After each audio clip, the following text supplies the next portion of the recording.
Dear chess friends, welcome to our studio in Batumi, and this is the official broadcast of the FIDE Women's World Cup. Today is the highly anticipated second game of the final. My name is Almira Skripchenko. I was your host, and I will be your host for the last 2 days, and Grandmaster Valerian Prindashvili will join me. Nice to see you Valerian, again. curb your enthusiasm. Yeah. You know, our audience sometimes is asking me if you're smiling. Yes, but I'm hiding it. You're hiding when it. I'm smiling. I'm smiling in the corner. Okay, especially when you're analyzing, Divya's game. It seems so. Today is the final showdown between Humpy and Divya. Humpy will take on Divya with the white pieces, and as we know, the trophy is going to India anyway. But who is going home with the glory, yes, and with the World Cup title? Will this question be answered today? I'm not sure, but I'm pretty sure that Humpy will try everything with the white pieces. But let's have a look at the results, because we also have a match for the third place between G and Tanjong. And this bronze medal is of a crucial importance for both players, because this will be their ticket for the candidates tournament.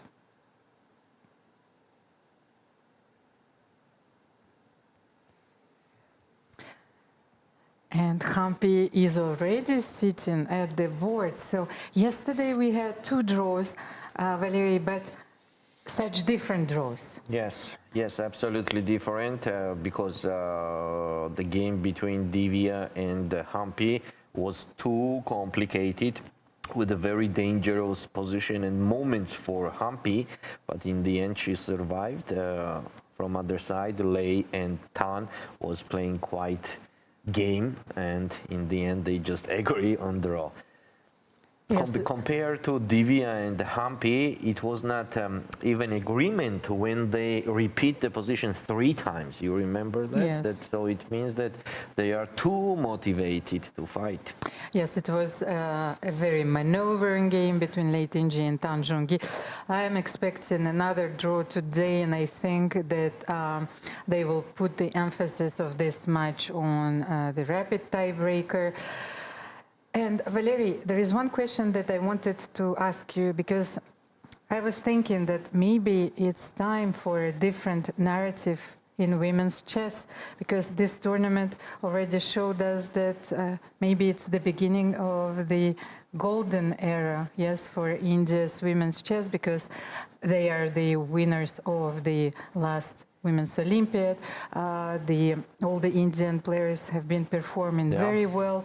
We have already 2 players qualified for the candidates. What do you think? Okay, what to think? I'm just looking at the facts, and it is actually how you are talking, It's just a fact. So anyway, it's nice to see that one of the countries in the world, one of the famous countries in chess, is improving so much. It will be the extra motivation for other countries also. Of course, and it's very, very important and truly inspirational. So before we start the round, so let's have one look once again at the prizes.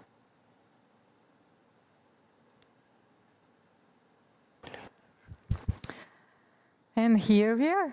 The 4th place finisher will leave the tournament with $20,000. The 3rd place and the bronze medalist of this event will win $25,000. Then the runner-up of this event will be consoled with $35,000, and the winner gets it all, $50,000, the trophy, the World Cup crown, one of the crown jewels. Yes, because I was thinking, what are the crown jewels? Yes, the World Cup, you have the candidates tournament, you have the Grand Prix series. So the winner of the Grand Prix series is Zhu Jiner, and she's another player who has qualified for the candidates tournament, and Alexandra Gorechkina, who finished 2nd, also qualified for the candidates tournament. So for the moment, we have the name of the 4 players, yes, who have qualified for the candidates tournament, and we will know the 5th name, of course, after this round, and there will be 3 more spots Two of them will be awarded during the Grand Swiss, and one of them will be awarded to the winner of the FIDE circuit. So, according to the performance, yes, of all the official FIDE events. Yes, for the moment, Humpy Koneru is actually leading, yes, in the FIDE circuit. But as we know, Humpy Koneru is qualifying in this event, so the spot will be taken by the next player, yes, on the list. So I think that Michael is getting ready for us in the playing hall, but let's have a look first if the players are already there.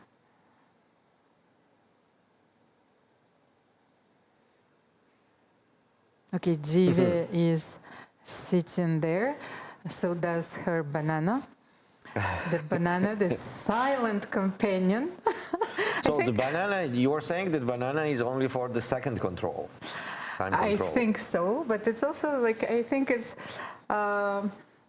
just there, you know, you are acknowledging your faithful companion. It's like the rooster in the morning, you know, it's like before I was getting so nervous every morning, the rooster was waking me up, but now I'm just saying hello to the rooster at 6 in the morning and I'm trying to get some sleep. And Michael is ready for us.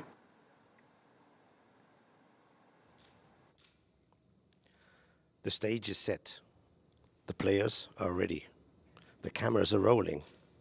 The round is about to begin. This could well be the last day of the Women's World Cup. Playing on the second board, Tanjong and Lei Ting Li. They're playing for a spot in the candidates and third place overall. The first game was a draw. Let's see what happens today. And on top board, Humpy Koneru, meditating before the game. Divya, prepared with her opening choice. If there's a winner today in this game, the tournament is over. If they draw, we'll go to the tiebreak tomorrow. Back to the studio. Follow the action. Thank you, Michael. This was such a dramatic presentation, Valerie. You know, the stage is set for the highly anticipated final match and the second game between Divya Deshmukh and Humpy Koneru and Tanjong and Lei Ting, who will fight for the third place. This presentation is better than a thriller, Valerie. You know, yes, it is. I'm having goosebumps once again, and I have to admit that I enjoy those games very much. So I wanted to welcome our audience once again. Maybe this is our final day. Maybe there is another day tomorrow, which will feature tiebreaks. Another day will be there. But I wanted to thank you and to welcome you once again to this dramatic finale of the Women's World Cup. I'm so glad that we've shared this chess marathon together. And I hope that we will meet also during future chess events and featuring those formidable players. The Grand Swiss is going to be organized in September. So some of the players only have 1 month, yes, to reset, to review their lines, you know, especially yesterday. I had a small chat with Humpy. It seems that she was surprised by this line, you know. I was sure that she was prepared, but it seems that Divya, she was doing very well with the white pieces, and here we are, the handshake between the rising star, Divya Deshmukh, 19 years old, and Humpy Koneru, a legend of India's chess, and not only India's women's chess, because Humpy was a grandmaster at the age of 15, by the way, beating the record of Judith Polgar, and she is the only one to accomplish this.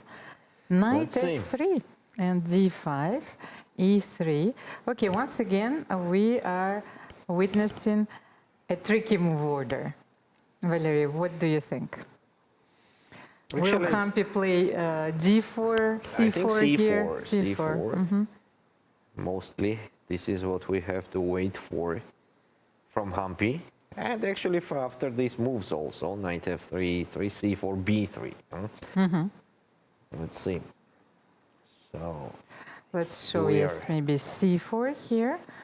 Humpy is Yeah, and on taking her c4 it is time. very important the black will answer with the c6 or e6. Yeah, it is giving us maybe absolutely different structures. So on e6, and here we And are. c4 is on the board, but I haven't seen Divya playing the Slav, yes, and it confirmed my intuition that she has to play e6 here.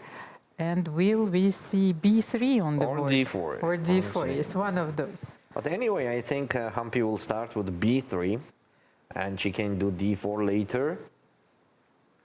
And Is she here we trying are. to outfox Divya already in the opening? Because you remember, I told you yesterday about their last game, and it was played in the FIDE Grand Prix series in Pune, and Humpy won with the white pieces, but it was such a wild opening, a very unusual position where Humpy even played h4, and she managed to confuse Divya, you know, and she got a structure which she really enjoyed playing. So knight c3 is on Knight the c3. board. Yes. Yes. You remember Nana's game against Lei Tingji? It started very slow. Lei Tingji had the pawn on c5 and b3. Yes. She was allowing d4. However, I don't think that this is a wise idea, yes, to do it here.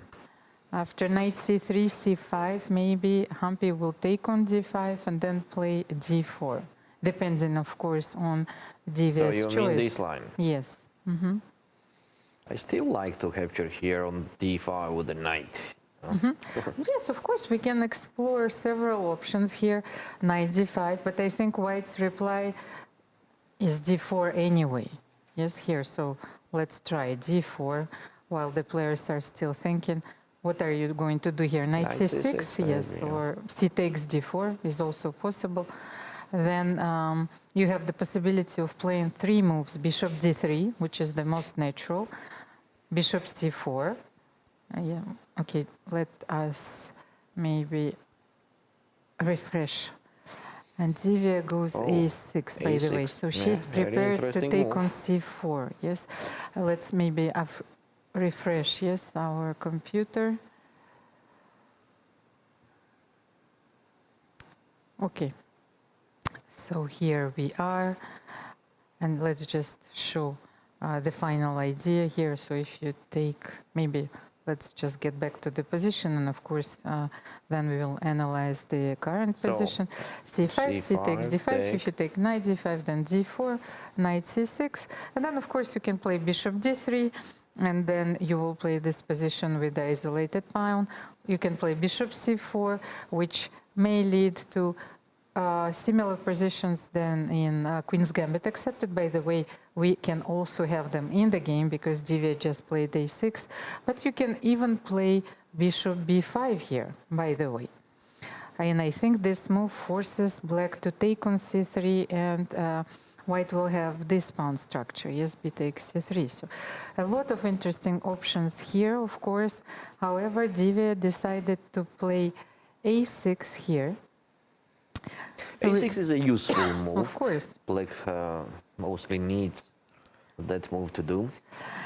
a6, and it shows Divya's intention. So if you play d4, maybe she is ready to take on c4, which will transpose to Queen's Gambit accepted with a knight on c3. Yes, let's just show it. So bishop takes c4. You can play b5. You can also start with c5, but let's say bishop d3 or b3. Like both options are very interesting. Then bishop b7, castle, knight d7, and then let's say queen a2 and c5. This is one of the tabias, yes, of this line. But what if Humpy doesn't play d4 here? I asked myself this question, and what if she replies by b3? b3. Yeah. let's say. Actually, on a6, it makes sense, yeah, to play b3. But in that case, I think that black will put the dark square bishop on d6. But don't you After think that a6. after b3, black's reply is a very natural one, like we've seen so many times, c5. Yes. You remember that Divya played this very interesting game against Tanjong. Yes, she was very well prepared. And when b3 was played, she stunned the whole world with her home preparation and the move bishop a3. So c5 was played in that game. And I think that she wants to take on d4, yes? But here, let's see. b3 is on the board. We are on fire today, Valerie. And so how about c5? And then maybe here c takes d5. Okay. E takes d5, d4. What does it change here then? Knight And here we are. c6. Knight c6 here, what do you think? Because the difference, of course, is that the line that Divya had against Tan, the knight was not on c3, which allowed, yes, all these lines. So bishop b2, yeah. Bishop b2 here, and bishop g4. Let's say if we would follow the same idea as Divya used in her game against Tan. However, once again, this is not the same move order. And here I think that white can play bishop b2. What about take on f3 and take on d4? Yes, yeah? but she can use the same ideas in the game, but she doesn't have this move bishop a3 here. Yes, she will simply develop her bishop. What do you think, Valerie? Bishop d6, bishop b4. No in Divya. Bishop d6. Maybe the knights, and then bishop b4. And she already has one extra knight yes, here. gets so in her maybe position with the knight. But I think that actually black is perfectly fine here. However, I suspect that Humpy wants to take on c5, maybe after bishop g4. Yeah.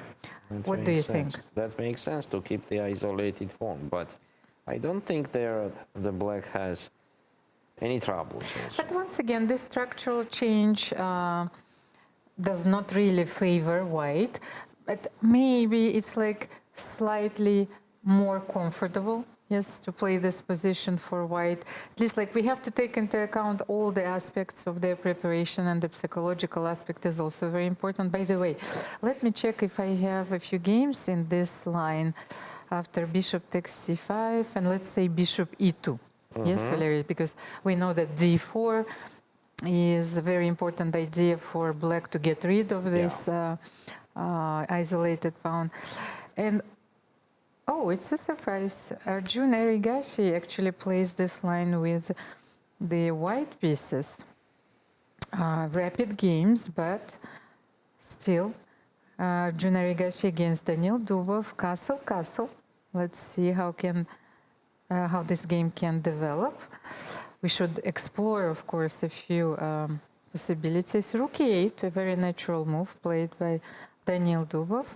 Rook c1, and a very accurate move I feel here is bishop a7. So retreating the bishop to a7, then getting ready for d4 when it's necessary. And the game continued h3, bishop h5, knight h4. So knight h4, okay, so if bishop e2, then knight e2. Yeah. Yes, and then knight f3 Knight back. h4 is kind of typical idea of the opposite colors when the black is playing knight h5 and trading the pieces, trading that bishop, and abstractly trading the pieces against the isolated pawn, of course, makes sense. Not all of them, but at least few of them. And look at Humpy, you know, she has this thinker's pose, you know, she is taking her time. The first critical moment in the game, and we've played only a few moves, Valerie. By the way, in this game, bishop g6 was played, then knight g6, h takes, bishop f3, and Black went for d4 anyway. So I just wanted to show you this position. And after e takes d4, bishop takes d4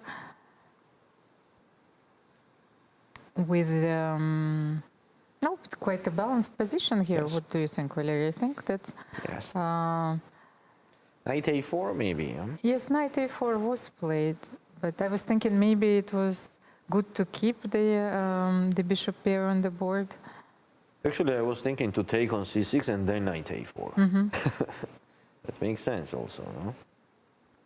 Yes, but is this enough? Let's say knight a4, you take on b2. Knight b2. As you love to say, small. Little. Little advantage. something, yes, yes. Little something. But will this be enough? I can understand that once again, from the psychological perspective, it's unpleasant, yes, to play this position with... Usually for Karpov it was enough. yes, and for two results only. Yes, Yeah, if you are that makes in sense. Divya's shoes... Well, I think Humpy will be glad to have this position because it will be a very long game based on techniques, you know, and somewhere, of course, she could have some chances to win the game. So while Humpy is still thinking, let's have a look at our second game between Lei Tunji and Tanjong. And it's not a surprise. Yes, How many times do we have this position? we've seen the Gioco piano played by Lei Tunji. Gioco piano is the quiet opening, by the way. But it seems it's going to be even pianissimo today because Definitely not Chokissimo. yes. Rook e1 is on the board. Actually, Tanjong decided even not to play a6 or h6 in this position. So Okay, I will refresh I it. wonder if now she is going to play one of those moves, maybe h6 first, because she will play a6 or a5 depending on white's strategy. I think if a4 is going to be played, then I think that black is going to reply a5. It became a very standard reply these days. And then we even saw knight a3 here. The knight is going to c2 sometimes or to c4, but I think that after knight a3, a very nice reply, and once again a very thematical reply would be bishop b6. Yeah. We've seen it so As many always. times, yes. But this knight on a3 actually is supporting the bishop on c4, and this is one of the ideas behind this move. So if black takes on c4, then you can take knight c4. Or Lei can switch to another plan here, is to play bishop b5, which she used in her tiebreaker against Humpy Koneru. Once again, the position. Maybe it was actually a similar one, yes, but not with the knight on a3, with the knight on Yes. d2. So, It was on d2. but now the knight, yes, can go to c4. Okay. But So, we have a move from Humpy. I think we have to go to that game. Somehow I feel that that game will be more wild, how to say it. And this game between Lei and Tang will be similar to yesterday. This is what I feel and what I see. And bishop b2. But knight c6 is already on the board, by the way. So we are getting the same position as in the game between Nana and Lei Tunji, Nana Jagnidze and Lei Tunji. And after knight c6, Nana played a surprising queen c2. You remember? Yes, yes.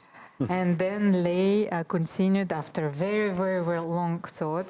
She played b6, but we all wondered here, why not d4? And I think that Divya is the type of player that will go for Yes, d4 she here, will, she will. especially with the black pieces, when you are given this wonderful chance to grab the center and to block the bishop on b2. I really think that here Humpy will take on d5. I don't think that she will play queen c2. This is too much of a risk. Yes, that's true. But so let's say c takes d5, e takes d5, d4, which You will have to lead play yes, d4 to the same position that we've and analyzed. bishop g4. Bishop g4 or c takes d4. What do you think? I think bishop g4 is Divya style. Yes, and we have c takes d5. C takes d5, and once again your question, what if knight takes d5, yes? Because very often black takes with the pawn. Yes, and knight takes d5 is a very rare occurrence, I think, When here. the bishop is already on b2, it could be inaccurate move, as the g7 pawn is hanging. Yes, because you cannot play comfortably bishop b7. Yeah. But do you want to play f6 here?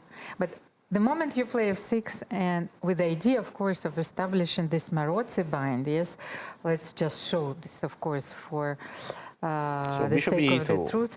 Let's say we'll play f6, just in case. Yes, so to show that the idea, of course, is to play e5 here. But this move is softening the white squares, of course, and I was wondering if white can even try d4 here immediately. What do you think? After f6. But maybe even bishop b7 after f6. Okay, let's try something. Maybe. So you want the position with f6? Yes, with f6. And I wanted to understand if we can play d4 here immediately, or should we take on d5 first, but then I want to take with the queen. So what? Tell me, what do you want? You want g4 somewhere? Is that you want? I'm wondering what will be the best way to reply for white, but I think maybe you can start with, no, bishop c4, then maybe I can play knight b6. No, knight d5 here, yes. And then my idea was to take queen g5, because I still want to play e5, but then maybe d4. What do you think? Can that... And putting the king on f1. Yes? C takes d5. No, maybe castle first. Castle first, and if you play e5 here, Okay. then maybe I can play d4. And Yeah, black is too behind Yes. in development. yes, so It I could be can't dangerous. establish this Marozzi bind, but it was important also to understand. Yes, so sure. how do you deal with this bishop on b2? However, Divya took e takes d5, which is a very natural try, of course, and And we are waiting for bishop g4 here. or c takes d4. That's what I wanted to tell you. What do you think? After C c takes takes d4, knight takes. if Divya decides, yes, to define the structure first, and bishop b4, what do you think? Or bishop d6? Yes, it will be a typical isolated pawn position. What do you prefer? Like, I think like bishop D6 g4 more. Ah. There. But here, especially when I play bishop d6, let's say you will play bishop e2, castle, castle. I thought, is it possible to take? Oh, not immediately. We cannot take it. We need to prepare. Let's say bishop c7, a standard plan. And then I want to play queen d6, because anyway, white's plan is to play against this structure. White want to take here on c6, knight c6. We have bishop g4. But the idea is just to show that in this position, I think Humpy's idea is to take on c6, b takes c6, and to play against those pawns. Yes, maybe knight a4, rook c1, but I feel that black also has sufficient Yes, of course, resources, it's a mutual, dynamic resources here, mutual than play. knight e4. So, Queen d6, of course, makes sense. of course, queen d6, protecting the pawn on c6. And Divya decided to play bishop g4, because if we are trying to find the analogies between her preparation, yes, because if we are establishing her profile as a player, then we already know that she would prefer bishop g4 here. Now is the question, Humpy will play bishop e2 or take on c5? I think that Humpy will take on c5. Unless And maybe it will be that position that we already consider with the a6 and c6 pawns. But the thing And is, bishop e2. Humpy has certainly considered a few positions in her preparation where she's like, she would be happy, you know, if she has them. Yeah. And I'm pretty sure that the structure with knight c6, b takes c6 is one of them. But here, you can't get this. After Here d it- takes c5 and bishop c5, you are not getting those positions. But if you play bishop b2 here, we already know that probably Divya will take on f3, Yeah, that, take on that f3, position and I then like c for takes black. d4. Yeah.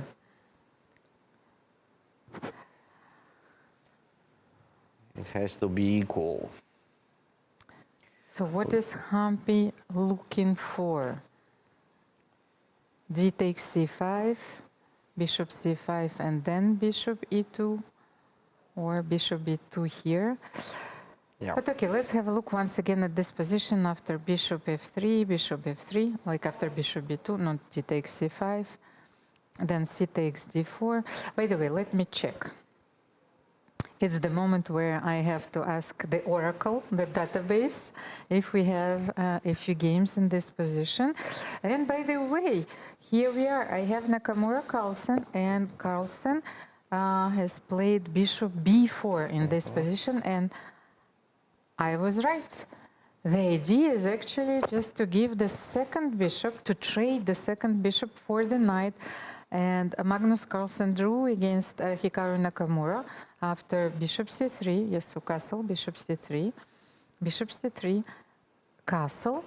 So Magnus thinks that those knights are very powerful. So first of all, the knight on f6 is protecting the pawn on d5. It's very important. And the knight on c6 is very stable. So rook e1. Let's just have a look at how this game developed. Rook e8, immediately proposing to trade the rooks. Queen d3, I like this move also, putting the queen on a very active Yeah, in square. case we need bishop d2, that the d4 pawn is supported. Queen d7, a very useful move as well, so connecting the rooks, black rooks. h3, we all know that we need a luft. And rook e1, and rook e8.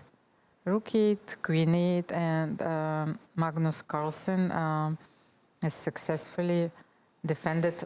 I'm not even sure that this word should be used here, but he made a draw in this position, and I feel that it's quite balanced. Yes, it Valery, is. yes? Yes. It's like, how can you redeploy your dark square bishop, because obviously it doesn't do much on c3. Maybe you can play bishop d2 here. But what's next? Bishop With that f4, bishop. yes. Bishop d2, bishop f4, yes, with equal play. Of course, I think it's this position offers sufficient chances. Yeah, to it's black, equal, yes. equal. And by the way, do I have another game? Yes, Le against Svane, and then castle, where black didn't take on c3. Black kept the bishop, and then after rook c1 played rook c8. And here, however, white managed to play knight a4. So rook c1, rook c8, knight a4, provoking b6. Yes, and then queen d3, attacking the pawn on e6. Very accurate Oh, play. she played bishop e2, not d takes e5. Okay, so we are going to see this variation on the board. Divya is going to take on f3. That's for sure. Yes, for sure. There is a knight. we are She will going capture it. to see this forced line. By the way, here I feel that after queen d3, white has managed to get a slight edge, if not more, because you're attacking the pawn on a6. Yes, and black had to play b5, and after knight c5, white is simply better. Yes, definitely. Now the black Stark square bishop will dream to trade on that knight.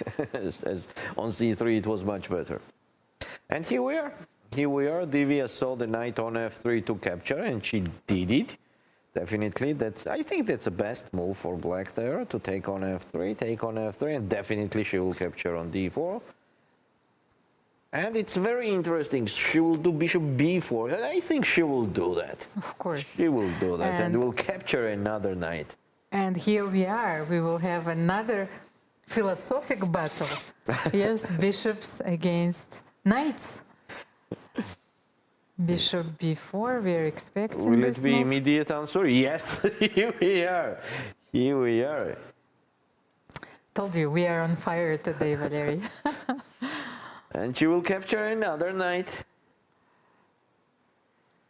I was thinking, how about in this position, after bishop b4, what if white gives this check, queen e2? Because very often when the bishop is not on e7, or sometimes when it's even on d6, using the analogy from the queen's gambit, accepted once again, white tries to play queen e2, so you're driving the bishop back to e7.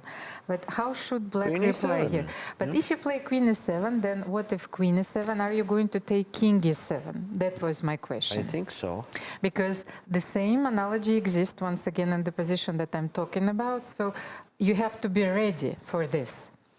But to have your king on e7 against the two bishops is maybe not the same than to castle against two bishops. What do you think? Yes, but I can do that castle with rook h e8 anyway. And then, but you have can't, bishop a3 check. Yes, no, you don't have bishop a3 check because I am capturing on c3. But okay, let's try. If you take king e7 here, yes, let's say I will castle long. And do you have time to do the same? Let's say bishop c3. Yes. Bishop c3 and Rook rook h8. h8, yes. And you want to castle artificially and king Maybe f8 I can put here. my king even on d7. So why not actually on d7 to put the king? okay, but Humpy just played castle. Still, we are chess players. You know, it's like it's always interesting to explore. And I am very surprised that Divya is thinking now. There is a knight to capture. It's good to have this adventurous spirit, yes. And Always here we are. Here we are. Okay, the pawns are starting to fly She wanted to capture at the both beginning of the game. knight Yes. and the pawn. Maybe it could work, you know, it's like you're just taking everything, just like Jadou. I'm just improving the I position. like the way she is playing. I actually like how she is playing the chess. And castle. Okay, here we are. Divya is very well prepared, of course. So in the game of Nakamura and Magnus, there was queen d3, as I remember, Yes. right? Queen d3. No, first rook e1. First rook e1, rook Yes, e8. rook e8 and then queen d3. Queen d3 and queen d7. Very mutual. I mean, not even mutual, it's just equal. Because mutual, we say when both of the sides has a plan. But what let's to say do. there is one plan that I'm familiar with, and you can push b4, a4, and b5, yes, just to grab some space on the queen side. But you have to be careful, of course, because after b4, you're giving away a very important square on c4. So if black is in time, let's say black will play rook c8, knight a7, just to show. Let's say if we try something more unorthodox, yes, not rook e1, but let's say maybe start with queen d3 first. Or maybe trade here one rook and then try. I think you need two rooks if you want to go with this plan. Let's then say, one rook on d1, and then another on c1 maybe. let's start with queen d3, just to maybe to illustrate the point. Queen d7 and rook f d1. For the moment, no. I wanted, let's say, after Queen D7 to start with Bishop D2, maybe Actually, first. Queen D7 maybe is not the best move here, and Rook E8, Knight E4 makes sense. Ah, so you want to play immediately, yes. So, but that's why I wanted to start with Bishop D2. But okay, let's just illustrate the point, if this is possible or not. So Bishop Rook E8. D2, yes, Rook E8. And what if I start with A4 here? A4, Knight E4. By the way, you know, I had a thought, maybe you don't even need this move, Rook E8, after I played Bishop D2. Maybe you can even start with Knight E4, Yes, because the because pawn on D4 D4 is hanging. Okay, this is a very interesting try, but so how can we? Yeah, E4, B4 is taking Proceed here. too much time. Yes, but And he's not giving so many benefits there. of course, but we are trying to demonstrate if there is an active plan here or not. Yes. Let's say A4 anyway, so yes, and then if Knight E4, B4. I'm afraid I will lose my pawns somewhere in the process.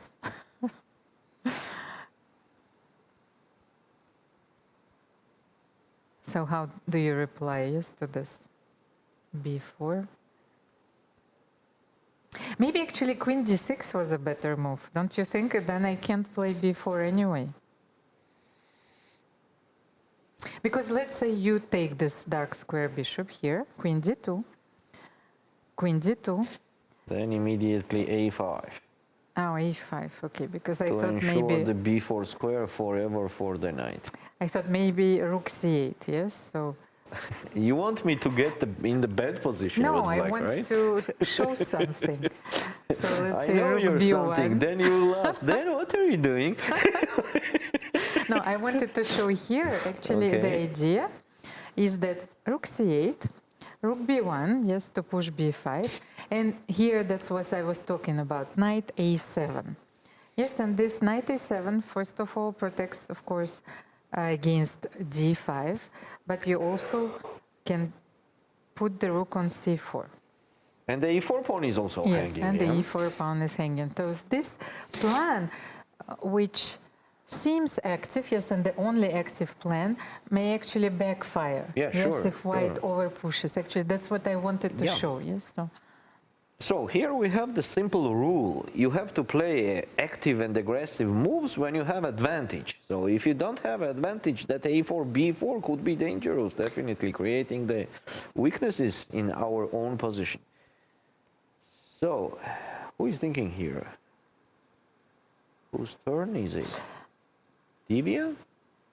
No. No, Humpy is still So- thinking. Yes. What happened? I don't have.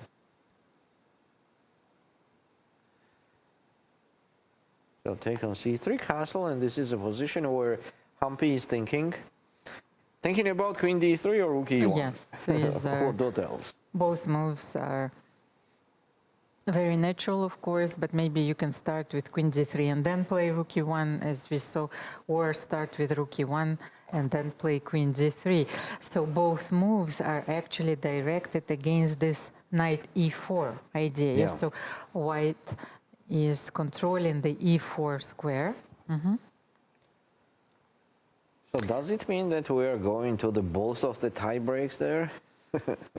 Could Yeah, be. because the position is equal. I think Divya got what she wanted in this case. I mean, it was possible to have more problems in the opening, but she easily solved it. I'm not saying that black is better, of course. Definitely black is the side who has to do the draw. But it's quite easy here. By the way, our poll is still going on, so of course, please support your players. Who are you supporting today? Divya, Deshmukh, Humpy, Koneru, Leitinji, Tanjong, and of course, please support the broadcast. These are our final hours. We've accomplished something together, Valery, Yeah. yes, with the players. And we are a part, actually, of this historic event, yes, which we'll see the triumph of Indian women's chess. Well done, actually, huh? What to say? Well done, India. By the way, Valery, I think Humpy is thinking, but we Queen have D3. queen d3 on the board, but this position is So we got very all moves quiet. in this Yes. game, right? From Yes. both sides. Let's have a look at the game between Lei Tinji and Tanjong because their position has changed dramatically because I think that Tang left her bishop on b6. So this is a completely different painting, yes. It started maybe with an impressionist painting, but we ended in some cubist representation by Duchamp of chess players. So let's have a look. How did we get this position? After rook e1, h6 was on the board, and we guessed this correctly, by the way, so knight bd2. Lei Tinji develops this knight on b2 in every game, so it Yes. seems that this is also part of her preparation. And knight here e7. we are. One of the maneuvers, standard maneuvers in this position, the knight is actually not doing much on c6. And here is actually the moment where we could illustrate the point I was talking about. So if white goes d4 here, knight is actually not going on g6, but on c6. And this is a very peculiar maneuver. And on yes? d5 again on e7. Yes, but then it actually demonstrates that why black is dancing around with the knight. So they're waiting for white to play d4 to create this tension in the center. And then it looks like they're losing a tempo, but actually the knight now, after this d4 move, is better placed on c6. That game looks like a home analysis for both sides. And I will not be surprised if they did it together. Not yesterday and now, but a while ago. Of course, because we know that they are friends, they were representing China, they were sparring partners, they had a lot of training camps together. But of course, Lei is aware that you shouldn't play d4 immediately. So first she played a4. So she's in that provoking, yes, the move a5. And only then she plays d4. And here we are, knight c6. And why you should Bishop do this? b5, Yes, nice. why you should do this after a5? Exactly for the same reasons. Is that you have this b5 square. So bishop b5. Now you simply want to take on c6 and to take on e5. Yes. So that's why I take on d4 yes, taking on d4, and here and c4. it's a very interesting move. Like Amazing. I'm not familiar with this line at all. So let me have a look. Knight c4. So actually, Lei is ready to play this position with it's a positional pawn sacrifice, yes, but she gets this structure. She's destroying black's pawn structure, yes. And she's So- going for the bishop, yes. D takes c3, knight b6. C takes bishop and b takes On knight c3. b6, let's take a look. Was not it possible to capture on b2 first? To get another pawn? Yes, but this Is looks it too risky? even more dangerous after bishop b2. So take let's on say. b2, Yes, take on b6. and how we are proving our advantage here. I don't know yet. So we have need- to attack the d6 pawn. I hope so. Maybe not. Maybe also like Okay, I like this typical activate. thing. I Rook like the a3, square. yeah? Oh, rook a3. No, I was looking at the square f5, but for the moment I cannot get there. Rook a3 is very nice. Maybe on d3, maybe on g3. Okay. Let's see. I like this move, rook a3. But how about knight d2? I was mostly looking at this positional move, because then I wanted to play queen f3 maybe. But then your move is even more interesting because it can work after knight d2. Yes, rook a3, Oh, rook yeah, g3. do you mention that they are almost blitzing? Oh, they're blitzing? I haven't seen yet. Yes. So, first of all, late Ingji has 1 hour 24 minutes on the clock, and Tanjong has 1 hour 20 minutes on the clock, while they play 24 moves. So in 10-12 minutes, they did Then 24 moves. they're still within their preparation, and it explains why Tanjong didn't take on b2. She knows that Yeah. with this bishop on b2, Yeah, it will be and very you're dangerous. absolutely right, with this rook luft, yes, to a3, g3, maybe knight d2, knight c4, by the way. That was my idea also. Look at Yes, this. knight c4, attacking on d6. They already did 3 moves Okay, so until we were let's continue. looking. After knight c4, knight b6, yes, b takes c3, rook e8. Yes, this is a much better version than with the bishop on b2. Let's just On continue rook e8, right? here. Rook e8 attacking the pawn on e4, Queen So c2 queen and bishop c2. d7. bishop d7. And I wonder why Tan didn't play d5 here. She didn't want to allow e5, yes? What do you Yes, think? yes. If we can get rid of this pawn immediately, then let's just show it maybe. Instead of bishop d7, Yes. you mean? So we're trying to understand the subtleties of this line, and she didn't want to allow e5, where and the then knight knight goes? no, knight e4 is a typical reply. Knight e4. Yes, because even if you manage to play f3, I will have the knight c5, yes, square. So What about c4 here? But- Is it possible? bishop b5. And I wanted to play your g4. But then I will simply go away. Yes, bishop. You just go on Yes, h7 bishop or g6. g6, h7. It's like also in the Petrov. Yes, you have the queen Yeah, on c2, and you sure. play bishop f5. So I was not afraid of this. Uh-huh. But then maybe after knight e4, white is supposed to play in a positional way. What about knight d4? So I cannot take on e5. Yes, you will take on c6, bishop c6.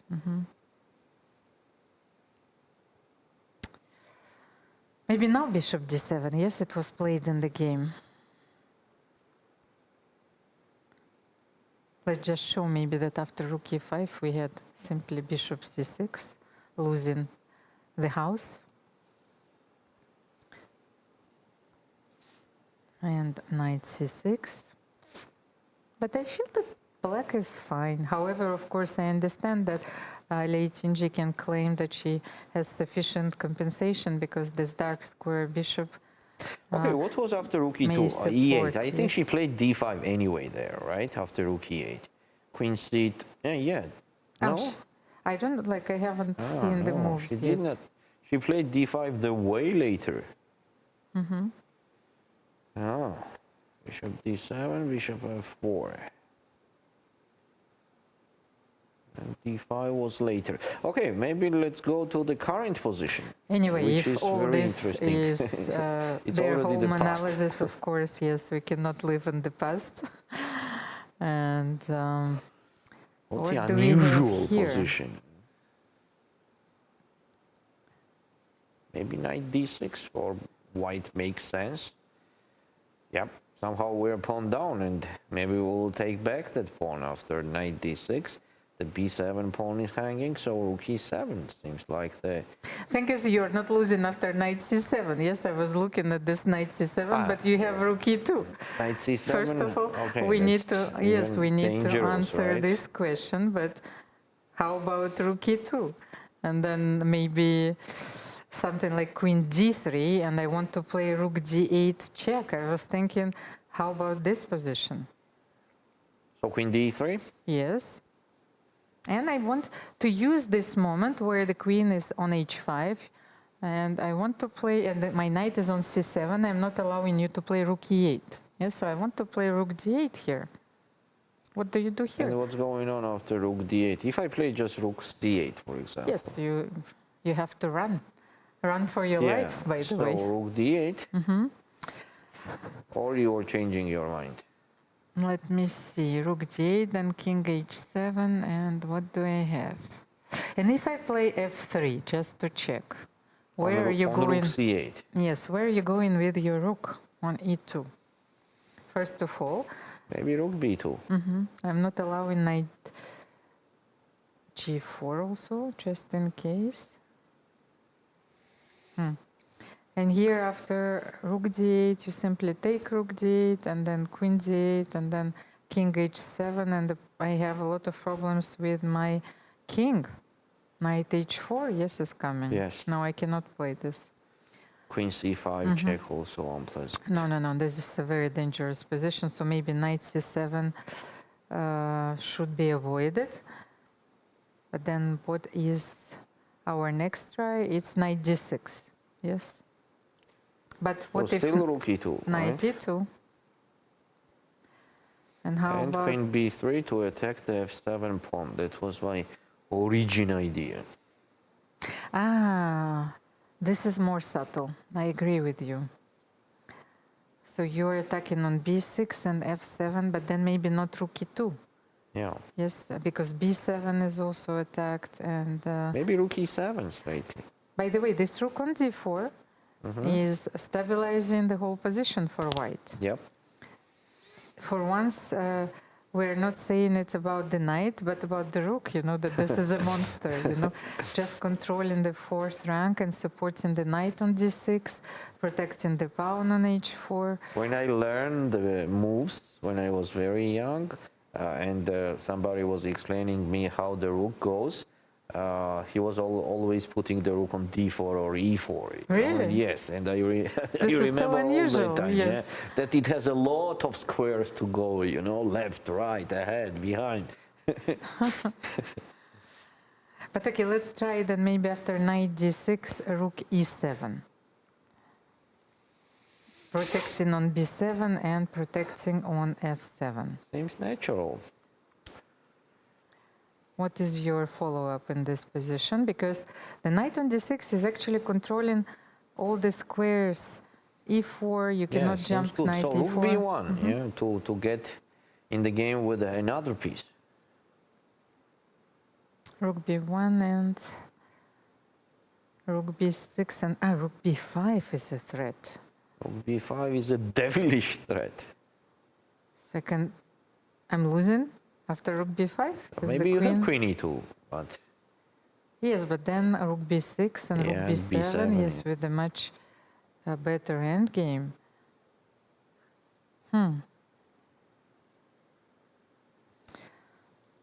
interesting.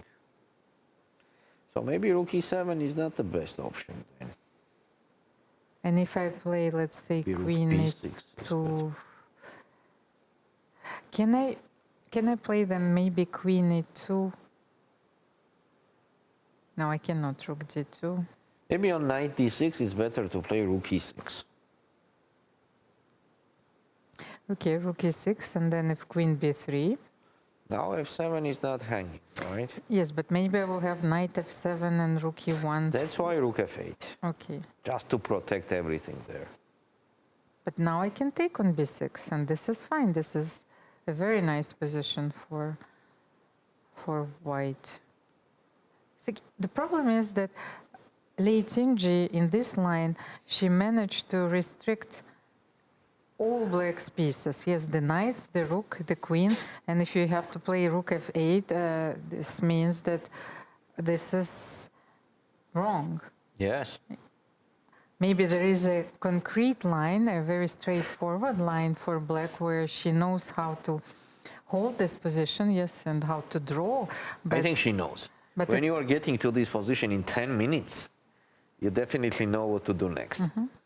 Mostly when you are playing the move in a few seconds, knight c7 is hanging, you know, you have to calculate if you are looking that position for the first time. And it needs time.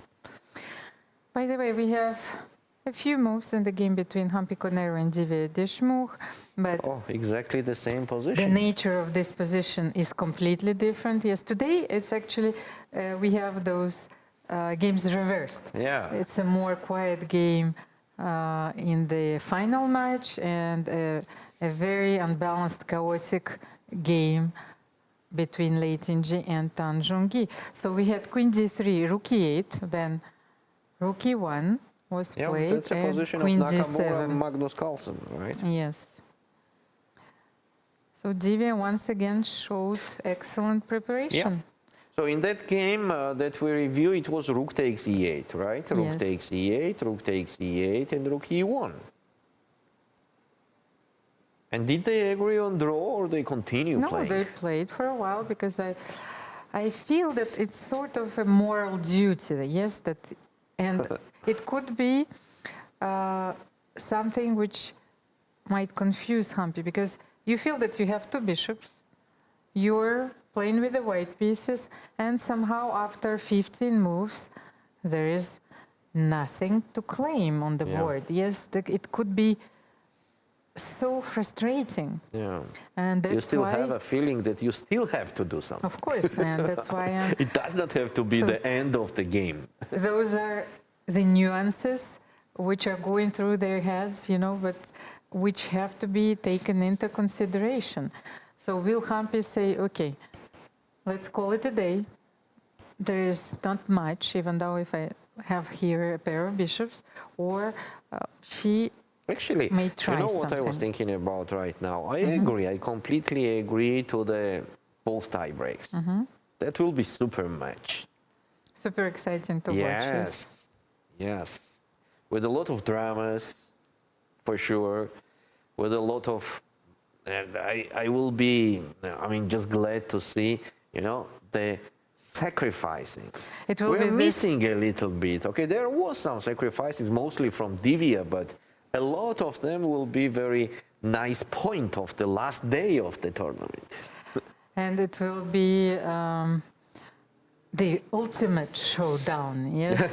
Because the Yeah. title is going to be decided during tie breaks And here we are. if this game is not decided. And potentially a very long tie break, Valery, yes? Yeah. Yeah. Because it seems that Humpy has her match here, yes? Divya Deshmukh is held in her own. And H3 was in the we game. know that it's a daunting task, yes, to play Humpy Koneru in the Yeah. final match. Yet there will be only one player who will get through. When the smoke will settle down, we will see who wins this. So in the event. game was H3, and I think that just taking on E1, as it is well known, H3, which was played by Nakamura, yes, Yeah. once again. take, and rook E8. Actually, Black, I don't think that Black has something better than taking on E1 and just trading those rooks. And if White decides, Without, I think that if White decides, let's say you decide to keep your rook, let's make your move rook somewhere, rook C1. Yes? Let's just give it a try. But maybe here you can simply jump on E4. and bishop E1. I like the square on E1.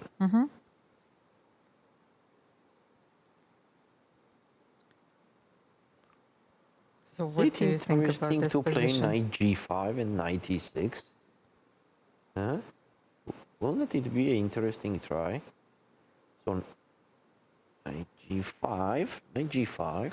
But the thing is, I feel that with such a powerful knight on E4, and especially the knight on C6 being so stable, because the idea behind the plan of B4, B5 is actually to disturb the knight on C6. If you can do this, you have no active plans here for white. Then maybe the idea that Divya loves actually the A3 square. So queen E7, queen E3, queen E7, queen A3. But maybe I actually thought about queen D6 and queen F6 because F6. I am looking at the pawn on D4. Looks delicious to me, very beautiful pawn, and I Come on, want to mean, take it. No yes. problems for black at all. Yeah. No, this is. I think Humpy realizes that And there was not rook takes she E1. doesn't have much It was here. H6. Divya decided to play H6. Actually, it's a very good move here. Why not? It's a very useful move. And once again, what else does white have here if she doesn't play A4, B4? like it's like there is nothing much to say. We already said everything about this position. And Divya just left the board. It means that she's feeling confident. Yes, she believes in her preparation, and she's observing the game between Lei Qingji and Tanjong. Do we have a move there, by the way? No, we don't. Knight f6. Yes, after knight f6, Lei Qingji is thinking. This is the first long thought, yes, of Yes, the game. and actually critical moment, right? Where to go with that knight. Or maybe you can make a prophylactic move and you can play f3. Yeah. I also thought about this because we were allowing rook in 2 in every line. However, it could be a pseudo-active move. Yes, it looks active, but at the same time, it leaves all your pieces vulnerable. So maybe f3 is also a very interesting alternative. Let's say f3. And what move can you make here for black? Rook a8 as fast as possible. Yes, but then I will play knight d6. And rook e6 maybe. Okay, but now, okay, you want to deflect maybe the bishop in some way, and then my knight is not going to be stable. Let's say rook d1. I'm not going after the pawn on b6. I hope you play rook dd1. Yes. No. You don't Rook want? d1. No. And then let's make another move for you here. Because I am threatening to make a jump. I want to play knight e4 maybe, yes. Okay, what about knight e5?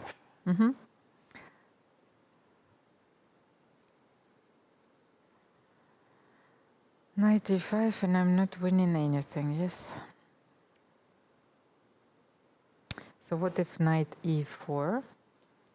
Knight e4. If you take on d4, actually I wanted to take with the pawn, c takes d4. Yeah, and you're then gonna to have push. quite powerful Yes. pawn there. So maybe just move with the rook.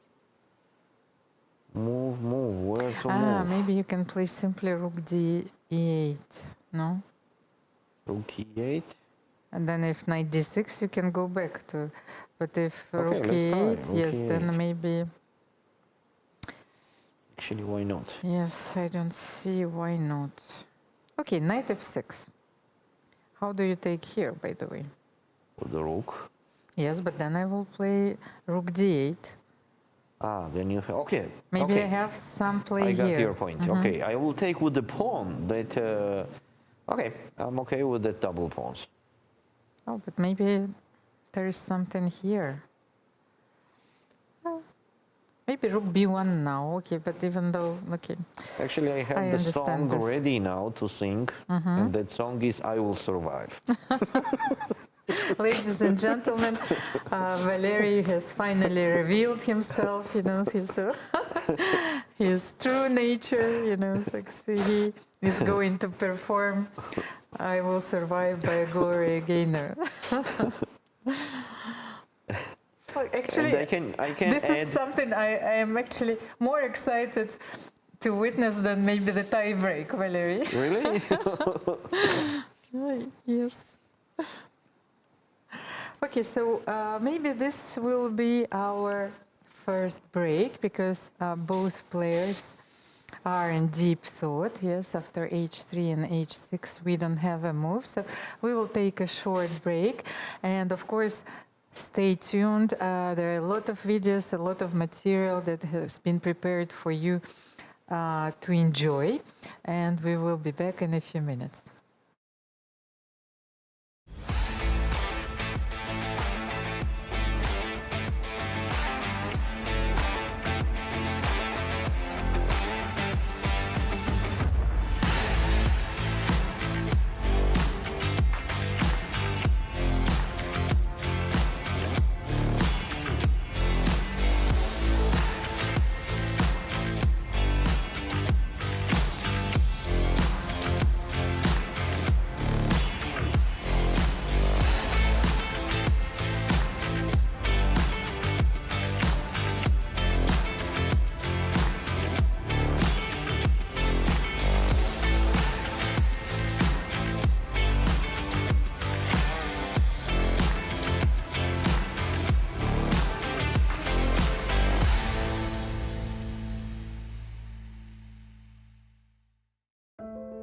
Chessboard.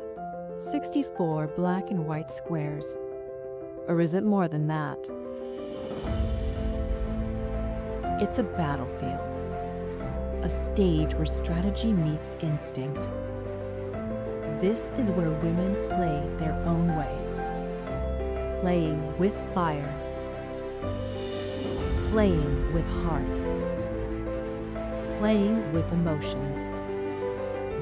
Playing as strong as any man can play. And beyond.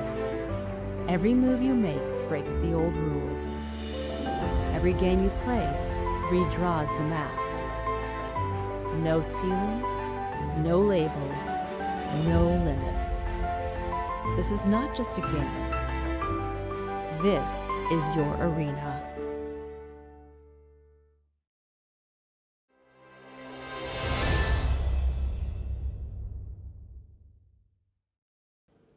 The first game of the final between Humpy and Divya has just finished.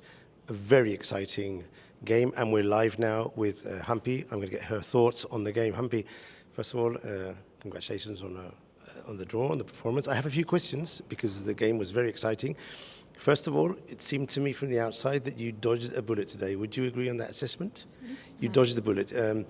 You overcame a very complicated situation. Right. Would you agree? Yeah, I agree. I think she was better after rook b1 instead of knight c4, because rook b1, castle, bishop d6, cd6, rook b5, bishop f3, queen f3, and any knight move, white goes knight c6, and trickily rook is coming to b7 because of knight e7 check in many positions, and it's clearly a better position for white. And this sacrifice, I'm not sure, but she had one move like queen e2 instead of bishop b7, which I felt is very important, and I had to play bishop c6 by force, because knight c6 is like d5, knight a5, queen e7, and bishop b4, knight gets trapped.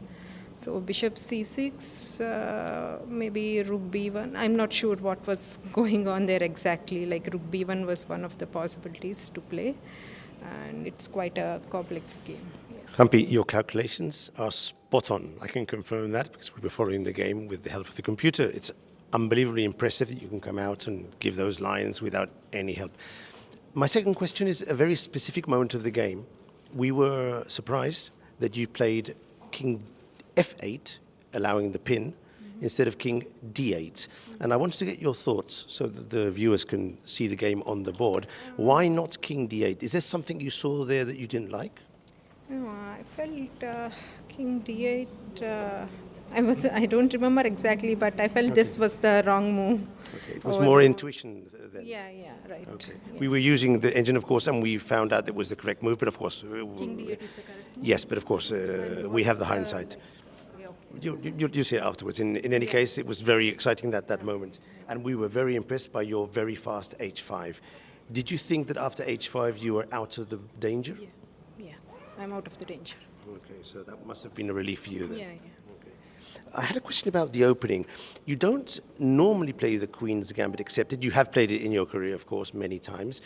But I was impressed by Divya's preparation for this game, taking into account that you don't normally play the Queen's Gambit. So do you have any explanation for that, or you just think that she was very well prepared in all the different lines? Oh, I think she just prepared on my game, which I played earlier, and I just misplayed in the opening, and she got a big advantage. Yeah. Okay.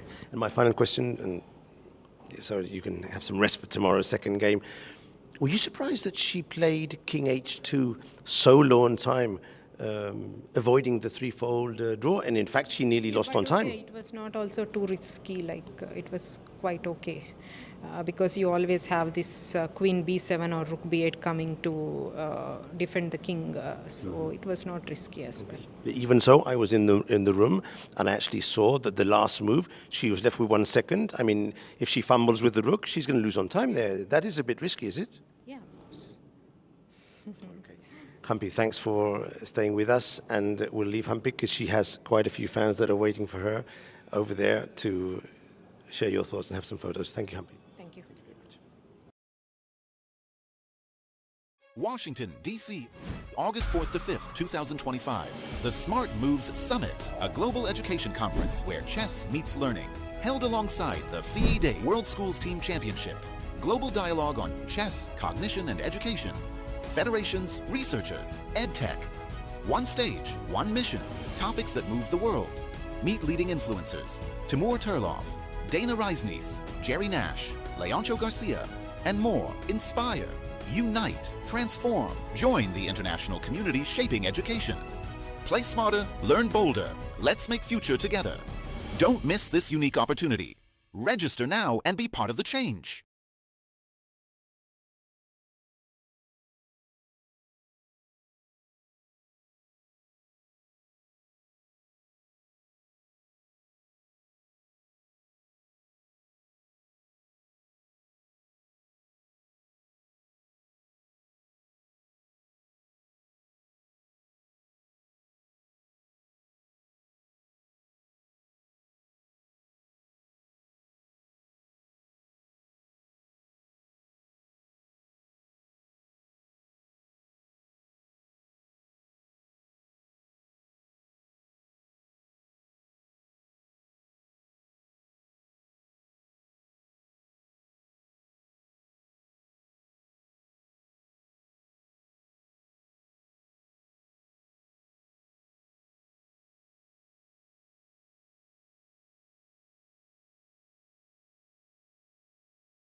Dear chess friends, welcome back.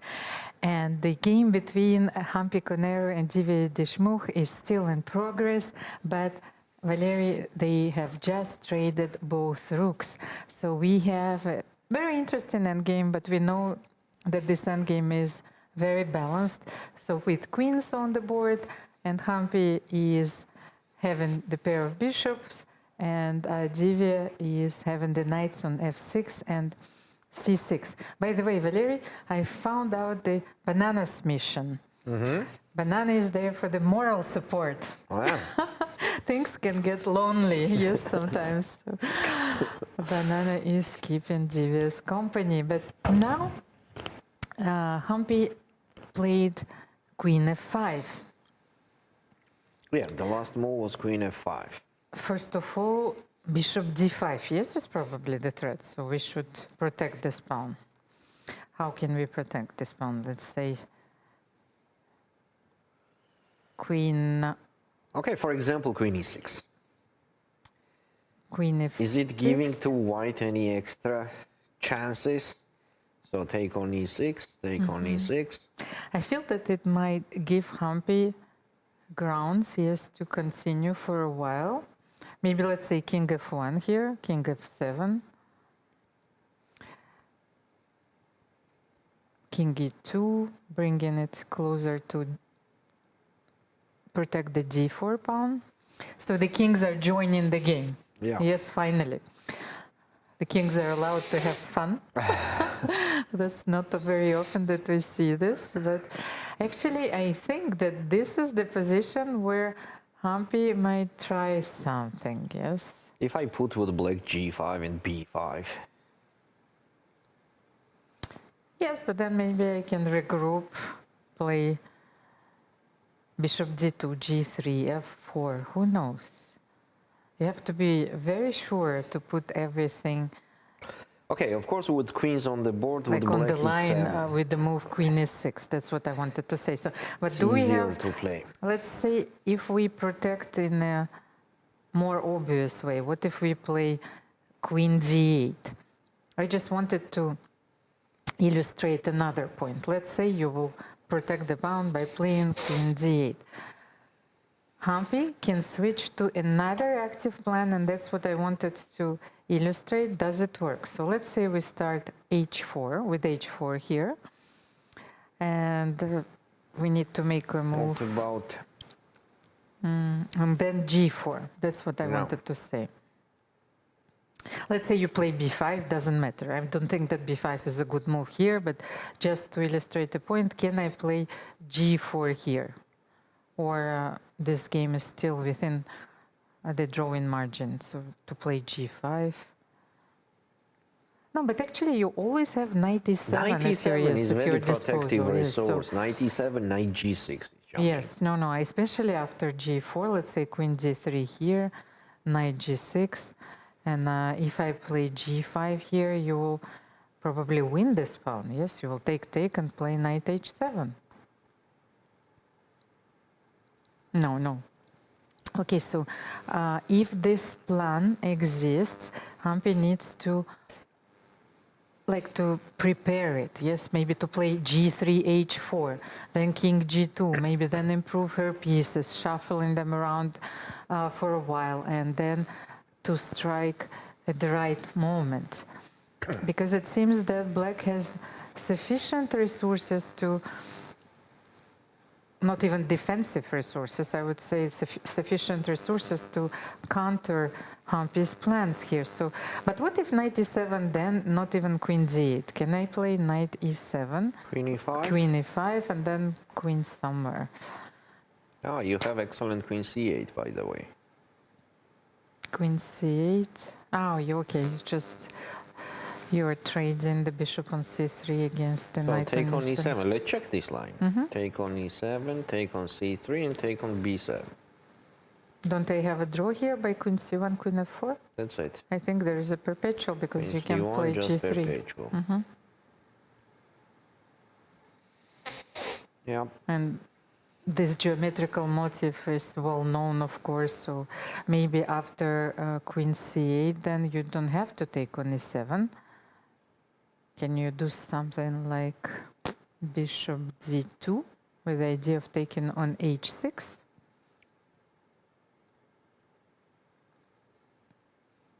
And let's say if you play knight c6 back, then maybe I can do something like queen. I cannot play queen. Can I play queen d6? No, knight d4 is coming. No. So I have to go back queen f4.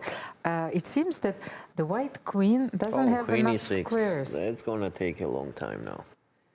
Queen e6 was in the game. Oh, that's a chance for Humpy. Well, intuitively, I thought that after queen e6, f takes c6, and it doesn't seem dangerous, of course, but Humpy can play this position for a while. So let's give it a try. Let's play king f1. That's what I wanted to play. King f7, king e2.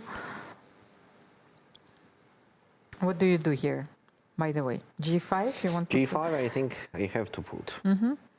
Then king d3, protecting the pawn on d4. And let me see if I can regroup my bishops. Once again, you will end up in a position where you will have to wait. Yeah. And the knight on f6 for the moment is a very restricted knight. Maybe on d6 to put it. Okay, let's try. How do you want to do it? 98. Okay, I will continue with my plan. Should I start with bishop d2 or g4 first? Okay, g4 first. Then knight d6. Yes. And I wanted to play bishop d2.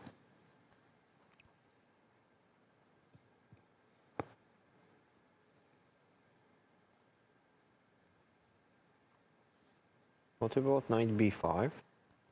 Knight b5, I thought that I can still protect Knight it. b4 check and take the pawn. I cannot play bishop b3. Oh, knight b5 is a very important resource. Wait. Then maybe... No,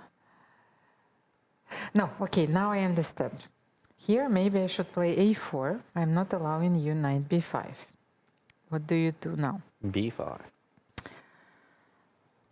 b5, okay, but now you don't have this square, so maybe now I can play bishop d2. Okay, but you will take a knight c4. Is this what you want to do? Yes. No, wait a second. Maybe this is not the right plan. Okay, maybe I should put my king on e3 and then to support this f4 push with the king. What do you think? Once again, let's just come to the position with the king on e2.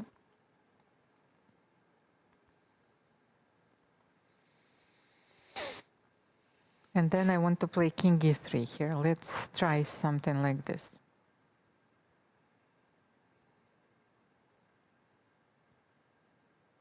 Because maybe I can play then g4, bishop e2, and f4, especially if you're rerouting your knight immediately.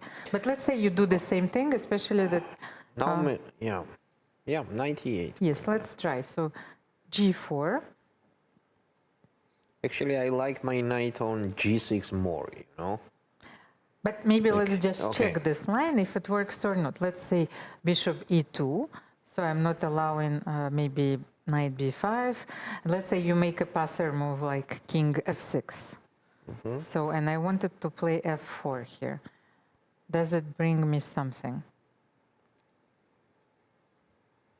Okay, I'm making a huge concession. Now the knight can jump to e4.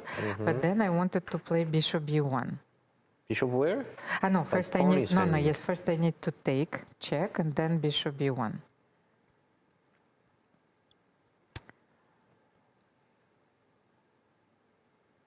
And then h4. It's like it gives Humpy ground to continue, yes? And Yes. She can torture Divya for a while here, actually, because I feel that it was very important to have the queens on the board. Agree. Yes, against those bishops, because the knights need to be supported by their queens. So not only you have enough defensive resources, but enough dynamic resources there. Here I think e5 actually, Somehow what we are considering everywhere, black has some chances. I mean, good chances. So you still think that this is fine, yes? So I have to take on e5 king and then takes. king takes, yes. How it could be and bad this for knight black? on e4, yes, is such a powerful piece, because I cannot play bishop c3 and I cannot play bishop g3. And if I play h4, you will push d4, yes, I suppose. So king f3. Take on h4. Take and Maybe you can even play knight b4, attacking the pawn, yes, on e2. Knight c3 is also a possibility. c3. I don't like bishop g3 check. Okay. Maybe knight b4. And you can even play knight You know what's going g5. on? If I yes. just push, what's going on? Knight d2 check and king e4. I don't know, but That's a good idea. I am trying to play for a win, but I'm afraid of everything. So So king goes, king right? g2. Okay, King let's g2, say, for because example. if king f2, you will give knight e4 check. On king e4 is a little bit risky now because of bishop No, g5. no, but this is very adventurous, of course, but I think that black is absolutely fine here, because the king is centralized, and this pawn, the g pawn, can be stopped at any moment. And it's also sufficient to give the knight away just for a few pounds if you are trading 1 pound, so it's going to be a draw. But I don't think that it will come to that point.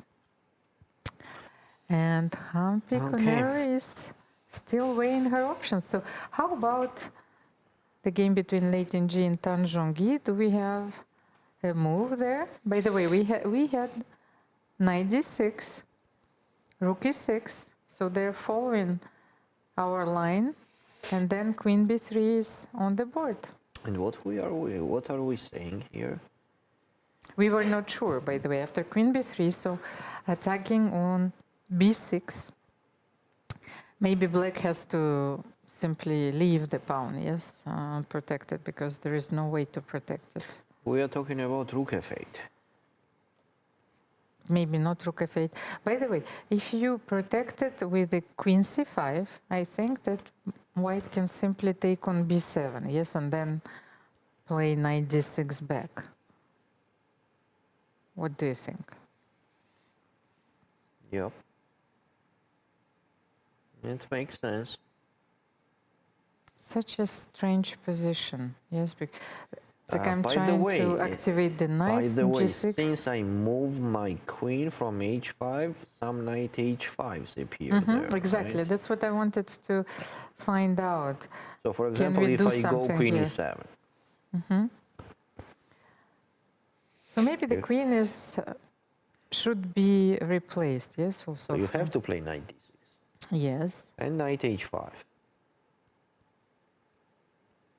and queen d5 seems Oh, to I'm be blundering winning in one more. completely. Yes, no, I Okay. think that you need to improve the rook first. Yes, and then maybe you can. So rook d8, then, or But rook d8, I will take no, on in b6. that line, after queen e7, knight d6, rook d8. But Rook on d8 will be maybe hanging. no, but maybe I can take on b6 here. No, You no, can, no. you Here can. I can take on b6. So I have to put my rook. So I gain on f8, or what's going on? But maybe then you should start improving your rook immediately. On queen b3, play what? If you play rook d8, but then I saw queen b6, and And maybe just rook d7. yes, actually, after rook d7, how I about like this the rook pin? on d7. Yes, how about this pin? So the knight on d6 is pinned, and it's a very interesting pin. Yeah, like I the like rook this. e6, queen Finally, b6. we find out the good square the for our good, rook. the good setup, yes. But then Rook on let's say d7. queen b5, I can unpin, immediately because the bishop on g3. And that was my idea. Finally, I made this work because I wanted to take on b5. And if you take a b5, maybe black can take on h4. But first, probably you need to play b6 here, yes? Yeah. And the rook for the moment on d4 is protecting the h4. So let's say b6 here. That makes sense. And then if you play something like knight f5 here, you can simply take on d4, knight d4, and rook e4, maybe attacking on h4. Yeah. Very close to equal. But maybe then not queen b5, yes? So like, but I cannot find another move. How about queen b3? Queen b3.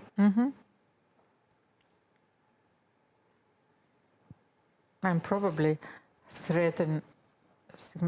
Do I threaten knight f7? Let's say if you make b6, let's say knight f7, and then king f7. I take on d7, rook e1. No, you have queen f5. No, this will not work. Conversations with myself. Okay, so maybe let's take care about trading the pieces and play knight e7 with the idea of knight f5 somewhere.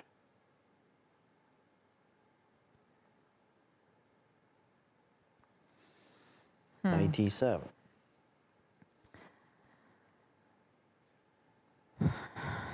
It's actually, this position is not easy to play because you have to calculate so many lines, and as we can see, there are a few alternatives, yes, which are equally good, but which lead to completely different positions. So you want to play knight e7 and then knight Maybe c6, knight c6, or yes. knight f5, yes? Maybe knight c6. Maybe knight f5 I will take, and then if knight d4, knight h6. Actually suits both players, this position, because Tanjong is never shy of sacrificing a pawn herself. But in this game, she is having an extra pawn, and her opponent is trying to fight for the initiative. And then very often how it goes when the side who is sacrificing the pawn, when it gets back this pawn, then either it's a better endgame, yes, or the position is slightly better. So black has to make a few concessions here. Okay. Okay, Humpy is still thinking. Humpy is still thinking. So it's another critical moment, key moment of the game. I was not expecting that she will be thinking so much here. As without queens, it is a fact that you have more resources, no? But this is what she's trying to understand. Is this endgame completely drawn after queen e6 and f takes e6, or she has some small chances, yes, to squeeze water out of the stone? That's why she's thinking. If she thinks that queen e6 is simplifying, yes, everything, then she will play queen f4 probably here. By the way, let's have a look at this position. If she keeps the queens on the board, and if she plays queen f4 with the idea of going to c7. Let's say you will play queen d7 here. But knight e4 is very unpleasant, Almira. On queen f4. Attacking the bishop. Yeah. But I was just thinking, what will happen if Divya plays passively? Yes, queen d7. Let's say we start with h4. Then what else? Let's say she's waiting. Queen e6 back. Yes, but I can stop that h4 with h5 anytime. Yes, but maybe I don't want to play g4 here. Maybe I want to play, let's say, queen e6. You're playing passively. And queen f4. Oh my god. So Humpy decided to keep the Okay, queens on the then board. let's take it seriously. What's going Yes. on knight e4?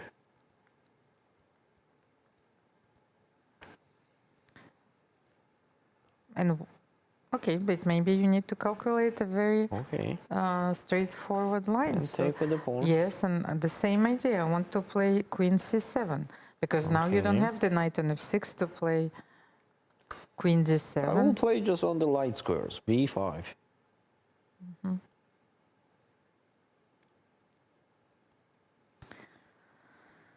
Okay. If you're playing on the light squares, I will play on the Dark squares. dark squares. Yes, queen b6. And Attacking the pawn on now a6. let's move the knight on e7. So you prefer to play this position then, and after queen e6, Yeah, I yes, will put take a my 6 and knight the on knight on d5, d5. and that's yes. it. Yes, here I agree. So knight e7, I can't trade queens, but okay.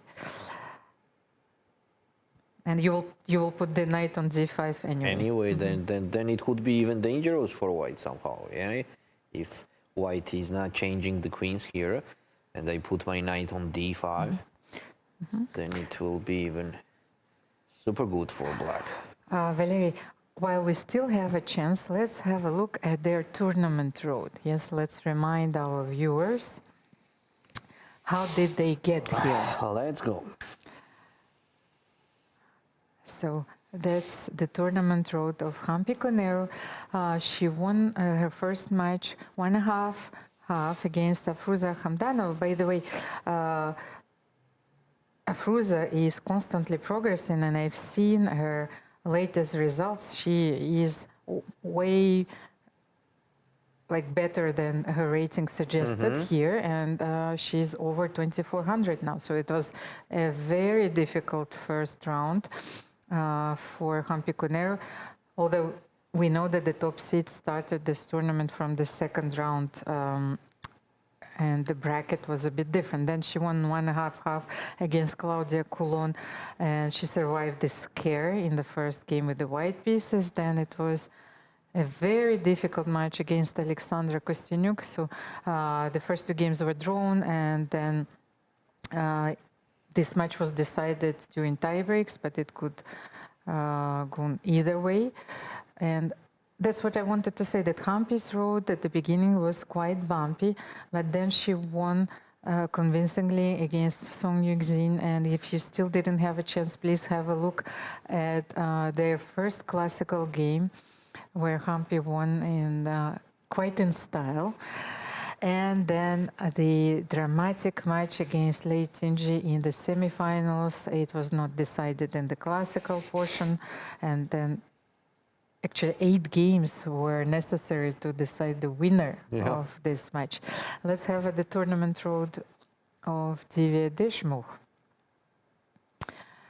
And here we are. She won 1.5 against Kisariam Geladze. She played very well in this match, secured the victory against Theodora Inac 1.5.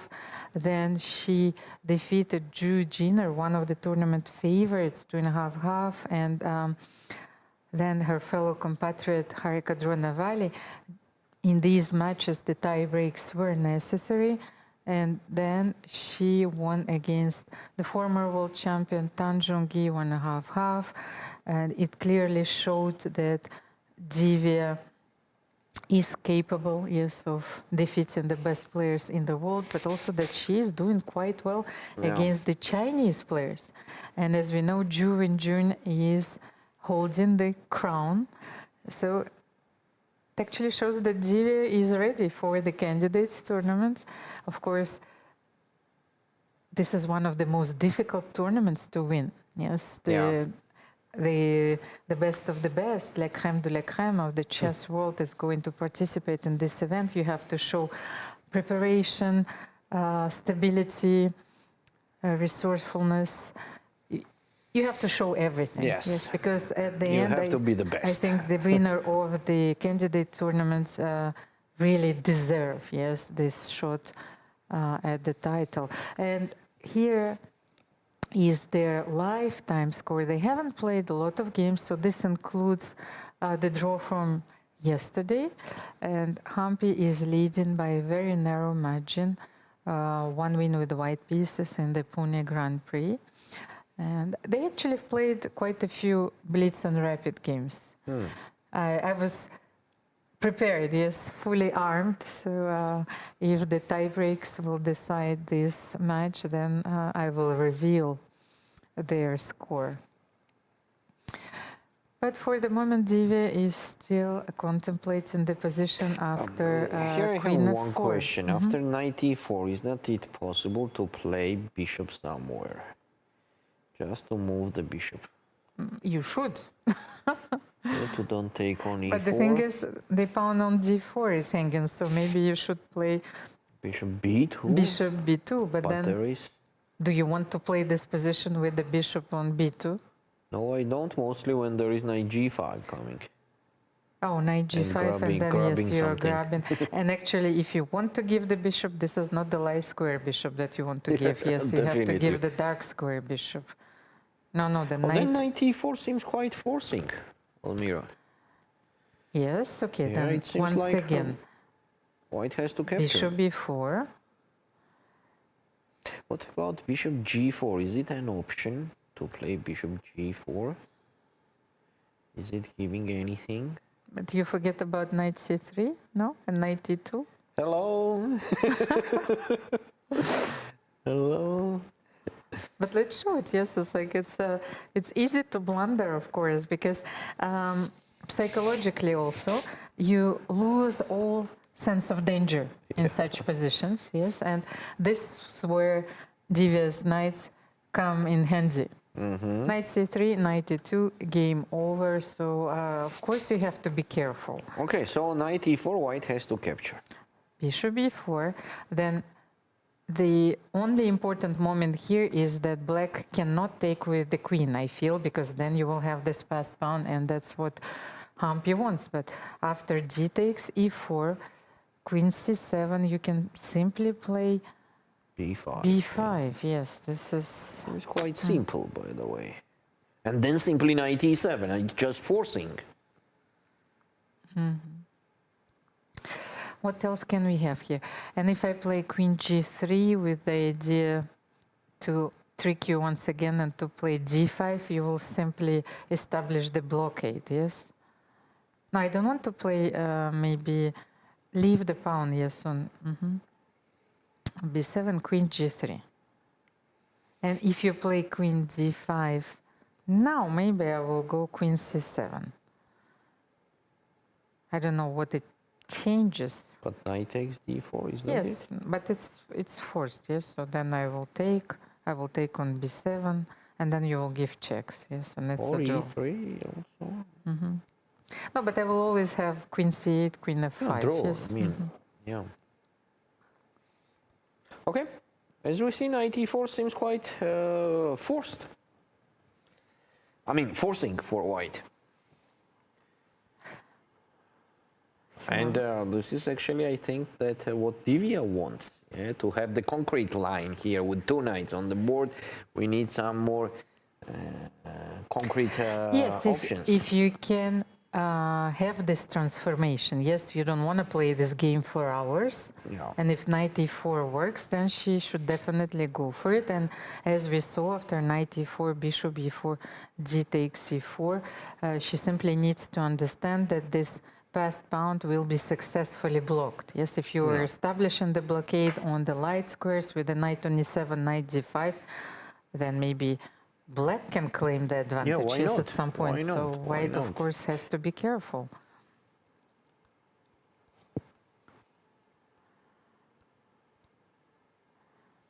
So queen c7 and b5. Once again, let's try this line once again. So I don't have more than queen b6 and knight e7. And the problem is that now the knight is going to d5. Yeah, if you don't play queen b6, it is just going. I mean, if you don't trade the queens. And look at their time, by the way. Divya has almost an hour on her clock, so she has enough time, yes, to figure it out. Yes, and I think that it's her style. Knight e4 is just in her style. Humpy decided to leave the board. I had a look at the playing venue when I was on the break, and once again, everything seemed so calm, but maybe this is the calm before the storm, before the tie breaks. Yeah, tomorrow it will be a storm for sure. By the way, let me check, because I think that if we have the tie breaks tomorrow, the round is going to start earlier. Just a second. Okay, until you are searching for it, I will take a look at late G and Tanjong. Oh, and here Tanjong took her time. She's thinking already more than 15 minutes, 20 minutes, and she did the move. She did the move. I have to refresh it. B3. Oh, what an interesting things happening there. So, on Queen B3, it was Queen E2. Queen takes B6. And it is black to move in this position. So she just gave that pawn on B6. And now she is thinking, what can we do here with black? Knight H5. This is a move that I like. But on Knight H5, another pawn also hanging on B7. So, for example, on Knight H5, there will be Queen B7 attacking the F7 and A8. So, Rook F8 and just Bishop H2. What's the problem? Seems like a lot of things is happening here, Elmira. So, after Queen B3, it was Queen E2 and Queen takes B6. But I was considering Knight H5. yes, and we were considering, yes, in our previous analysis, attacking the F7 and the A8 rook. So Rook F8 is forced. And do we have a move, by the way, here? Rook. Do we have? We have the. What do we have? The knight on H5. Yes, knight H5 Yes. is played. But And so why not just Bishop H2 in this position? Let's take a look. What's going on? mate, Queen Checkmate. E1. Queen E1. Excellent. I am there. Well, I was. Oh, then Knight H5 is very Yes, good. well, I was looking at, I was searching for the time zones and the beginning, yes. Here I was looking some, deep strategical. Yes, no, you have to be tactically alert, Queen yes. E1 checkmate. Here we are. So, Bishop H2 is not possible. If Bishop H2 is not possible, then it's a very good resource for black. If I am taking the bishop on G3, so bishop could not go, it means that I can take it. That's very good. Then I definitely have the compensation there. Yeah, very nice option that Tanjong choose. So it seems that tomorrow's tie breaks, they will be organized earlier. I am still waiting for the confirmation, but I think they are tentatively scheduled at noon, Batumi's time. So let me find. At 12, right? Yes, at 12. So Batumi's time, it means 10 Parisian time, 11 London. So 9 London, sorry. 6 But, p.m. Sydney. no, but I'm trying to find out. For example, if you're supporting Divya from Nagpur, then I think there is 5.5 hours different. So it will be. From India? India is for 1.5 hour. No, but ahead. from Paris. Yes, Yes, so from Paris. That's what I'm trying to understand. So it depends also the cities. Yes, so Yes. I think that then 3.5 ahead from here, from Nagpur. From Paris. No, from Batumi From Batumi to Yes. India? to the city where Divya was born. No? Don't you think so? No, I don't think so, because the all India is 1.5 hours ahead. From here? Yes, from Georgia. Oh, like this is... It's 1.5 hour difference. Okay, so let's figure it out. We because- have to type current time. But Georgia is like if you have the summertime, yes? So like, no, I need to check. Georgia is not Yes. changing the time, Okay, so you're not changing the time. as but well then- as India, by the way. Yes, so that's why maybe, but Yeah. still I think that, Yeah, they are 1.5 hour ahead. it's universal time, so 5.5 hours. Okay, so yes, then 1.5 hours ahead, okay. So it will start then At 1:30 at p.m. 1:30 Indian p.m. time. Mhm. So after knight h5, And we have knight e4 in Humpy's game. And what happened here? Queen b7. Maybe let's stay here for a while. Queen b7. And rook f8. Rook f8 is forced. yes, you need to protect the pawn on f7. And maybe after rook f8, white can play queen f3. Maybe you should leave, yes, this bishop on g3. Just queen f3. Is it possible? But what are or you not? threatening, by the way, after knight h5? Do you threaten to take? Take knight e5. It will not it be a dangerous thing? Like queen e3 check, c3 pawn is hanging. No, Maybe queen now f- you will take, yes, queen f3. Yes, take and somewhere agree on draw. Yes, but you still need to make it here. f5. f5 is extra f5, resource. f4. f5 is a move that the white will not like. Anyway, what I wanted to say that I hope that you will be ready, of course, tomorrow. Please don't miss our tie breaks if we have any. And maybe put an alarm clock. We will certainly need this one. However, you know, the rooster is always there, you know, chancing. Yeah, rook f8 is on the board. Rook f8 is on the board, and late King G is thinking what to play in this moment.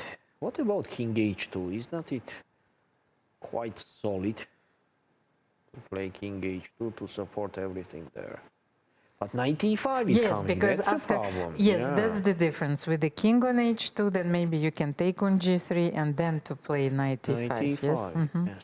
you're right. Yes, this is Black has sufficient Black is, compensation for sure. even better here. What do you think? Yeah, I Maybe like to not play better, with of the, course, but you have if this I knight decide- g4 yeah, check. Yes, If it is my choice, I will choose black.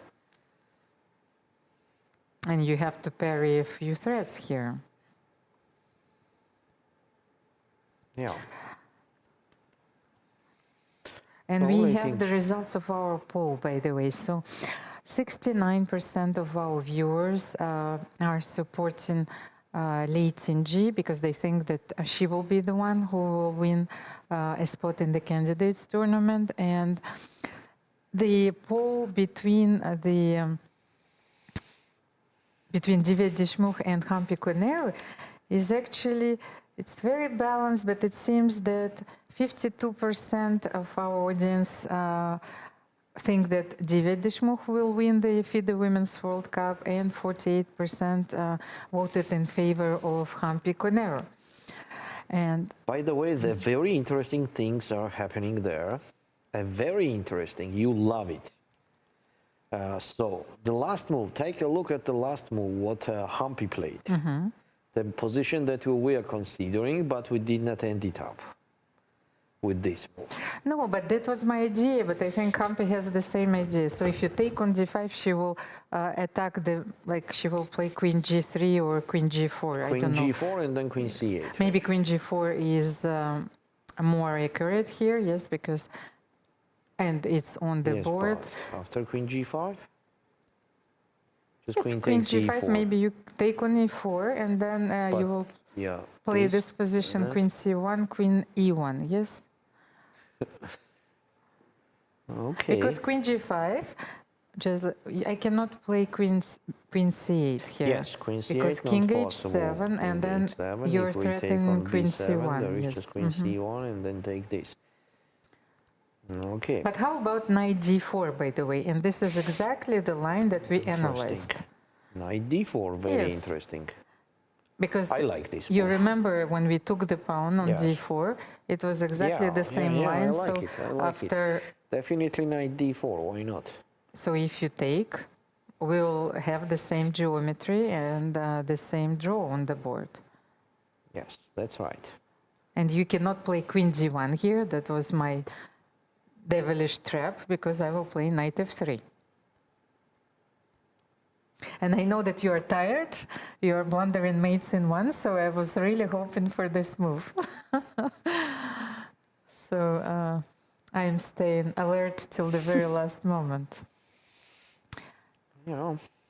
And once again, this knight is, the knight is a very powerful piece. I'm still traumatized by a fork when I was, I think, 7. Yes, I was playing a club event. Yes, and this mighty knight took my queen. And that's all my opponent had, by the way. So as you can see, those memories could be very traumatic. No, I think Divya has to play knight g4 and we that enter seems this, the the best, same because after variation queen g5, by still transposition. playing that. Yeah, just queen e1, but also dead draw. Maybe bishop e1 here. I don't know the point, but just to consider, instead of queen e1, bishop e1.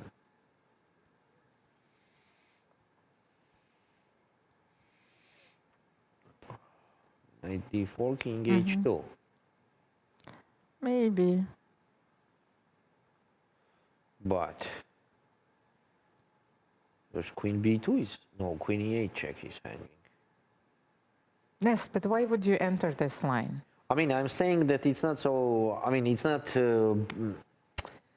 I don't like this for black. Yes, because this is line where white can gradually improve Yes. her pieces. Yes, maybe slowly, yes, just play f3, king h2, bishop g3, who knows? Yeah. And then That's why I harassing the don't like, pawns, yes. yes, on the queen side. So So queen if, g5 is unnecessary yes, at all. if knight d4 once again forces things like knight e4, by the way, it would be only logical that Yeah. Divya played knight e4 and now she would play knight d4. Once again, let's calculate She this captured line. all the knights and now she's giving back. So let's just show this line once again. Bishop d4, queen d4, queen c8, king h7. You can take on b7 or... Okay, here with white queen f5 is better, I think. Yeah, just to fix it as a draw. Yeah. Yes, but white is not risking anything after queen b7. No? As well as black.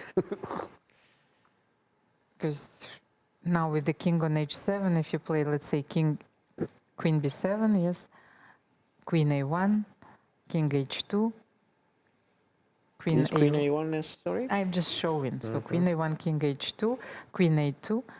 You can take the pawn on e4 with check. That's just so you're not losing the pawn. I was thinking about queen e3. And you can even take on f7 here, by Yeah. the way, yes. Here to play e3.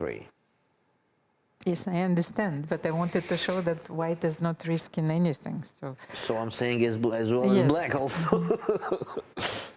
e3, and then I Actually, have to take, and there is a perpetual. after Yes. that fact that yesterday they repeat the position 3 times and they continue playing, I'm on the way to suggest to do it shorter with the perpetual check. So it's a sunny Sunday afternoon, and Yeah. here we are.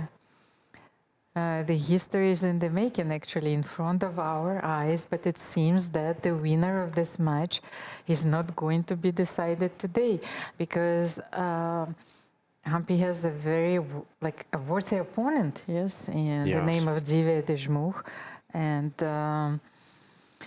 In this case, it's not rare that the matches are going to be decided during Tie-breaks. tie-breaks. And Penalties. maybe finally, we're gonna have a very long tie breaks, like till the next morning, to be late on the flight. What do you think? I was actually so excited, like I was like a prisoner, you know, marking the days, and now I saw that, okay, 2 days are left, so I started packing already, so I'm not missing this flight. I'm coming with a suitcase to the plane It's hall. good that we are close by to the airport, just in case we have a very long Yes, tie by the way, breaks. for those of you who didn't know, Batumi has such an interesting architectural landscape, and the city is constantly growing, and the buildings, yes, they're appearing. Like every time that I come here, everything is changed. But at the end of the seaside promenade, you can see the airport already, and you can see the plane takeoff and land. Yes. So just barely at the end of your Actually, walk. there is a very nice place where the people go to take a look at landing and departure, to take a look at the aircraft. It's a special spot, yes? Yes, So once one again, of the touristical points in Batumi. yes, so once again, what are they looking for? Some adrenaline, so they have to watch our tie breaks tomorrow. Yeah, we have a lot of it here. And you know, both tie breaks, that's something. That's something.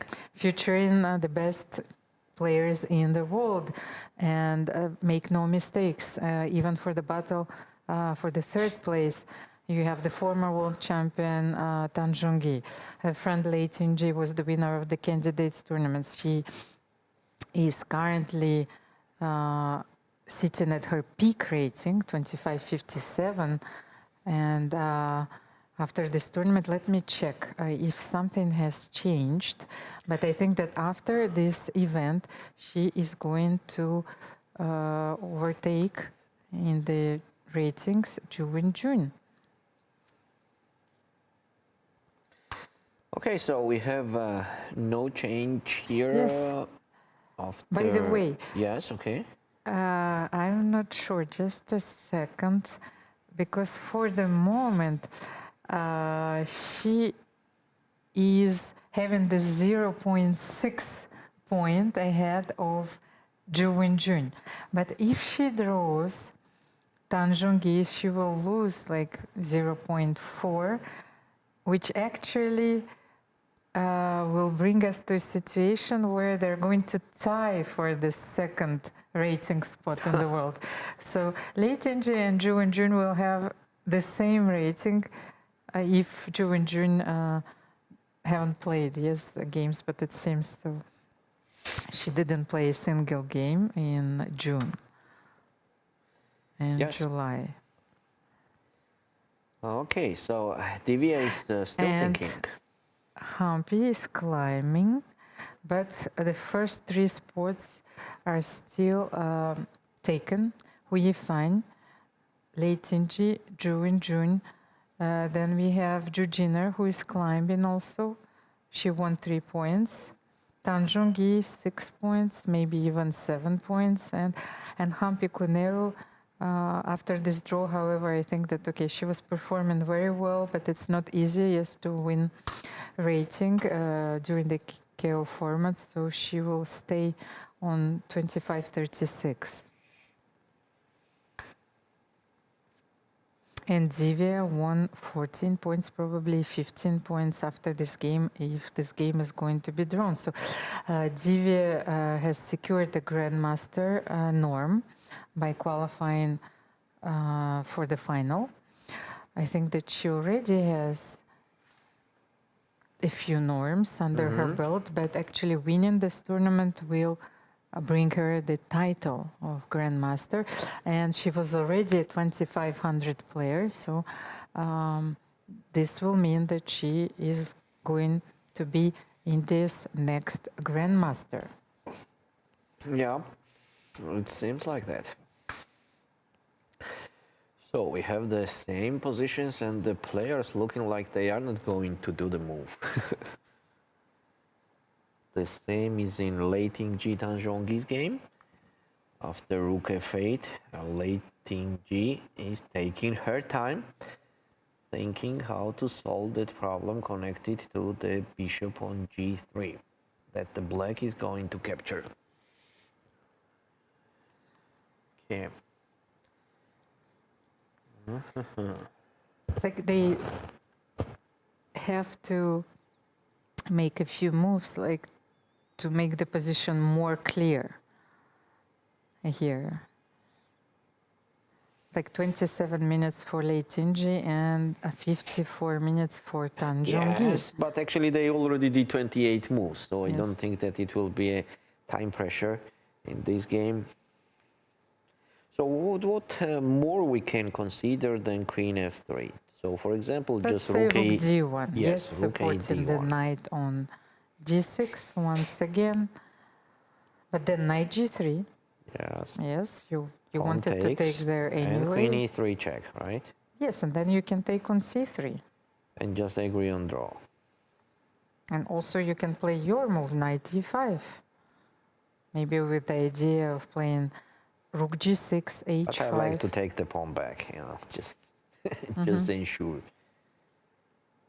Knight e5 is not a straight threat. But actually, I feel that knight e5 is going to be played because Tanjong is always going for the most active continuation, because as we've seen from her matches against Divya and also Vaishali. Yeah, that's true, that's Yes, true. so- But here is one problem, that the white is trading that knight immediately with knight c4. And And then yeah. after queen c3, knight Yeah. e5, yes, rook e5.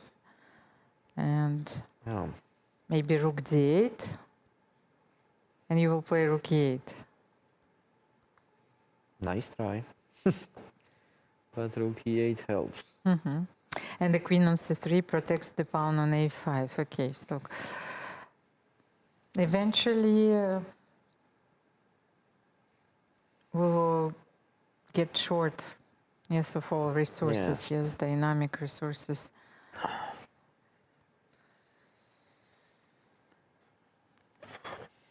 Okay. Let's take a look at Divya again, and yeah, nothing here. We have nothing new. And by the way, I just got the official confirmation, so the tiebreak is scheduled at noon tomorrow. So please mark this in your agenda, because Yeah, we definitely need that notification because we definitely have the tie breaks tomorrow. and especially that tomorrow is the beginning of another difficult week at work. Yeah. So it's easy to miss this one. Or I have another option, to just take a day off and watch our tie breaks. What do you think, Valerie? Would you take a day off and watch such an exciting finale? You know, it's like we've waited for It 3 depends weeks. on work, actually. Maybe you can watch it at work. Also possible. Depends what kind of work do you have. And maybe your boss is a huge chess enthusiast. You know, it can help. All Okay. colleagues could do the same job on the same time at 12 noon.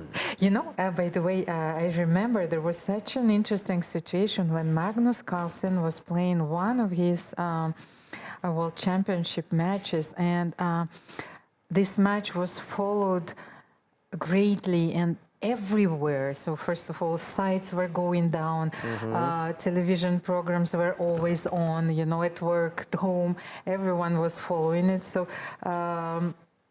it reminds me of the situation where things were getting out of control because everyone wanted to know the result of the games. And like in the Soviet Union, you know, where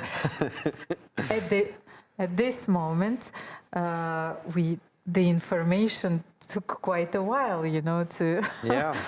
to get to us, and people were waiting in front of the playing halls, phoning. You know, there were telexes. You know, Yeah. Karpov just played this. You know, I had that case actually in my life when I became the world champion in 1995, my mother got those news in radio.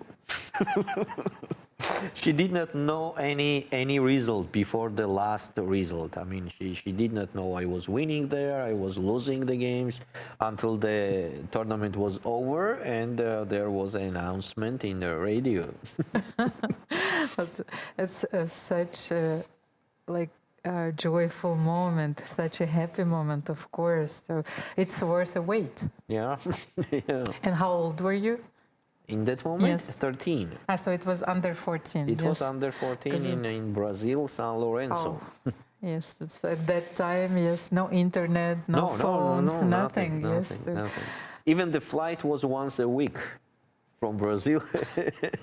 I remember when I won under 16 the World Youth Championship.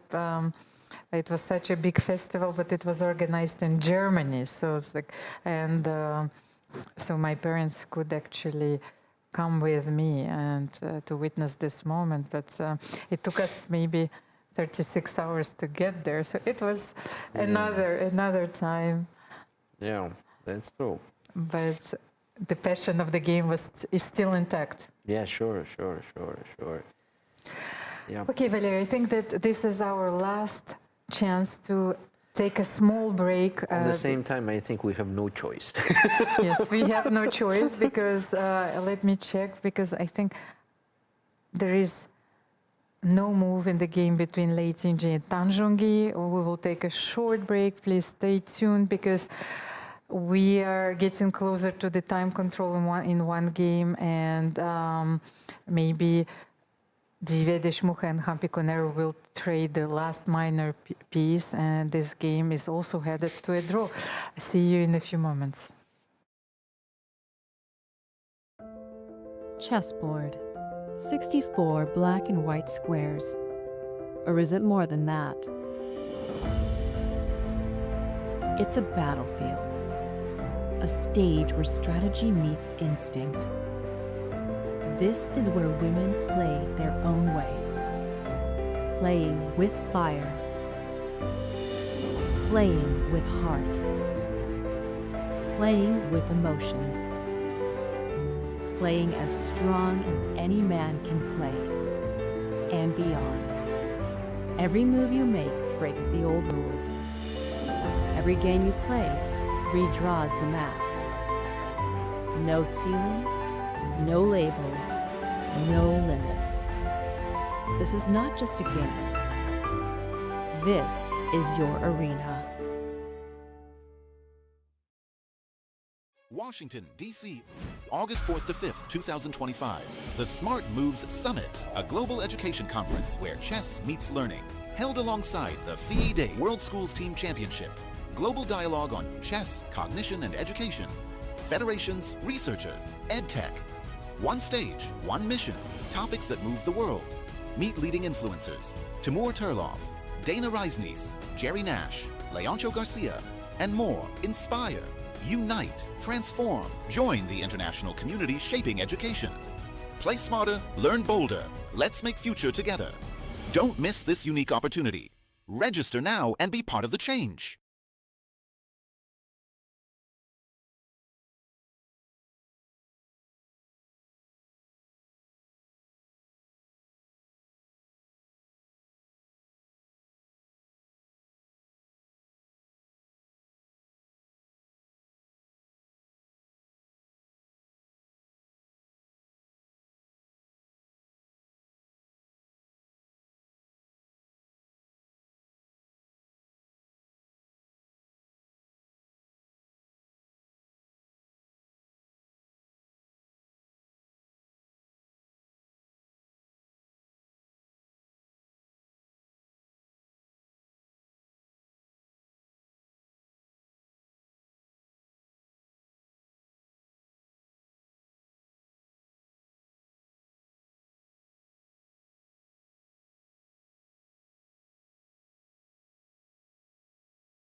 Ladies and gentlemen, we have breaking news. Divya Deshmukh decided to keep the extra pawn. She played g6. Valerie, let's have a look at their position.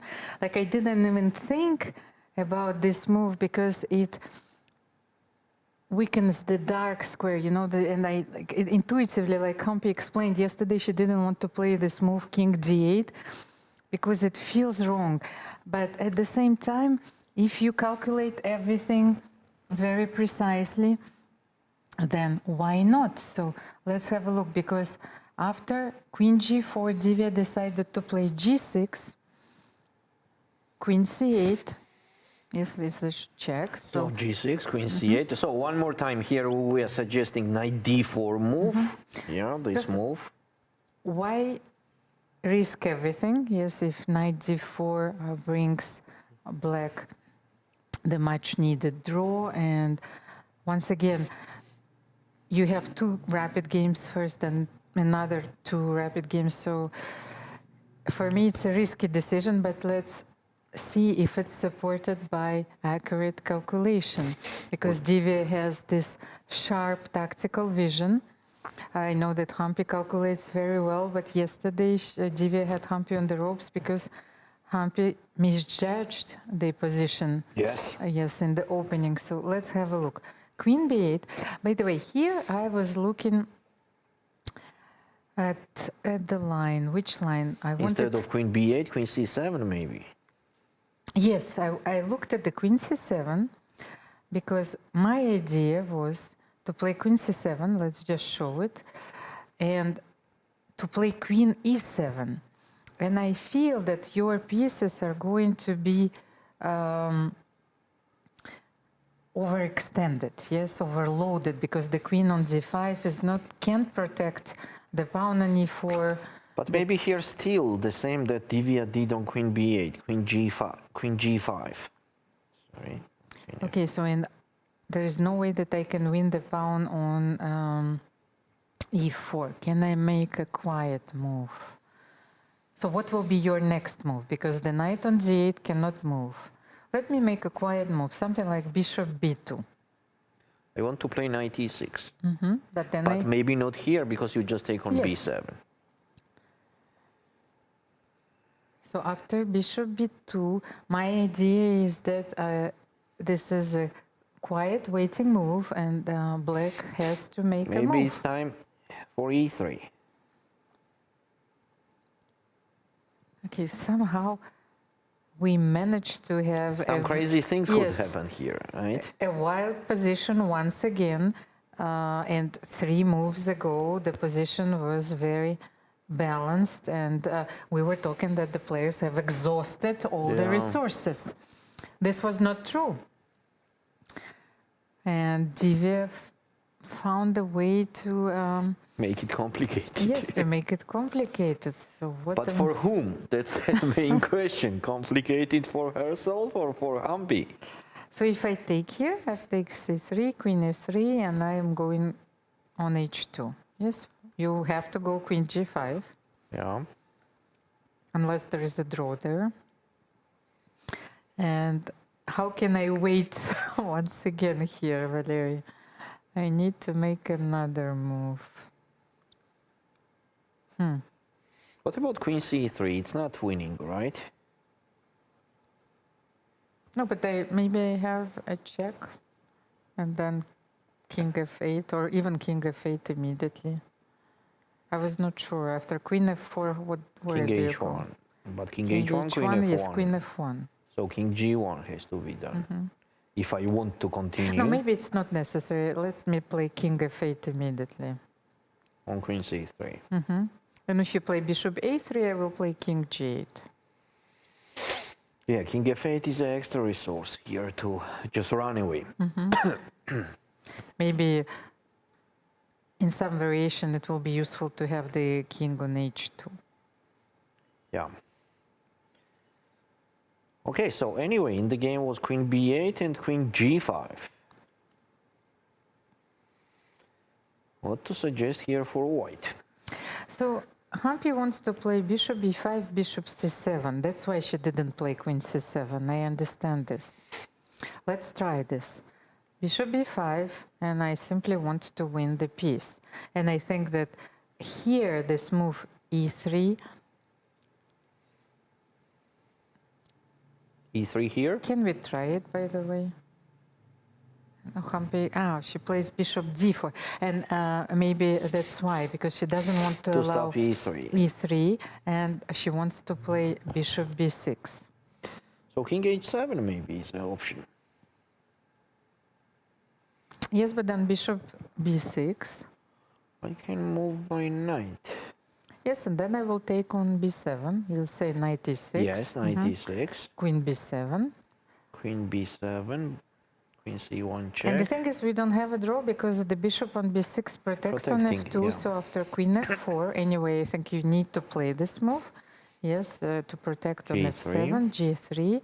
And let's say... Queen f5. I like queen f5. Knight g5 is threatening. Not queen f3, but queen f5. And we cannot take on a6 here because knight g5. So... No, maybe I can take on a6. I can play queen f1 here. Knight f3 check. King g2, and I have to go back knight g5 or what? But maybe this is a draw. Because after knight g5, I cannot see another move but king h2. Maybe king h1. What is the difference? That there is no check back on f3. Okay, let's take knight h3. Yes. And then I will always have queen h5, also queen f3. No, this is fine. This. Yes, so it's very... how to say it? It is unnecessary. Just and still draw.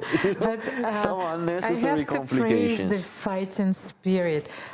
It's this kind of absolute approach to the game that brings you results, Valerie. And yesterday, Divya, the moment where she sensed that Humpy was ready for a draw, she played king h2. Yeah. And once again, we also judge this unnecessary, but I think that this way of playing, it brings you the results. It shows character. Yes.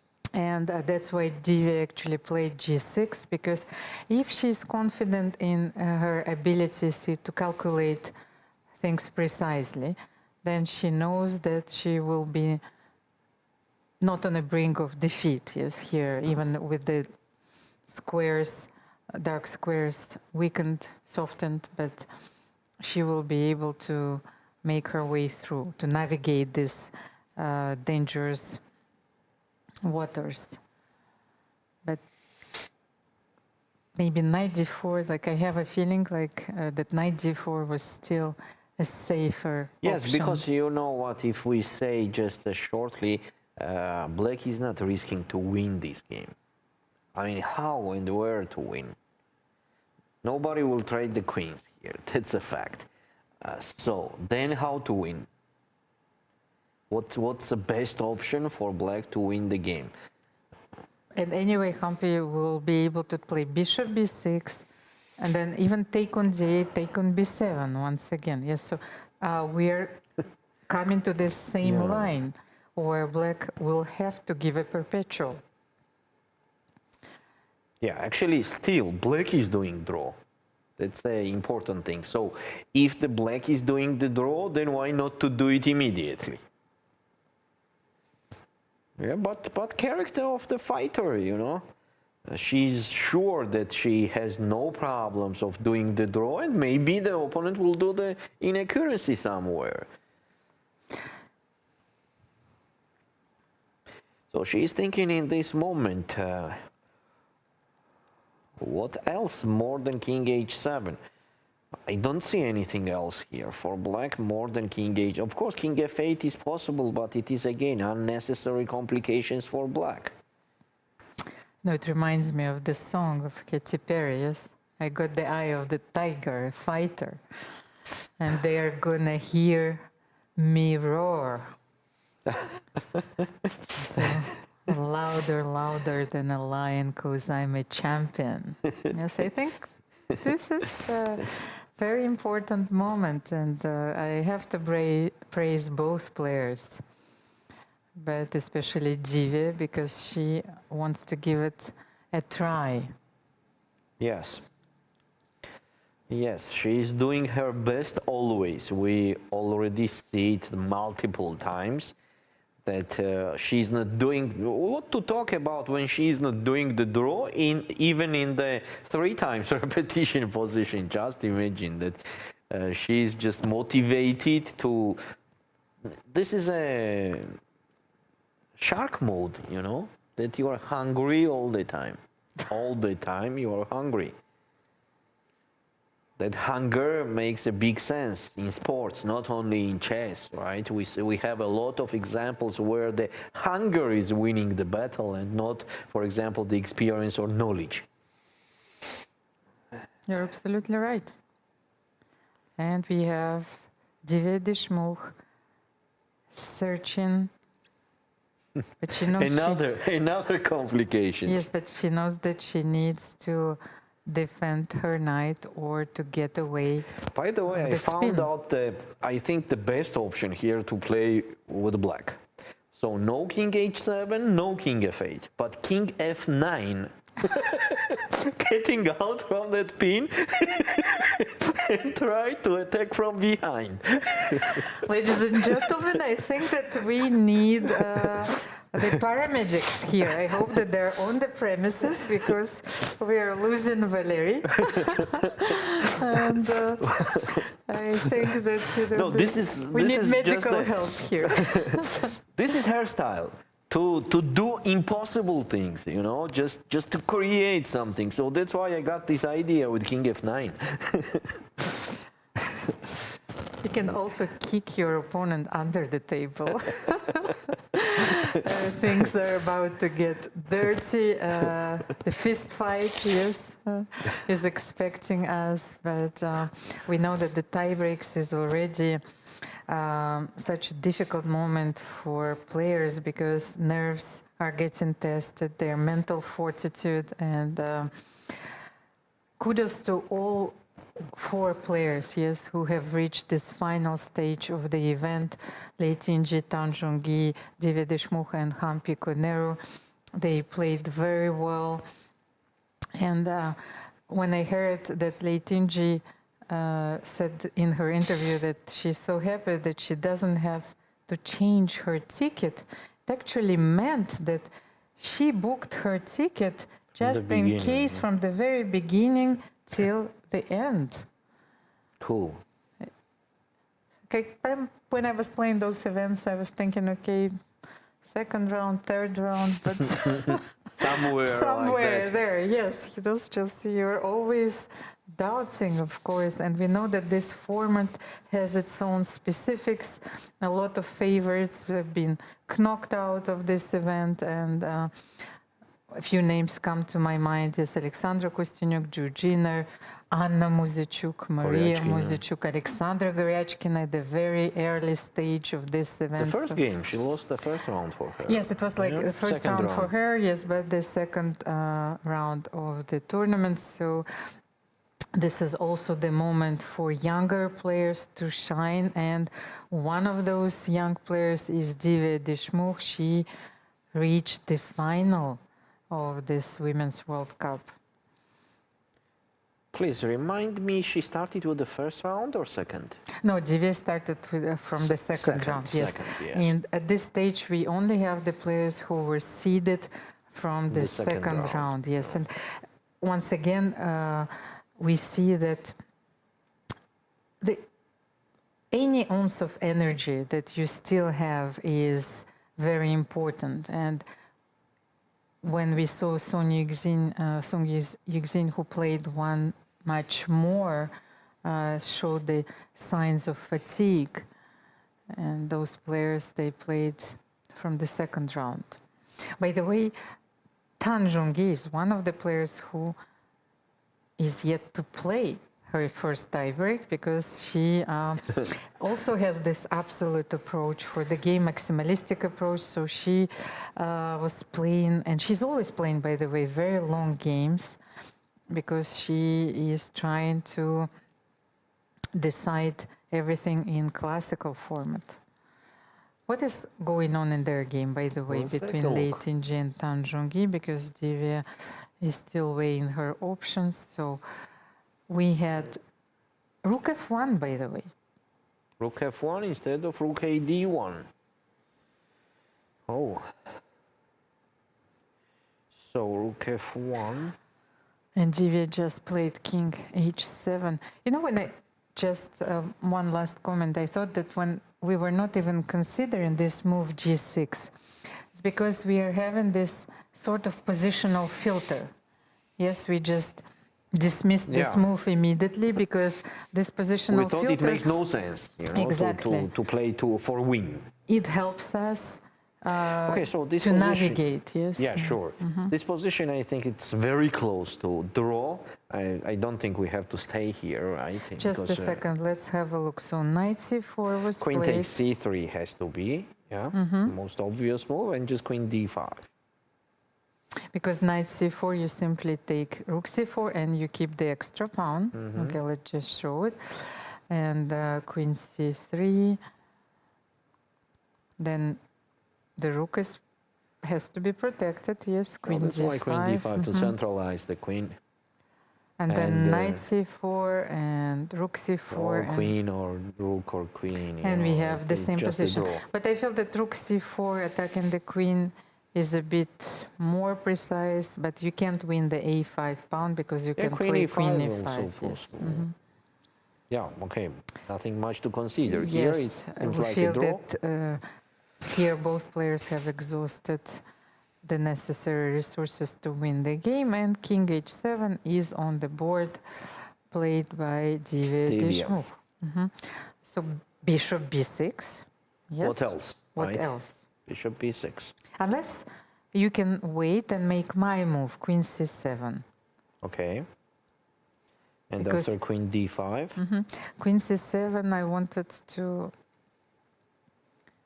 play queen e7, but maybe now I can transpose to my variation. Do I have a chance? Let's say, okay, I make another calm move, bishop b2. And then my idea is to play queen e7 next with queen f8.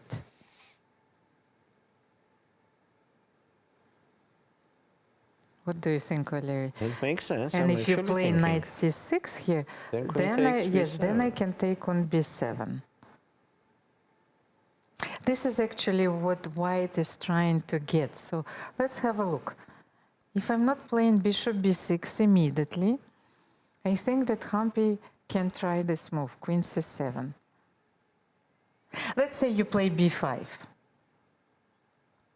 No, I mean after protecting the pawn, let's say queen d5, bishop c3, and b5, yes? So I just want to illustrate my idea. I want to play queen e7, and after queen f8, I think that black is going to be lost. So, Yes, but here is queen g5 again. but yes, Maybe bishop b2 was better.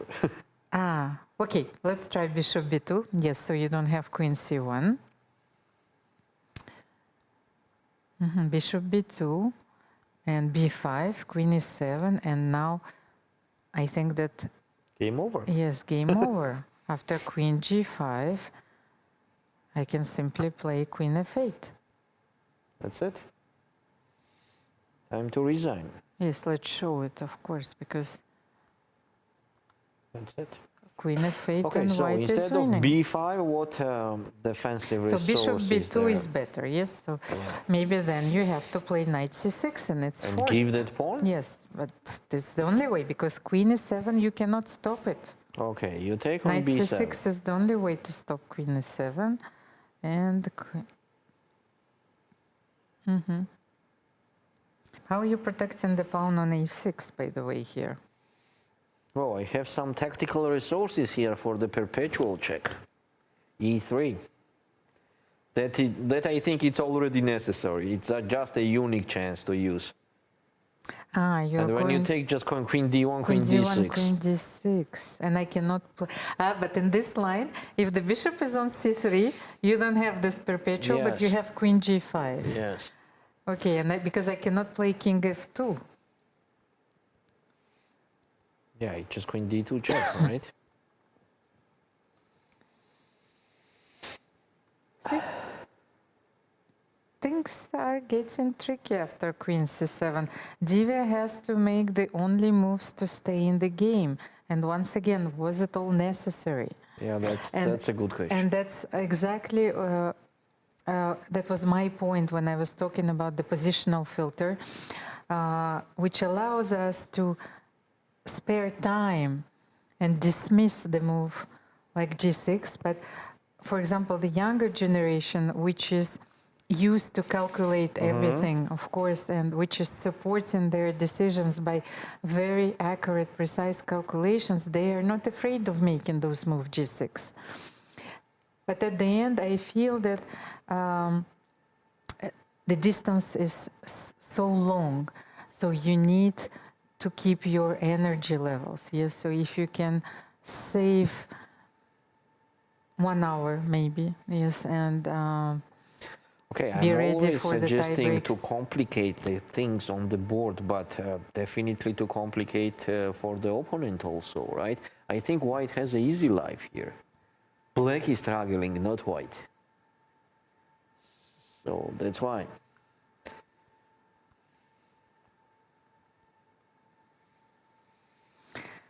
But let's try this once again. Maybe let's try bishop b6 also. What's going on bishop b6? But Just to bishop double b6, I check. feel that you even have knight e6, just in case, you know, and you were playing this move, knight e6, take you know, on b7. and then you were giving checks. Yes, this was the Queen first c1. line. What we actually considered Yes, already. with the knight g5, so queen b3 f4, and queen f5, yeah. queen f5 and knight g5 is coming. Let's say, what happens if I play h4 here? Yes, I'm not, like one last try, I'm not allowing you to Is play. it a time for your move? Yes, g5, I was thinking about this. But g5, I will play h5, but then you will play g4, yes, and then Yeah. queen h5, unless you can find shelter there. So let's say queen a6, queen h5, and king g1, but then knight g5, Knight g5, I am scary of that. and knight f3, yes, so I have to run, king f1. Yes, you have to run. But then how about queen h1 check, king e2, and if queen f3, then you can run, king d2, yes. What a game. Maybe instead of queen f3, knight f3. But okay, you I are, don't you're think I a can. tricky fellow. I can see this mate in one. And what can I do here, by the way? Knight f3 forces me to play king e3? Because what if I simply play bishop a5 or queen a5? Yes, so maybe black can even Yeah, after win queen here. c1, Yes. it will be a very tough game for white. Yes, and queen c2 is coming. Yeah, queen c1, queen c2, it still Okay, this looks is like winning. game No, over. so knight f3, maybe king e3. Okay, let's go. And after queen c1, maybe I can take on e4, but this is a different story. Now black is checking everywhere.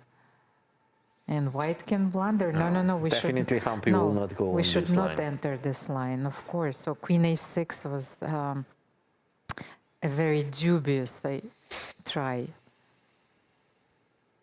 Knight e6 and queen b7. And all this is forced. Queen c1.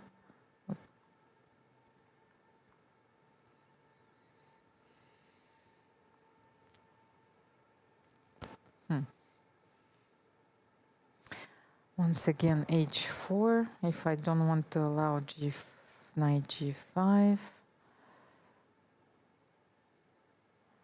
By the way, is this a draw, Valeria? I think that this is On a draw. h4, there is no...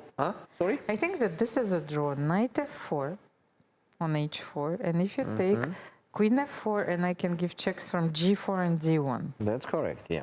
So maybe knight f4 is a draw. Because if you don't take, then I simply threaten queen h3 and Yes. queen g2.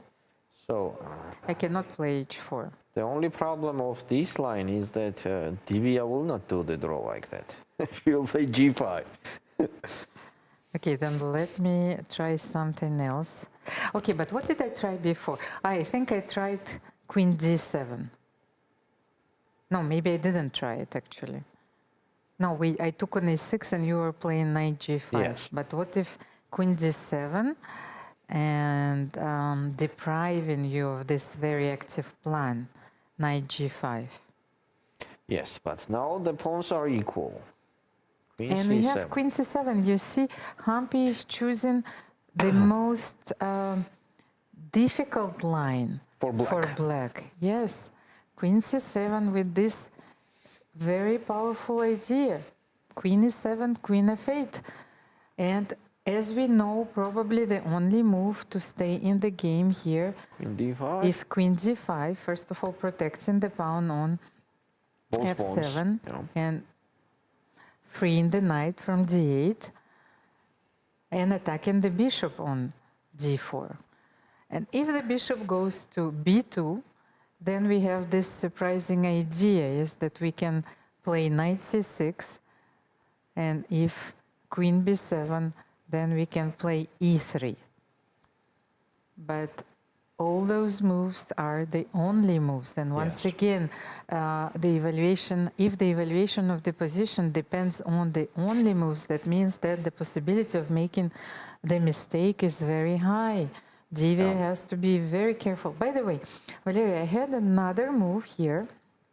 If we don't take the pawn on b7 immediately, let's say we play bishop b2, knight c6, and what if I play queen c8? You have the perpetual, yes? Queen d1, king h2, queen d6, and let's say if I play g3 here. Queen h8 is a deadly threat. You have to do something. And knight d8 again, as it was. Queen c3. And I'm forcing you to play f6 probably.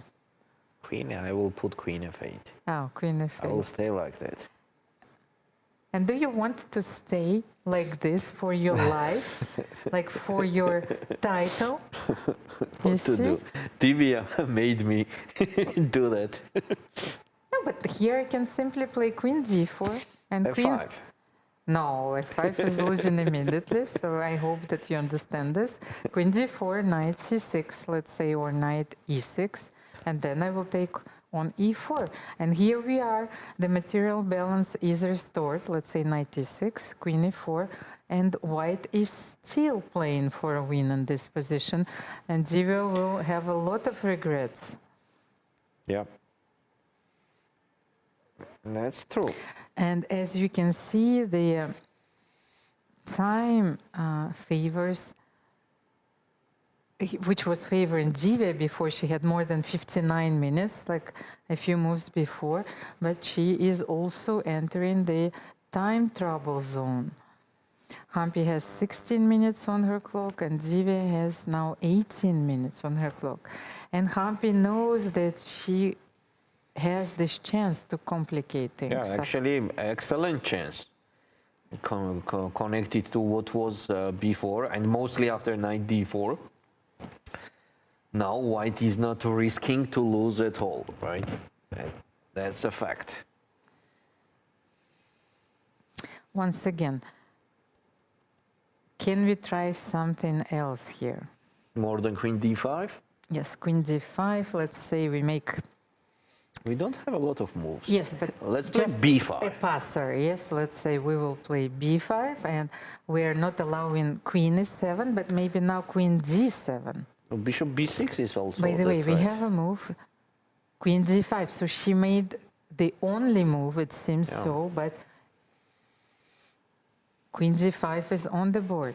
By the way, I think that b5, queen d7. Queen d7, bishop b6 is not winning in one move. Even bishop And b6. queen takes yes. f7. So bishop b6 is a threat, mostly. And that's why Queen d5. queen d5 had to be played. So now bishop c3 or bishop b2, but the scenario behind those two moves is completely different. So let's remind our audience about this move, bishop c3. Once again, my idea is to play queen e7. So let's make your move b5, and if queen is 7, you wanted to play queen g5, and you have this wonderful check queen c1 at your disposal, which saves the game, by the way. Let's say if I take on e4, then queen c1, king h2, wait, sorry, not king h2 because we are losing the piece, then bishop e1, not losing the piece, and then knight e6. How is this position? Seems like draw.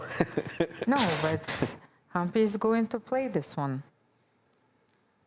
But once again, this is the only way to stay alive. Maybe Now it's even- very important where she will put that bishop. On b2 or c3, because bishop b2 seems like winning if there is no e3 resource, right? So she has to see that e3 idea. But actually, bishop b2 is a very good move. And at the beginning, yes, we didn't know how to defend against queen e7. Yeah, it's not easy to find out here knight c6 and e3. By the way, let's try something else. And on bishop b2, can we play maybe b5, but then queen e7, and this is it. Yes, we are not in time. Because if you are attacking the bishop, let's say queen d2, then simply queen f6. Checkmate. Yes. So we don't have a move here. And actually, I think that Humpy will play bishop b2 here. Yeah, you think so? Because if she Yeah, will... that's the last try, yes, actually. if she will realize that bishop c3 allows black to play queen g5 with this threat of queen c1, then when she's choosing between then those she will moves, do all yes, in on bishop b2. yes, she will try this move bishop b2. But let's try it once again. So it seems that after bishop b2, knight c6 is the only move. I actually wanted to try another move. Let's say, what if g5 here? Of But course. then queen e7 anyway. And then the thing is, you can't run with your king to g6 because you will always have queen f6. And then even on h5, g4 and queen h6 mate. So this doesn't work. Okay, knight c6.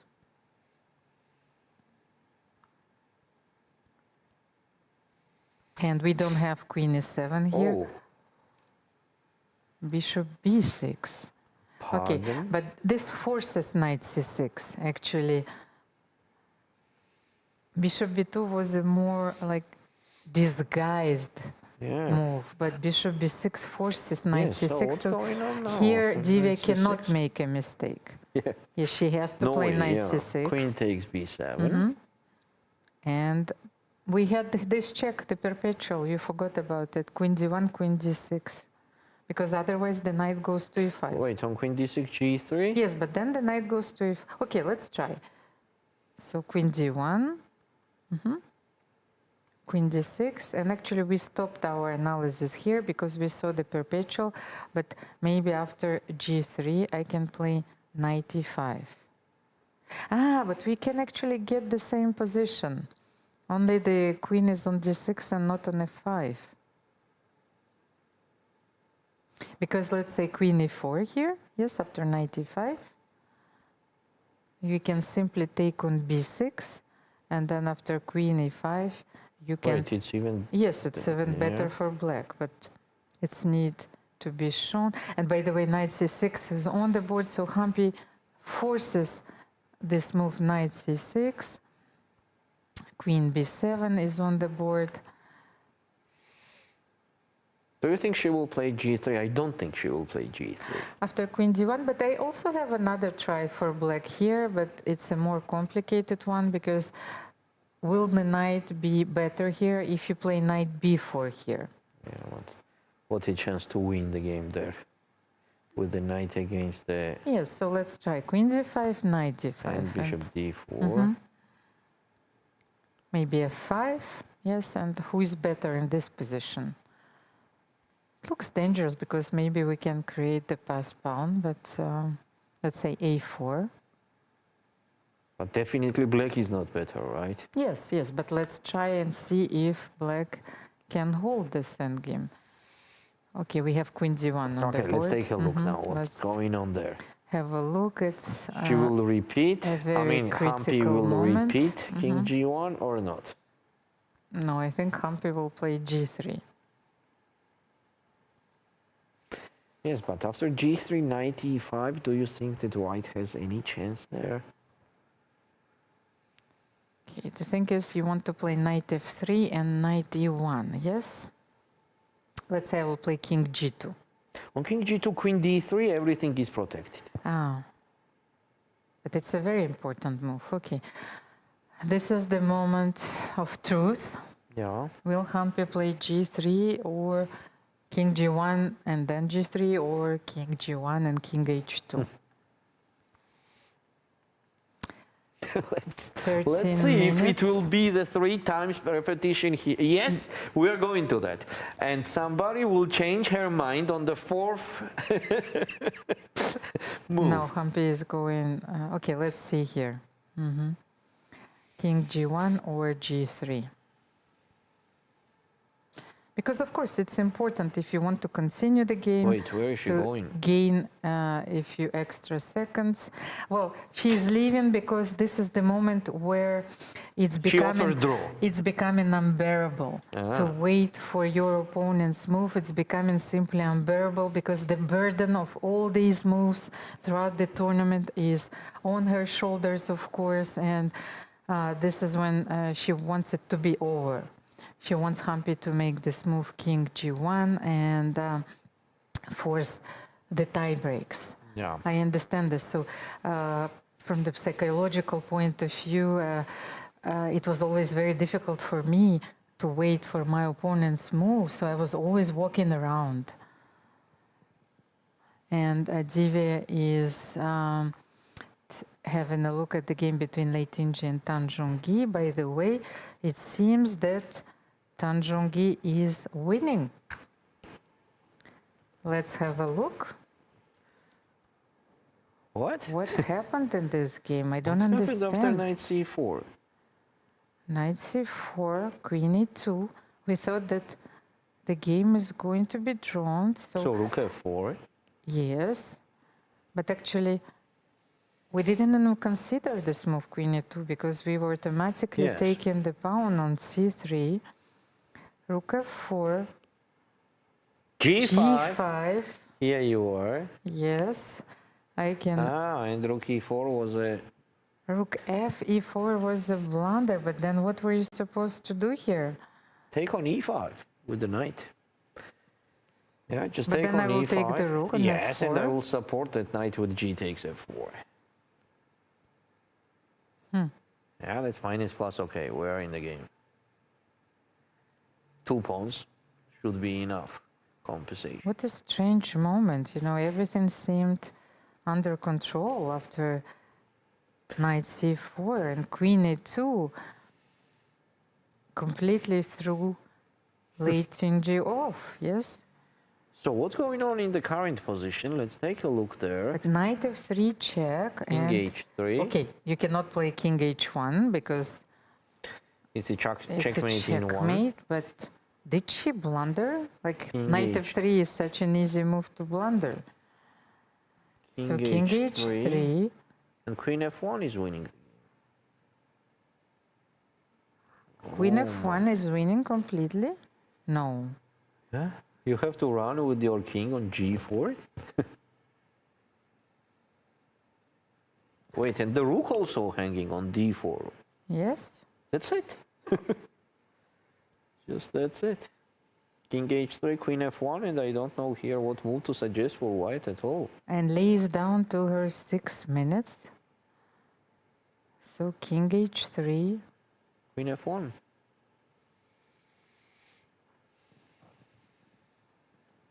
Such an unexpected thing happening here. But It was like can a- the king run? Okay, let's try something. Let's try, because we can run to g4, but if you play knight e3, So queen h1, queen check. h1, king g4, you can simply take the rook on d4. Yeah. And this is it. Oh, yeah. What a dramatic end. Yes, and completely unexpected turn in this game, because we were thinking that the last minor piece is going to be traded and this is it. But knight f3. That's amazing. That's so unexpected. Yeah, the position seems just losing. No, not seems. It is actually losing. But queen Still f1 is queen the f1. only move, or we have another move? So if you go knight g1, then king h2, yes? And then you're And forced maybe to play perpetual? Check. knight f3, king h3. No, but queen f1. But how about knight d2? Well, I have to save the game somehow. Knight d2, queen h1, king g4. There is f5 also. Yes, and you can still take the rook on d4, I think. Yes. And on the same time, f5 check is extra resource now. Oh, gosh. So it seems that Tanjong is completely winning here. Do you think that she could not say queen f1?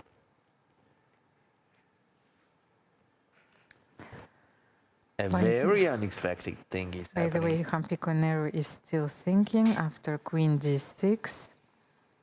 She didn't play king g1, so maybe let's quickly have a look at this game. If we will have a draw after king g1, or Humpy will play g3.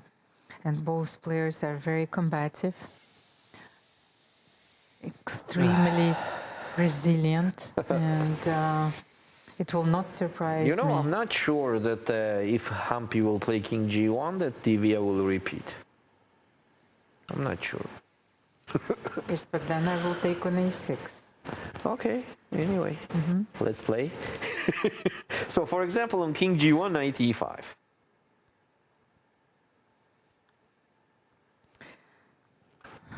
Okay, but I can take on e4.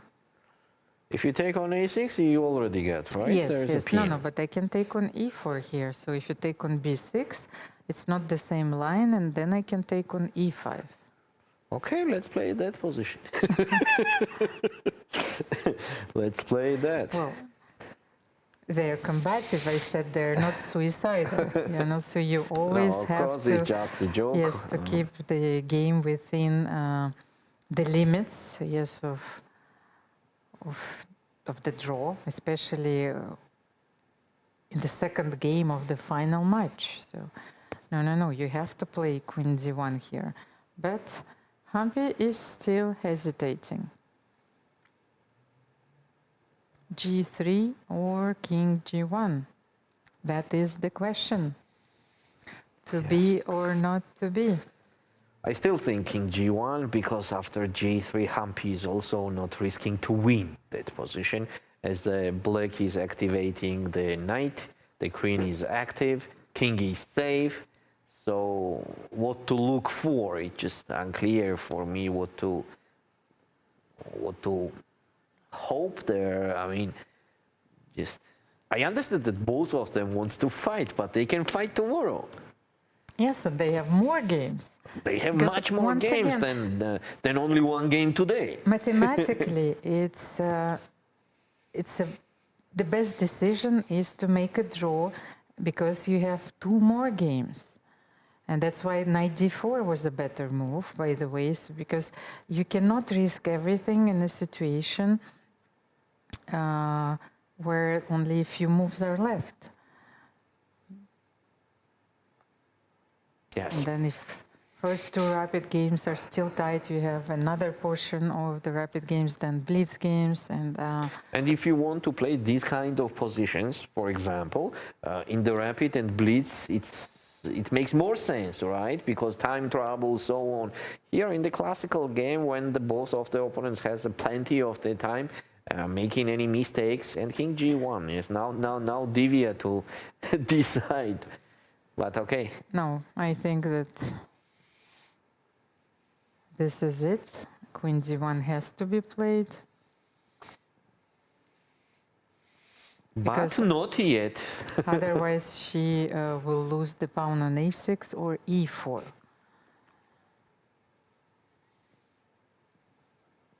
So I think Divya already thought about that, but she's just double checking now. Of course, again, we understand she wants to fight. She is a young fighter, but now is a moment to fight on the next day, tomorrow. I love that. That fact and that name, how we pronounce it on Spanish. They love to do the things tomorrow, so let's fight mañana, not today. Today it's a draw. Today it's a draw. So Divya is still thinking, but I think she completely understands that there is nothing else to do than Queen D1 check. But still, she's using her time. By the way, Valeria, I wanted to come back to this position where Humpy played Queen c7. Once again, well, we still have a chance. The queen was on b8, yes? So Queen c7 with the idea of playing Queen e7 just in case and create some sort of Zugzwang. But here, White also had this move, Queen d6, yes, and we are about to see a draw. But I think that this move allows Queen c1, yes, and then Knight e6. And that's why Queen c7 is a bit more precise. So here we are, the match between Divya Deshmukh and Humpy Koneru is tied. The title and the winner of this match is going to be decided tomorrow. Please know that the tiebreaks are going to start tomorrow at a very unusual time, noon, Batumi time. So please make this notification. And Marika Chaparidze is now doing the drawing of lots. So it means that Humpy Koneru is going to have the black pieces in her first game. And some of the players, when actually asked this question, said that they prefer to have the black pieces in their first tiebreak game. Yeah. So let's switch to the other game between Lei Tinji and Tanjong. Tanjong is still thinking after King h3. So it seems that Queen f1 is winning here, and we failed to find. I'm surprised she is thinking so much. Yes, we failed to find the response. Rook e4, but maybe it's just maybe it's transposes. Oh, it transposes to draw. Oh, but now the rook on d4, is not threatened anymore. So now rook takes now after rook e4, she will play knight g1. Perpetual check. Perpetual, but this is crazy. If they wanted to do the draw, they have to do it another way.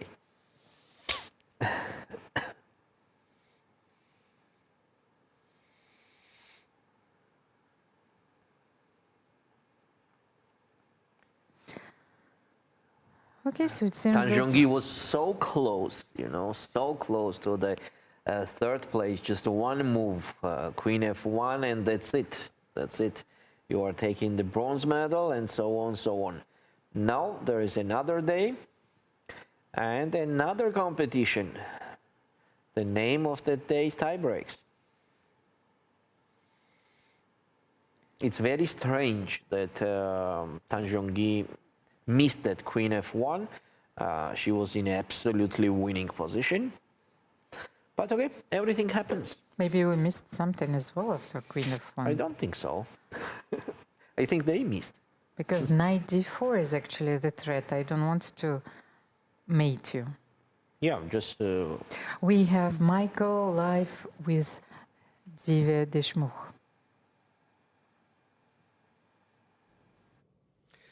The second game of the final has just finished, and I'm pleased to be joined by Divya, who's going to give us her thoughts on how this final has been played. Divya, first of all, thank you for stopping by and giving your time for us. What are your thoughts on ending the two classical games in 2 draws? I was quite disappointed with the first game, obviously, because I saw everything and I just always ended up making the wrong choice, and it was quite a pity. So yeah, the first game did not go my way, and even though it was a draw, it kind of felt like a loss. So I was just trying to recover, and today was considerably easier. I think I got myself into a mess for no reason. I was trying to see if there was a win, but I just missed this queen b8. And I was confused if I should go g6 or g5, and I think g5 was better because this queen b8 doesn't work against it, but I had some other problems. And yeah, it was just, should have been an easy draw. I got into trouble for no reason. Let me pick up on what you just said before about yesterday's game. How is a player so strong as yourself able to relax and try and forget about the previous game and focus on the next game? Do you have a routine? Do you do something special to get into a good mindset for the next game? I mean, I think it's absolutely necessary to do that, otherwise you're not going to perform well in the next game. I just tell myself that I have the rest of my life to be sad about it, so just don't be sad today and then we can be sad about it afterwards. So Humpy is the reigning World Rapid Champion. She's been World Rapid Champion twice, but you've defeated very strong players here in the tiebreak. Tomorrow at 12 o'clock, you'll have to face off with her in the tiebreak. Is it evenly matched? What are your thoughts on the tiebreak for tomorrow? Yeah, of course. I think I'm going to give my best. She's, of course, a really strong player, but I'm hoping things go my way. Okay. Talking about today's game and yesterday's game as well, it seems to me that you're the type of player who will decline a threefold draw and push on, even if the position is even or slightly worse, or you're low on time.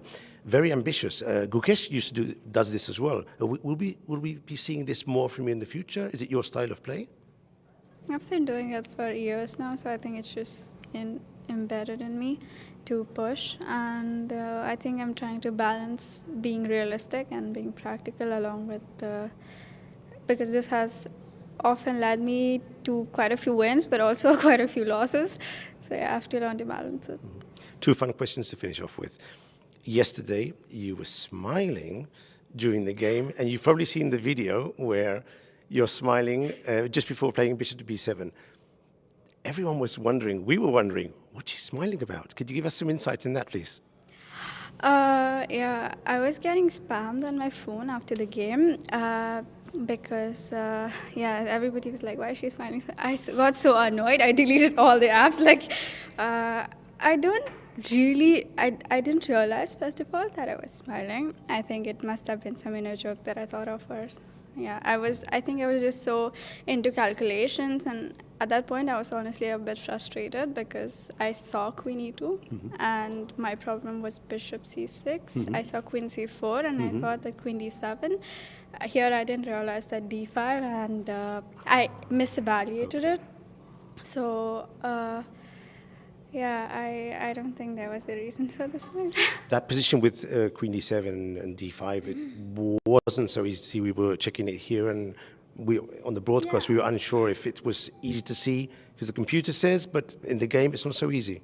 I saw it. I think once you see it, you kind of, like, if you spend like 4 or 5 minutes on that position, you realize that it's just winning. You move your queen, c4, c5, and all her pieces are dead. But I saw till d5, and I thought, okay, she moves a bishop, and I have nothing for a piece, maybe just one pawn. So yeah, wasn't easy. Okay, my final question, and you can go and rest and prepare for tomorrow. The banana thing. You have to tell us about this banana thing. You bring a banana every day to the game. People are just wondering, what's up with the banana? Tell us about the banana I thing. mean, what else am I going to do with a banana? I'm going to eat it. I don't know what's there to wonder about. I'm going to eat it, obviously. But you never get around to doing it. Maybe because if the game gets late. They're not letting me eat it. Okay. Will we see you at some point eating it then, maybe? Yeah, if I start eating a banana, then you should know that I'm pretty relaxed in my bowl. Okay. Some people were saying it was sort of a lucky charm. Does that have nothing to do with that, no? Okay, so the banana is to eat, and at some point maybe we'll see Divya eating. Thanks a lot, and the best of luck for tomorrow. I don't think you're going to see me eat tomorrow. I'll flag on time. Thank you. Thank you very much. Thank you, Michael. And I think the whole world was waiting for Divya's answer, especially about her smiling yesterday. But Valerie, it seems that Divya was not aware about that moment. She was so deep into her calculations. And let's say it's for the pleasure of our eyes. Yes, so we are going to keep our eyes on Divya, and she's going to brighten our day with a smile. So a draw was agreed between Humpy, Koneru and Divya Deshmukh. How about our second game? Do we have a move after rook e4, by the way, Valerie? Nope. Tanjong is thinking. She's already down to almost 8 minutes on the clock, but they have only 4 moves to do. And okay, it's a fact that she's considering the perpetual check, trying to find something else, but... Let's try another move. If we don't give a perpetual, what else can black do? Because black can play f5, by the way, and if you take the queen, g4 is mate, Valerie. So Voila. after f5, yes, voila. The French is needed here. Non, je ne regrette rien.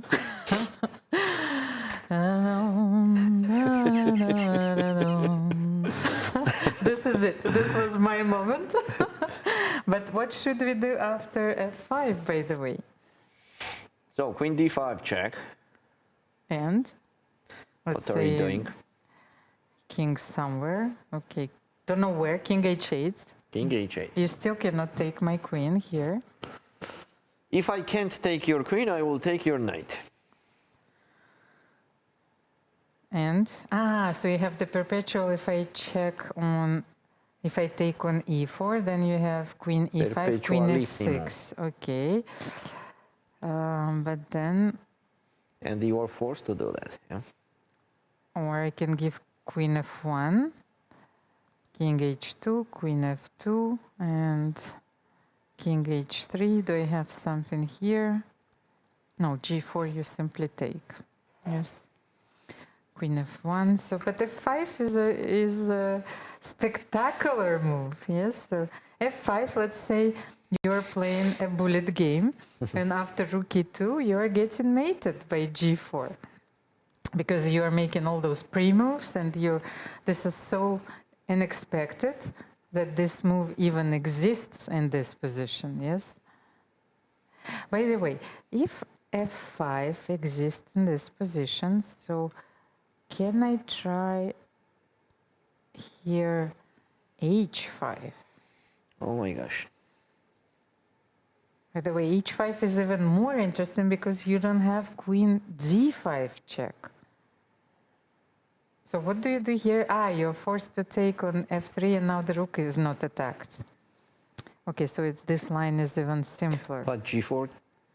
Yes, you will take on g4. With just a perpetual check It's again. always a perpetual, but it means that h5 is also a funny way is to force a draw, because black is trying to mate white on g4. Yeah. Okay, Tanjong to move. Not such a gioco pianissimo. Such a chance to win the game. Such a chance. I'm sorry for her that she was there. She was there in one move after Queen F1, and now she's just struggling with different lines, but could not find the best way to get some advantage, because there is no way actually to get any advantage. It was just one move ago, winning in one move. And once again, just to remind our audience, in case if you're joining our broadcast only at the very last moment, that this match is also very important, because not only it will decide who will be the bronze medalist of this World Cup, but also who will qualify for the candidates tournament. And actually both players have played the candidates tournament in 2024. They've exchanged blows, but this candidates tournament was won by Tanjong. And Lei Tinji was the winner of the previous cycle, but at that time we had candidates matches. So Lei Tinji played June in the previous cycle, and Tanjong played June this April, but with the same result. Yes. No way, we still have the same world champion, who is a very strong player, June, and I think she is following this event. You know, she's following. Will be there another name, and we have this name. Divya Deshmukh has qualified for the candidates tournament, because for the moment the names that we have is Alexandra Goryachkina. She was the winner of the candidates And tournament, here we are. and she played the match for the world crown against June. We have Ju Jinner, we have Divya Deshmukh, and Humpy Koneru. Humpy Koneru, who also played the candidates tournament last Yes. year. Tanjong, Lei Tinji, all of those players are very strong, and they deserve their spot in the candidates tournament. But this year we have a novelty, that the runner-up of the previous cycle is not directly qualified, and this was Tanjong, so she has to fight for it. And they're repeating the moves after knight g1. She's double checking for last time, I think so. It's the last seconds, last moment of, I mean, before the handshake and agreement on draw. Because if she found out something, she will do it earlier and not repeating that knight g1, knight f3, as they are not in the time trouble. I mean, there is only two moves to do. So let's see. I think we're gonna have the handshake now.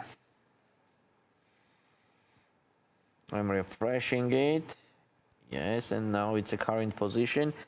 It's move number 38, black to move. So there is no time trouble to repeat the moves. If she's doing knight g1, it means that she is offering the draw. And it seems like it will be like that.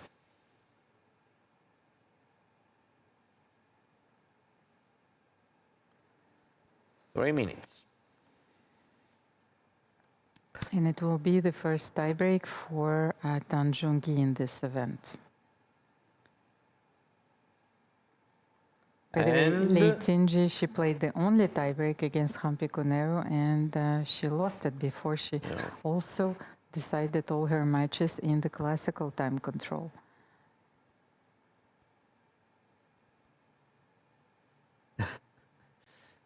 What is she considering? What an interesting moment. F5! Wow!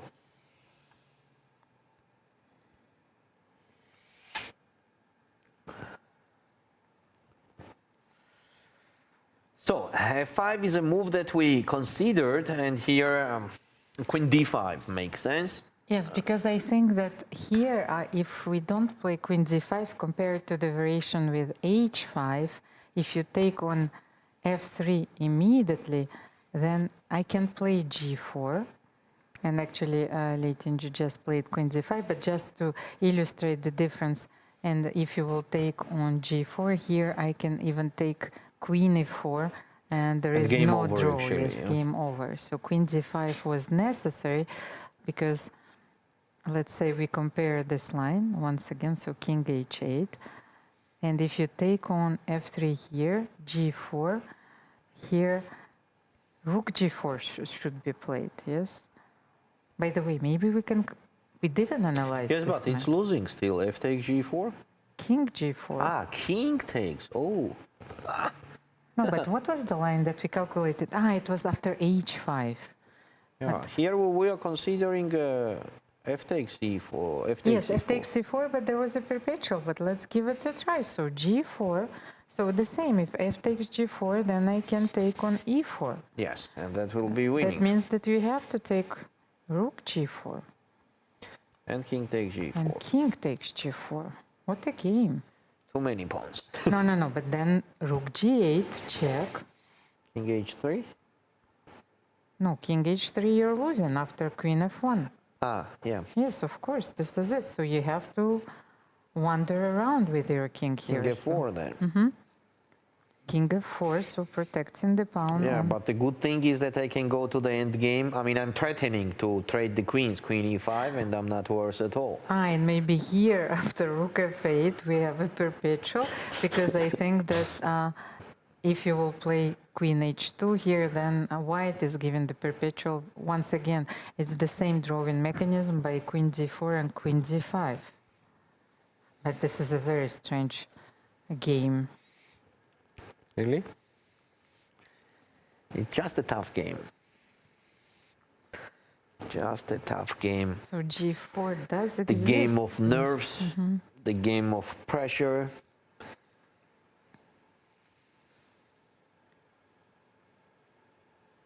And we have it. She takes f3.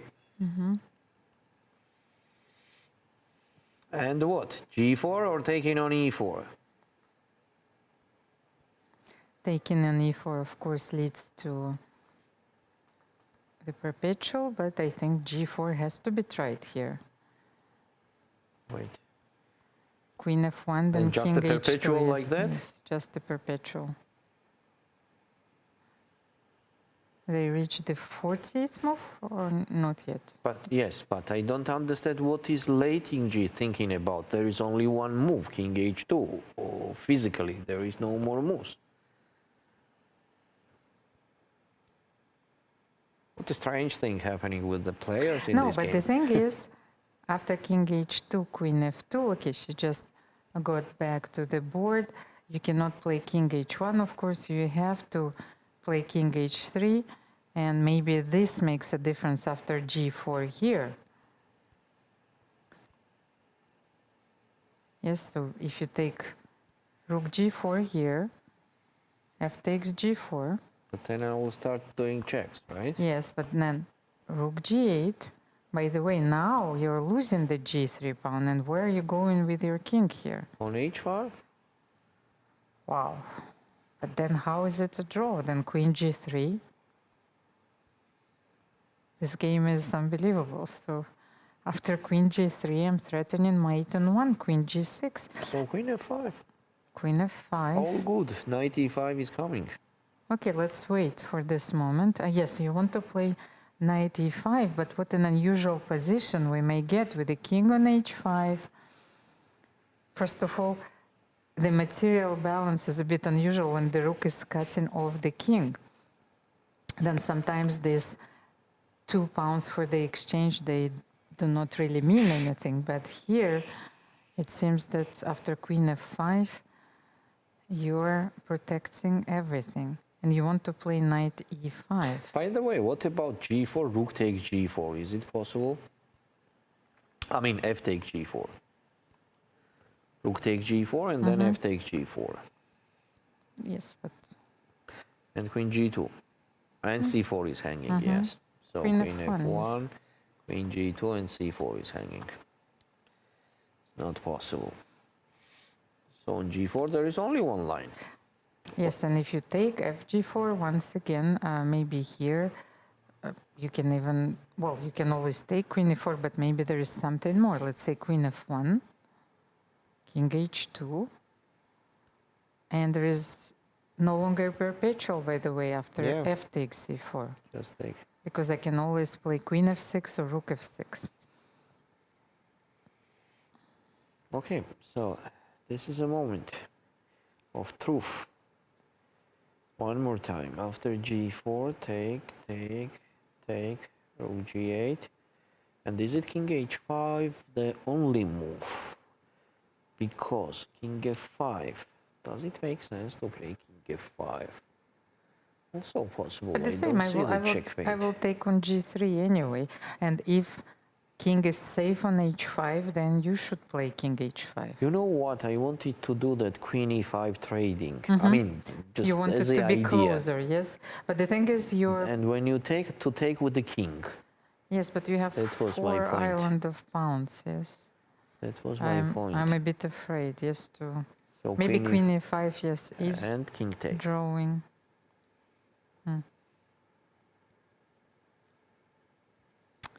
Yes. Okay, this is That's it. very interesting as well. So it means that you can play king f5, but there is a but. As usual, you know that with me there is a but which will follow. What if in this situation, After king f5, yes, I can play queen h3 check. No, queen g3. you have to take on g3. Yes, how can I? No, it was not queen f5. Can I do queen c2? But you can play queen e4, but then okay, no, this is too much. I don't know what is happening in this game. No, queen g3, of course, is a very good move. And then maybe after queen e5, maybe queen g7. Let's try it once again. Yes, rook g8, queen f5. I still think the queen h5 looks very interesting, but here after queen e5, maybe I shouldn't take on e5 and activate your knight. Maybe queen g7. Yes, but just take that and take on a5.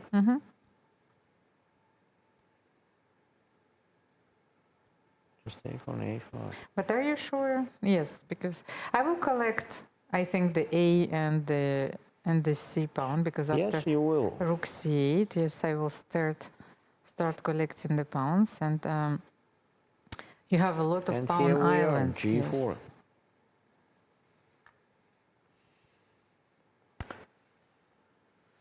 Okay, we have g4 on the board. Now rook takes g4 is just extremely necessary.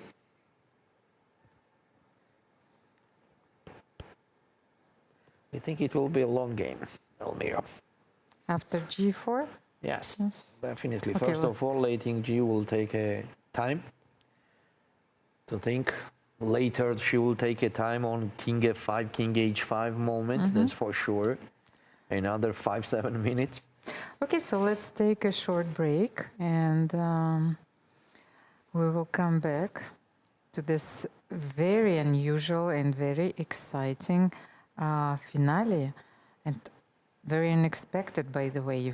It was such a nice try, f5, g4, Valerie. So please stay tuned, of course, because this game is still in progress, and we are expecting king h5 or king f5. We will find out in a few minutes. Chessboard. 64 black and white squares. Or is it more than that? It's a battlefield. A stage where strategy meets instinct. This is where women play their own way. Playing with fire. Playing with heart. Playing with emotions. Playing as strong as any man can play, and beyond. Every move you make breaks the old rules. Every game you play redraws the map. No ceilings, no labels, no limits. This is not just a game. This is your arena. Washington, D.C., August 4th to 5th, 2025. The Smart Moves Summit, a global education conference where chess meets learning. Held alongside the FIDE World Schools Team Championship. Global dialogue on chess, cognition, and education. Federations, researchers, EdTech. One stage, one mission. Topics that move the world. Meet leading influencers. Timur Turlov, Dana Reisnies, Jerry Nash, Leoncho Garcia, and more. Inspire, unite, transform. Join the international community shaping education. Play smarter, learn bolder. Let's make future together. Don't miss this unique opportunity. Register now and be part of the change.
Dear chess friends, welcome. The game between Humpy, Koneru and Divya Deshmukh ended in a draw, and they left the playing hall, Valerie, and I think that they're already preparing for their tomorrow's tiebreak. But we still have one game in progress, and the game between Lei Tinji and Tanjong has a very interesting endgame, by the way. Queen, knight, and 4 pawns against the queen, rook, and 2 pawns. And we have the king on h5. By the way, we were looking at the move queen f5 here, yes? Yes. With the idea of... To activate the knight. First knight of all, e5. of pairing the immediate threat queen g6. Yes, queen g6 mate is a very important threat. But here, there is another move. You can also play queen e4 with the same. I was not sure of the same efficiency or not. Like we want to play knight e5, yes? Mm-hmm. So queen f5 or queen e4, what is the difference? Queen f5, by the way, doesn't allow black to play rook g5. Now I can see that there is another crazy move in this position after queen e4. What if rook g5, So king takes h6 but king h6? and rook g6, perpetual check. No, but okay, I can make a king draw h5. whenever I... Yes, but yes. on rook g6 there is king h5 back. I will not take that. No, okay, this is too much. Rook g5 is too much. So queen e4, I can play queen g5, but then why not queen f5? Because you simply take queen h6, king h6. Queen f5 makes more sense. Yes, I like think so. this. I like our move, queen f5, and we simply want to play knight e5. And we are not allowing this insane idea, mildly insane, but rook g5, we've seen everything in this game, so we might as well expect rook g5, but I think queen f5 is So what about a rook very e8? interesting try. To don't give you knight e5.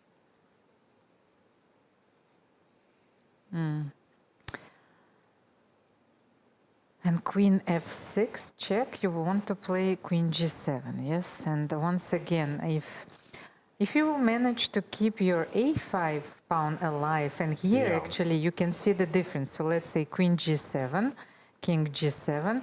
I can take on a5 because rook e5 is winning because the knight and the king are attacked here. So I understand that.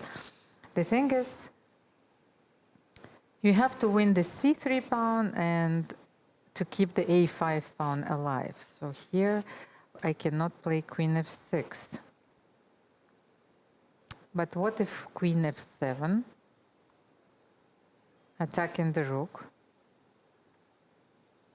It makes more sense. And the thing is, I'm still protecting the pawn on f3. Let's say you will play rook g8 here. Rook Back. actually was on g8. Yes, yes, but then I will play queen f5 back. And then...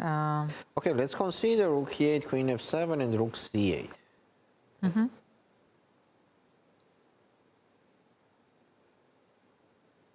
You know that you can still play queen f5 back.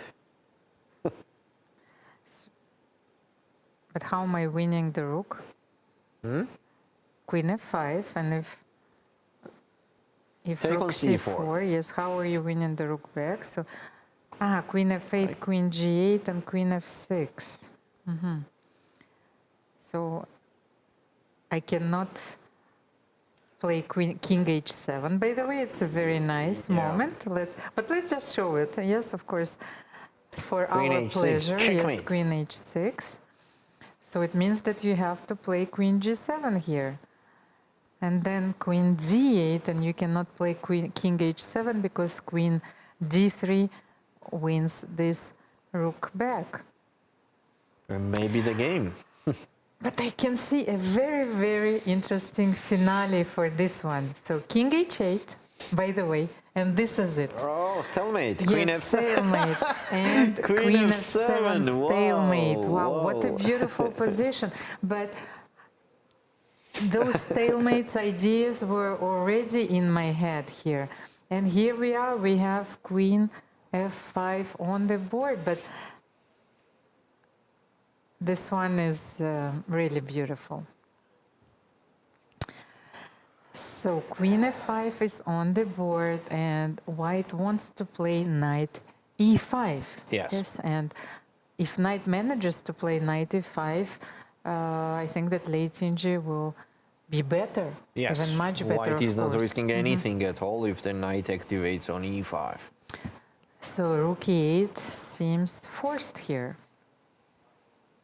And on Rook E8 we have to Yes, go and- to the waiting strategy. No, but with also White. Queen F7, I can play Rook G8 once again. And I don't think that you have more than Queen F5 in this position. Because Yes, but you know, Queen F7 and Rook C8, Queen F5 is not the easy move to play. By the So way, if there is no Queen F5, there is another try. Maybe after Rook G8, here you can play Queen F6 and Queen H6. How about this move? so here Queen F7, Rook G8. And Queen F6, because you always wanted to play Queen G7 here, so maybe I can take another pawn. Queen H6, Queen H6, King H6, but here, yes, and here the king is on H6, so you cannot play Rook C8. Okay, I can, but it just draw. Yes, it's a draw, of course, because those pawn islands are very vulnerable, and the rook is going to take them all, or at least not the H4 pawn. So Rook C3, knight has to go on B7, yes, just not to lose anything, and then, Yep.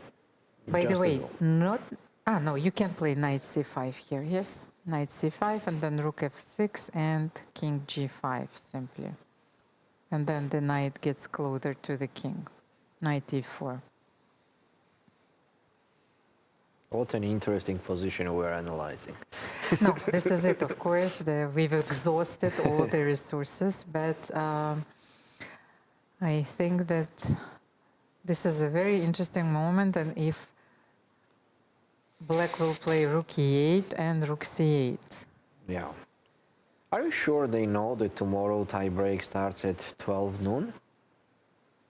Not sure. And this is a Because very... they need to have a rest. Yes, It's a this very is a long very game. important change, because it's not 1 hour, it's 3 hours earlier. So it means that the routine that you had for 3 weeks has to be changed. Yes. And For the most important day of the tournament. yes, and actually I always said that you have to keep the same time, because like during the Olympiad, the rounds are taking place in the morning. A lot of decisive games are played in the morning, when you have to make the necessary adjustments within the few hours.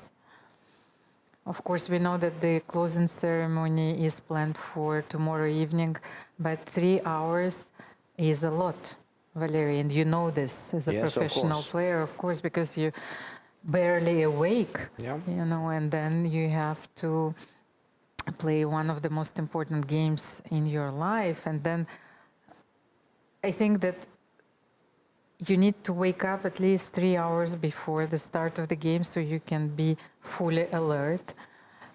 And let's say you have your routine. Some wake up at 11, some wake up at 8, some wake up at 9 once again. So here 9 Well, is there are some the of the limit. players that they love to have a nap, a short nap after the lunch. So for 20 minutes or 30 minutes. Now it means she's smiling. She's smiling. Maybe she's not aware that she's smiling, like Divya. She's contemplating the position, and She's smiling. Maybe she saw that stalemate. okay, maybe she's simply acknowledging, Tanjong is simply acknowledging that what is left, yes, in this position, and we saw this stalemate idea. Let's show it once again. So after Queen f7 is Rook e8, Queen f7. If you don't play, by the way, do we have something else? Here, after Queen f7, the Rook is attacked. If you play Queen g8, I mean, this is a try, while the king is still on h5, and if you all play Queen g8, King g8, and you can't take on a5. But what's going on even there? So, for example, take on g8, take on h6. Is it so bad? But Rook e6? Okay. Yes, now I managed to take on c3, and you can That's take, correct. yes. But let's show it, yes, because King g5, Rook c6, and Now it's winning. that is exactly one of the positions that I want to achieve, yes, because I want to take on c3, f3, and a4, because after Rook c6 here, knight e5, let's say, just to illustrate my point, after Rook c6, knight e5, then Rook c3, and after King f5, I will simply play Rook a3, and this endgame is completely lost because the Rook is very powerful, and Yeah, it just game over. yes, and Black will promote. In the that a-pawn. case, Rook e8, let's take a look at that endgame one more time. Take on g8, take on g8, and it means that I have to play King g4.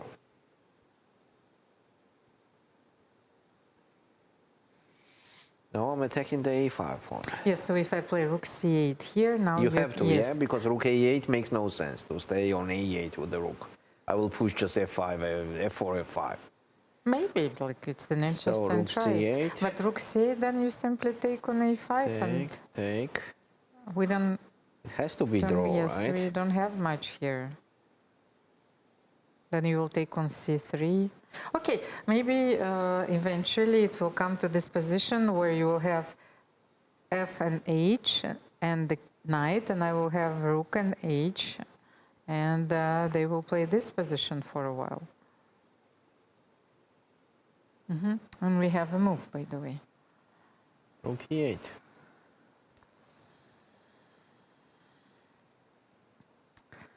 And if not, Queen f7, but the queen has to stay and protect the pawn on f3.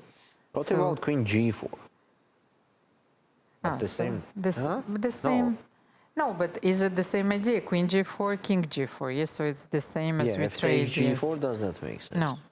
No, but King g4. It's absolutely necessary to actually to get away from the fifth rank if you want to draw this endgame.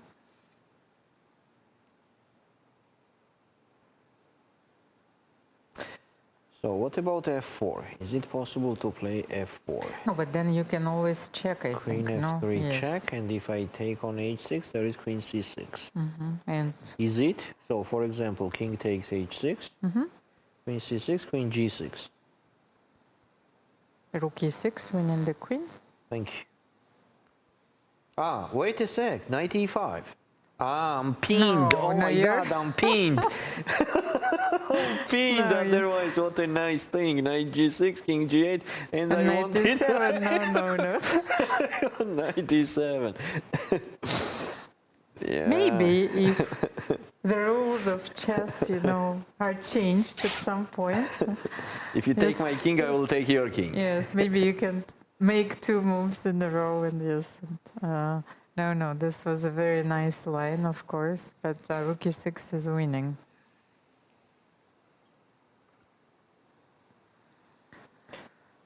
So, okay. So Queen f7.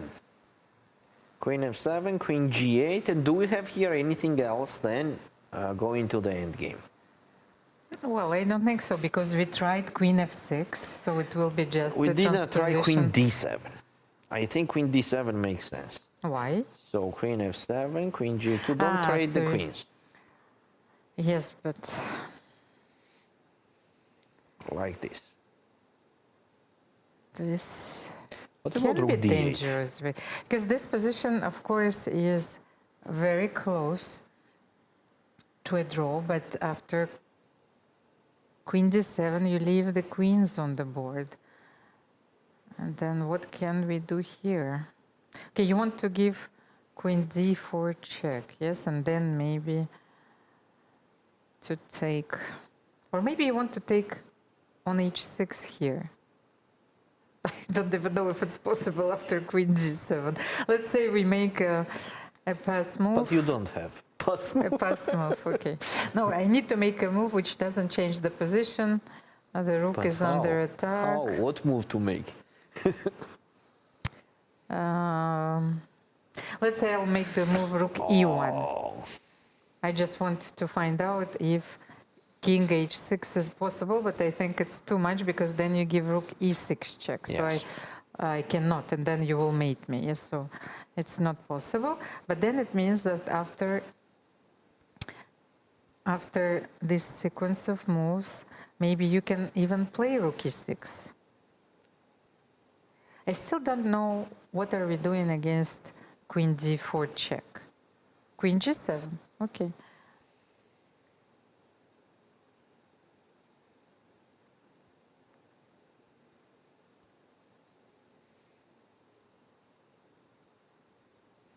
So how should we continue? If we take on g7, king g7. Is it necessary to take? No, I don't. No, I'm F4. just looking I wanted to play f4. because here we still have the same endgame Yes. where we cannot take on a5. So queen g7, f4.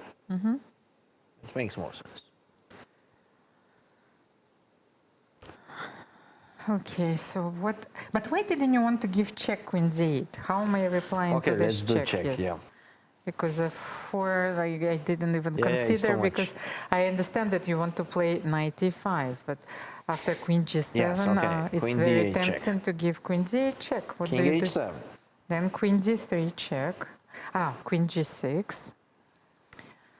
Yes, Okay. but on queen g6 you now take we and can take on take a5. and take on a5. Okay, now we found the line where we can take on a5. And we are not losing this knight. Okay, let's say, I have knight b3. yes, rook a6 and knight b3. Knight c4 is probably also possible. Just to put the knight on d4. Knight b3, knight is- d4, yes. Nothing is hanging.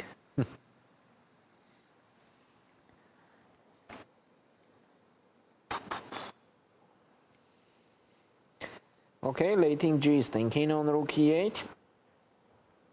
And in time trouble, Almira, anything could happen. So let's see. We are suggesting queen f7.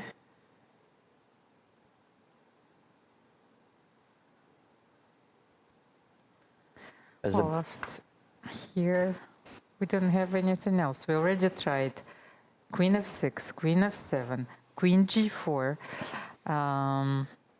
F4 is losing. Yes, because we can simply win this knight. Queen f3. By the way, queen f6 is possible, right? As I remember. We haven't tried. No, king h6 here, simply queen h4 wins. Okay, yes. I think So- queen f6 is also okay. No, but queen f6 we tried, but then after queen g7 you cannot Take and take. king g4. Yes, but you cannot take on a5. Let's try this. King g4, and Did we try this? maybe it was another line, but It was another, yeah. I want to keep the pawn. I want to play here, let's say, queen f6, queen g7.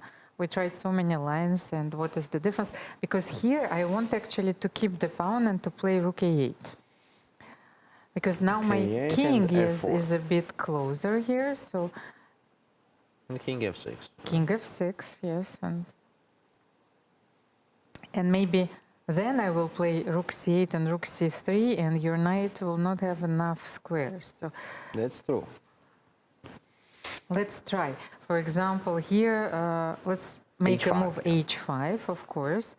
Let me make another waiting move, or maybe I can play rook c8 immediately. No, rook c8, you will take on a5. But what else can I make? I want to drive your Oh, I king know what away. we are doing here with black. Rook g8 check, king f3, rook c8. Ah, okay, but and this, yes, and knight a5, so rook Knight- c3 check. Maybe not, Ah, not king rook f5 c3. first. King Yes, f5. king f5 first, and then rook c3. King yes. f5 is just winning, Yes, yeah? but c4. Rook c5. Ah, rook c5, yes. But rook c5, knight b7. Okay, you cannot take on c4 because of knight. Ah, but now rook c7. Okay, let's try rook c5, I knight think b7. rook c5 is not a good move. No, because then you have knight d6. No, Yes, no, of no, no, course. no. We missed something. So instead of rook c5, we have to do the But smart why not move rook then. c3? Ah, because you will come back. Okay, let's try once again. King f5, c4. We I have lost to that make a line. waiting move here. Because it's very interesting to understand if black has a winning chance here. So at what moment black can trade queens, and I think this is the moment where the king is one square closer to f6, and then black has to play rook a8. Yes, so knight a5. Okay, but what if we make another waiting move here? So rook c8, c4, and rook c7. What is your next move? I am not allowing you to play knight b7. It's almost a zugzwang, I feel, because for the moment you're keeping the position on f3, but once you will play king e3 here, maybe I can play king g4. What do you think, Valery? Will be this enough if I will take on h5? But okay, let's see. King d4, king h5, c5.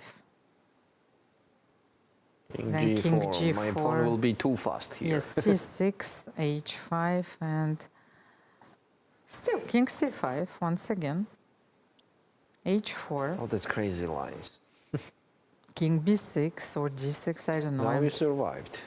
Maybe king b6 is more precise. Now you survived. With the extra queen, I could not win that game. But okay, no, but rook somewhere. Let's say rook C7. e7.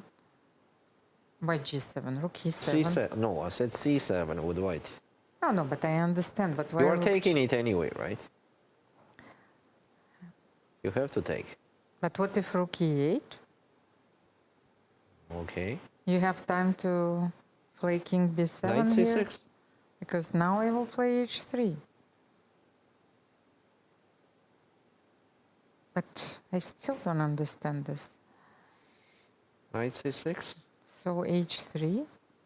No, I cannot play. Yes, knight c6, knight And then d8. knight d8. Yes. And c8 would check. But rook c8? How are you making a draw here? It's like, this puzzles me because how the Okay, knight king is... b7. No, but how are you... I will give you that queen. Ah, so rook c7 and king c7, you're in time. How are you in time? Once again, look, No, I'm I'm not on contradicting time. myself. I'm just playing queen down. No, knight e5. No, knight e5, because I'm trying to figure out if the knight can get there in time. Knight e5 check. Let's say king f4, knight g3, king g3. Okay, now I cannot play. No, this is like, who is winning this? Yes, but it's just draw. How? Almira, a5. h2, knight f2. Ah, no, it's not a draw. I'm not on time to get with my king there. No. So let's say a6, h1, I'm queening. Yes, but Why is a7. it happening to us? a7. A7 and what? This It has to be draw. Because when you take my knight, it's just a draw there. No, but I don't want to take your knight. Okay, then I will help with my knight to my pawn. Okay, let's say I will play queen a8 here. You have King to play b6. king b6, queen d8 check, Then king b7, and that's then it, king draw. b7. It's a draw. Yes, it's a theoretical draw.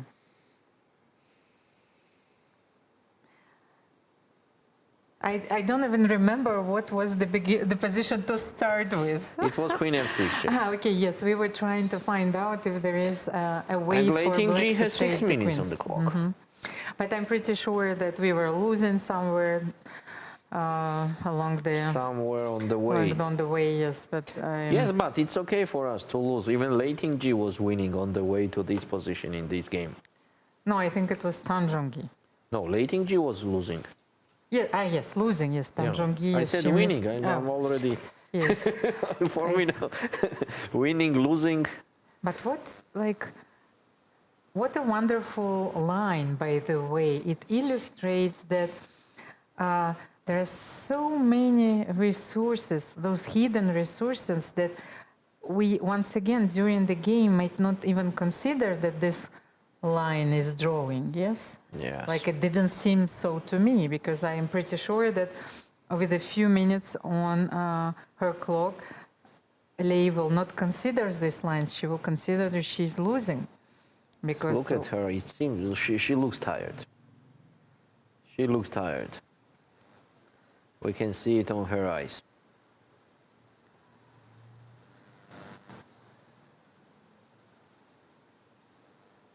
So, time trouble begin. 4 minutes, less than 4 minutes on the clock, and it's time to do the move. Queen f7. Okay, but 4 minutes, 30 seconds, yes, for late Some boss entry. could appear soon. So it seems like if Tanjong will not help to her opponent, it will be very difficult for late in G to do the draw. By the way, with this time on the clock. I'm so sorry, Valerie, because I just received the final results of our poll. So before the tiebreaks, we have a lot of votes. So between Lei Qingji and Tanjong, it seems that our audience favors Lei Qingji. So who will win a spot in the candidates tournament? 64% voted for Lei Qingji. And in the other poll, yes, who will win the FIDE Women's World Cup between Divya Deshmukh and Humpy Koneru, we have 52% of our audience who is supporting Divya Deshmukh and 47% Humpy Koneru. And it seems that we have the 1% who was undecided. Yes. Tanjong is taking her time. She is considering the different lines, of course. There is Rook C8, there is Queen G8. And let's see what decision she will make in this. And not a simple position at all. By the way, Valerie, have you seen this movie, The Groundhog Day, with Bill Murray? It's the movie where the main character, he is going through the same day over and over again. You know, he's stuck in time, where his alarm clock, you know, starts at 6 in the morning. I don't remember. And but it's like, I'm feeling that we're going through the same day over and again, and this alarm clock is being my rooster. Then I am having a look out of the window, you know, it's the same view, then the same routine, and the players probably had the same routine, but their fate is about to change tomorrow. If you haven't seen this movie, by the way, I hope that you can enjoy it someday. The actors are absolutely wonderful. So you have Andy McDowell and Bill Murray. And there are so many funny scenes in this movie, so I will not spoil it for you. Okay. We are waiting for the move that Tanjong will do. Actually, we consider everything here. We consider everything. Queen G8, we consider Rook C8, and actually, I think there's no more moves here. More than Queen G8 or Rook C8. What else could be? Rook G8 back? Yes, Rook G8, but then Queen F5, yes, as the status quo. Yep. That will be the We same. tried everything. Yes, Queen G8. We tried everything. Yes, we tried everything. What else? Rook C8 with this beautiful stalemate idea. Yes, after It was here. Rook yes, C8, yes, Queen Rook F5. C8, Queen F5, then Take here. taken, Checky. check. No, This. Queen G8 is Queen F6, so you cannot go King H7. Checky. Yes. Checky. Checky. Checky. Queen H8, Queen C4, and Queen F7 And stalemate. again, voila. This is what we are suggesting. This is our suggestion. What an interesting twist to keep the intrigue going. Live from Hollywood, Almira Yeah. Skripchenko and Valery Gaprindashvili. Are we going to have a red carpet tomorrow, by the way, for the winner? I have no idea. Can you reveal a few secrets about the closing ceremony, or you don't have any details? I don't have any details. I am all in commentating. So we will find out, of course, tomorrow, and hopefully we will be able to broadcast the closing ceremony live. If not, there will be, of course, a lot of highlights and pictures. And by the way, I think that it's so exciting that we don't know the name of the winner yet, because it allows us to prolong the pleasure of not knowing. It's like another episode is ahead of us. I agree. I agree. Tomorrow will be an amazing day. An amazing day, I'm completely sure. We are waiting for that day for 20 days. And tomorrow we have it. Actually, 22 days. We were waiting for it. Leiting G is trying her best somehow to win this game. And thinking, going deeper and deeper in calculations.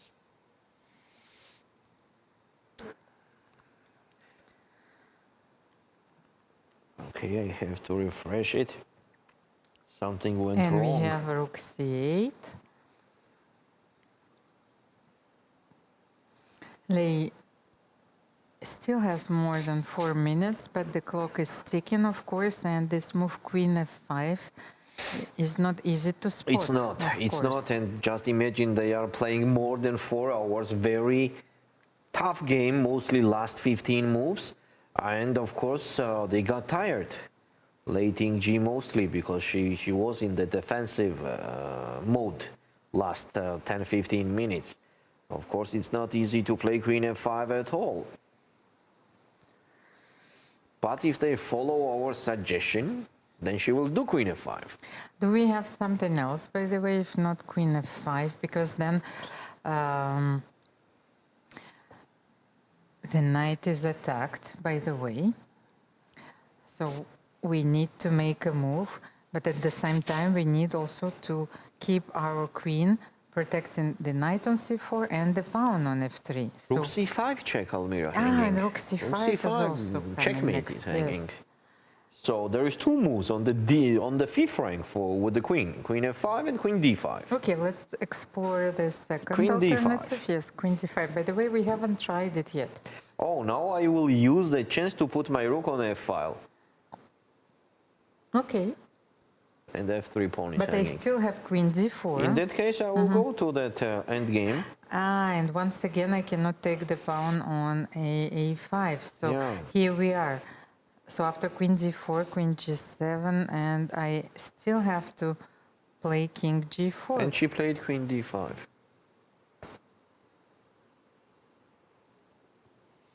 That will be a very interesting game.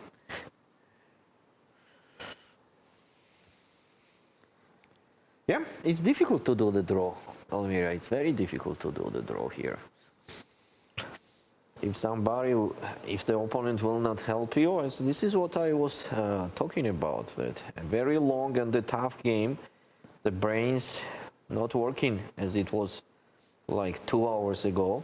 Yes, we were talking about hitting the wall, of course, and the distance is such a long one that it's not easy to keep your energy levels, yes, and intact. Yes, you're going to be affected by the fatigue. What about rook, if not rook f8 for black? And for example, rook e8 back and queen f7. No, but then okay. If queen d5, you can play rook f8. Rook f8 is the only move to complicate, yeah. I mean, to create the trouble, it's actually creating the troubles to white. Thing is, and we can't even play knight e5, yes, Yeah, rook protecting the f5 pawn. check. Rook f5 is mating, and then queen g7 mate.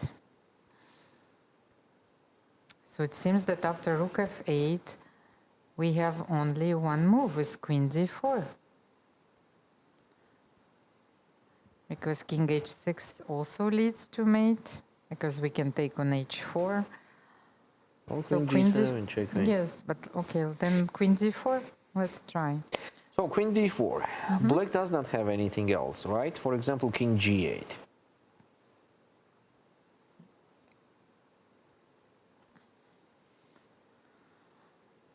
Yes, And you have queen g4 check.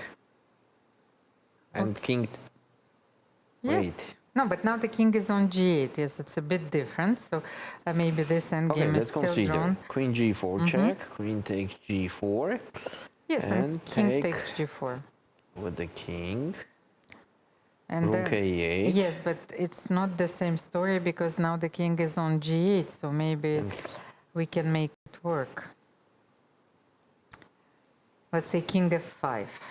On king f5, I'll play rook c8. Rook c8 once again. Yes, you see, we are getting very tired. So it's we can't go with the king on the 5th rank.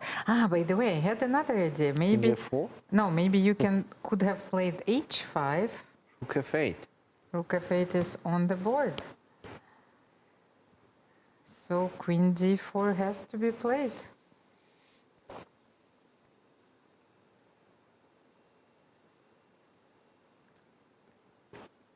By the way, after king g8, can I take the pawn on h6? Because now you don't have rook f6. Oh, that's amazing. King takes h6 Yes, is and amazing. and you don't have queen g7. So what else is there? Maybe queen f4 check. Oh, big lead there. Yes. Queen f4, rook f4, but And now I take can on take on a5. a5, and this is it. Draw. What an unusual position once again. Like, look at this. You have h4, f3, a4, c3. It's a perfect symmetry, and the rook will be able, of course, to take all the pawns here. Okay, maybe let's try to take everything with a tempo. It could be a very interesting exercise. How can we take everything? No, First, we have to take on h4. but h4, king g5, and then I will never take on f3. Rook, Oh, you want to take everything? yes, and rook a4, knight c6 simply, and Women. then rook c4, knight e5. Yes, rook c4, knight e5, and this is a draw. Okay. No, but I think that black has to play queen g7 here, queen d4, queen Yes, g7. yes. And okay, 1 minute on the clock. Plating G is in a very tough situation. She has to do the draw. But it's not easy at all. Queen d4 check. Queen g7 has to be played, and once again, let's just evaluate this endgame after king g7.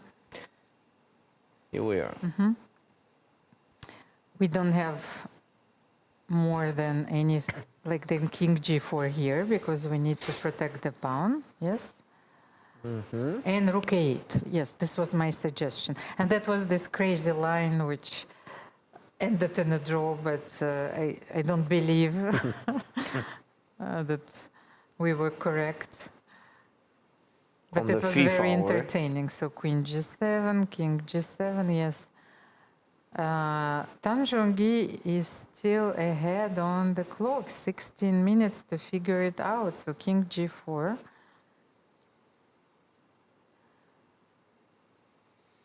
Okay, Yeah. Rook A8 Rook is A8 has to be played, I automatical think, move. yes, because this A pawn is your joker.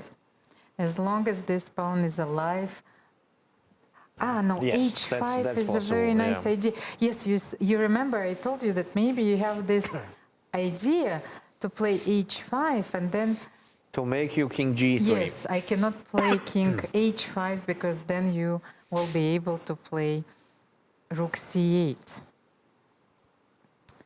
So then King G3 is forced. Okay, now Rook A8 and Black is winning probably. Okay, but let's continue after Rook A8. What else to do? We have to continue. King F4, King F6, King E4. yes, King E6, F4. ah, and F4 here.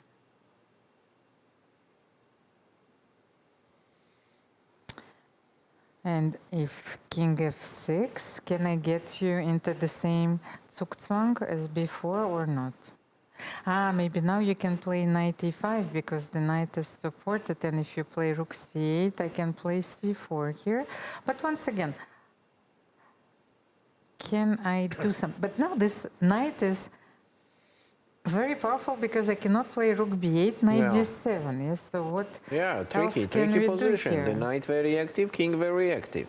No, no, no, let's try something else. So King F4, King F6, King E4.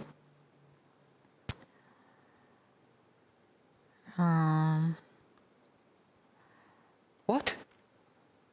No, now King H5 is losing the game because Rook I... C8 game over. Yes.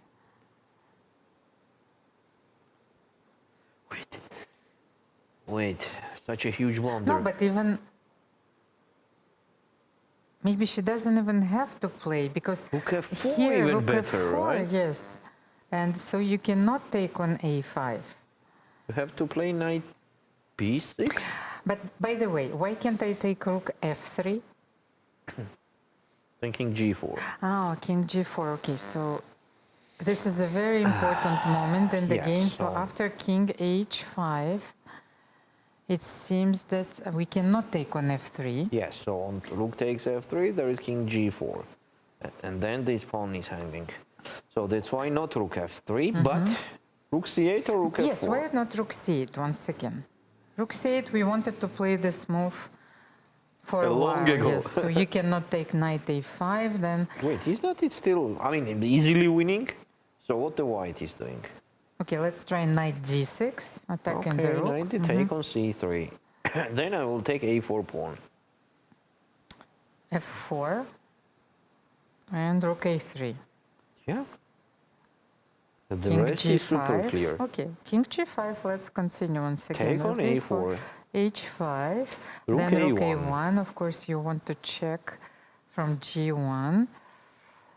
And if I play H6 here, you'll simply play King H7. H7. Yes, and this is it. It seems that Tanjong is completely winning right now After because rook C8. this knight cannot fight against the A pawn and support the F and H pawn. Do you still think there is any chance to end up with draw? No, this is it. I think that No, I think it will be a draw anyway. I believe in that. I think that Rook C8 is simply winning. I want to see their tie breaks. That's why I believe that it will be a draw. And actually, Lei is down to her last minute. Yes. 49 seconds, I think, is on her clock. Yes, we end more than 14 minutes for Tanjong, and we've been waiting for this moment for such a long time because Tanjong just played h5 with the idea of bringing the king to the 5th rank.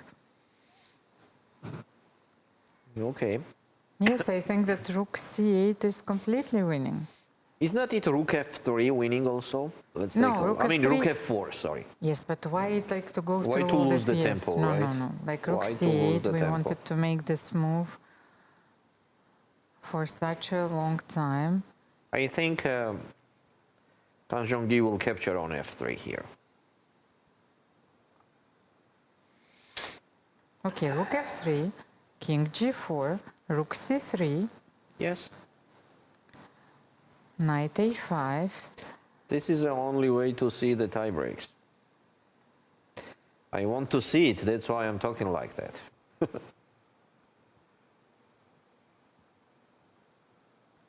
Okay, maybe she thinks that the knight is trapped here. Yeah, but how?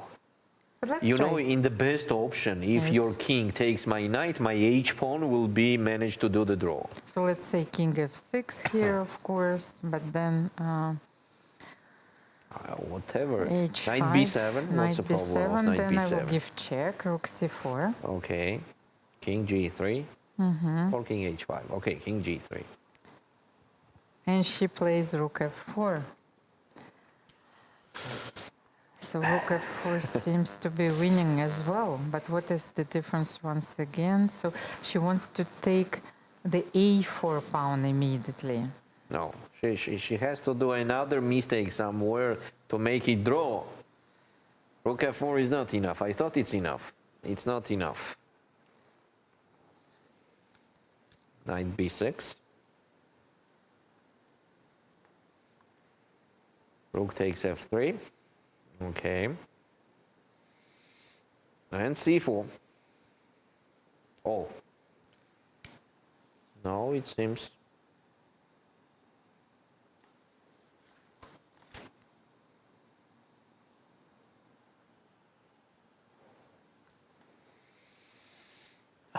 And it seems that Tanjong is going to secure her spot in the candidates tournament today, because this position is absolutely hopeless. Here after rook b3, what do you do? Yeah, what to say. Rook b3 is on the board.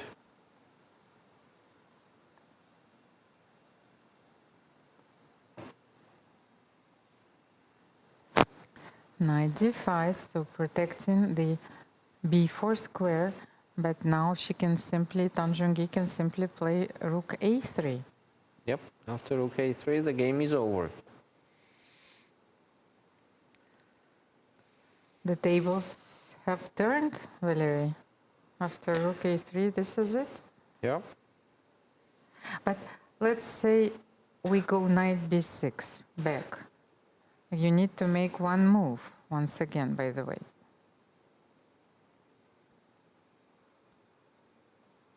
And I'm threatening to push c4, c5, c6. I completely forgot that after knight b6, you have to make a move here. Yeah, that's true.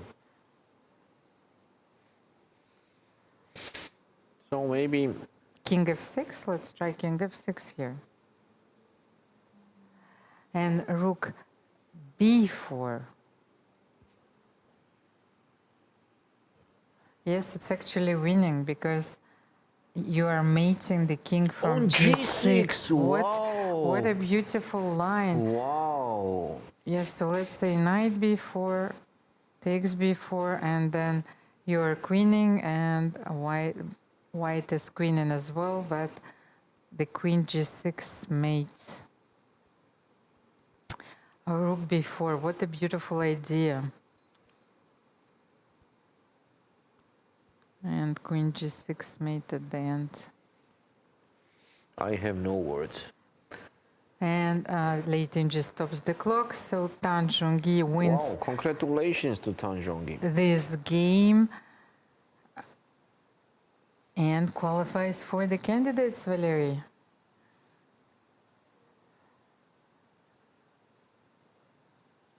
And I think there is a discussion, yes, between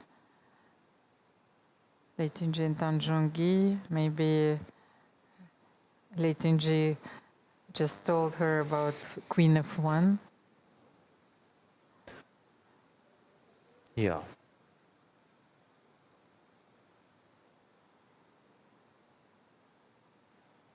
Yeah, they are talking about Queen F1, it seems like that.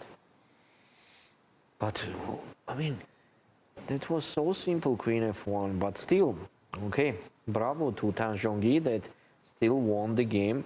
I was completely sure that from the beginning it was so quiet game, you know, they look so quiet. I thought that the game will go to draw and go to the tie breaks, but not. Here we are, and Tanjong won the game. So congratulations to Tanjong. She qualifies for the candidate tournaments. And by the way, once again, she finishes the match in the classical time control. She is the only player in this event who avoided tie breaks. And she is the only player, by the way, who secured her spot in the candidates during the World Cup. Okay, she was third in Sochi. I think she was fourth in Baku, and she's third once again. She is performing consistently, and she's one of the toughest opponents to beat. So, and if I may remind you of one fact, statistical fact that I've seen, that Tanjong is only losing to the winner of the event. So the only player who beat Tanjong is Divya Deshmukh. So we will see. Only time will tell, but Tanjong lost to Alexandra Kostyanyuk. Alexandra Kostyanyuk won the World Cup in 2021. Tanjong lost to Alexandra Goryachkina. Alexandra Goryachkina lost the World Cup won the World Cup in 2023. So once again, Tanjong lost in the semifinals. She lost to Divya Deshmukh. And Tanjong did not play even single tie breaks in this tournament. Yes, that's what I said. Like she avoided once again. So another day of great chess is ahead of us, and this will be the ultimate showdown because the match between Humpy Koneru and Divya Deshmukh was not decided today. So let's remind you of the tiebreak format.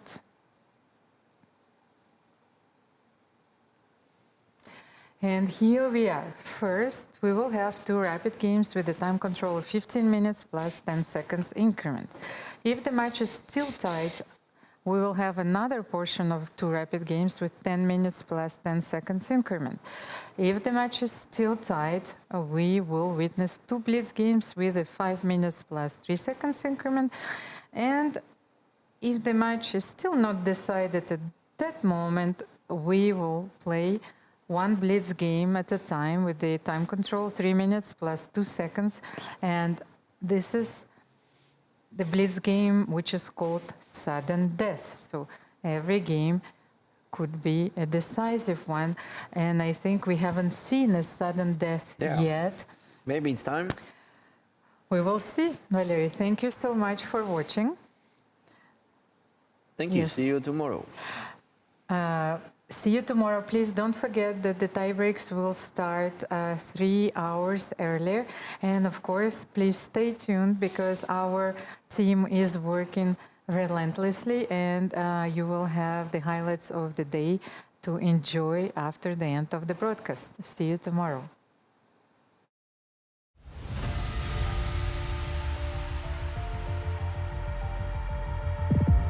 This could well be the last day of the Women's World Cup.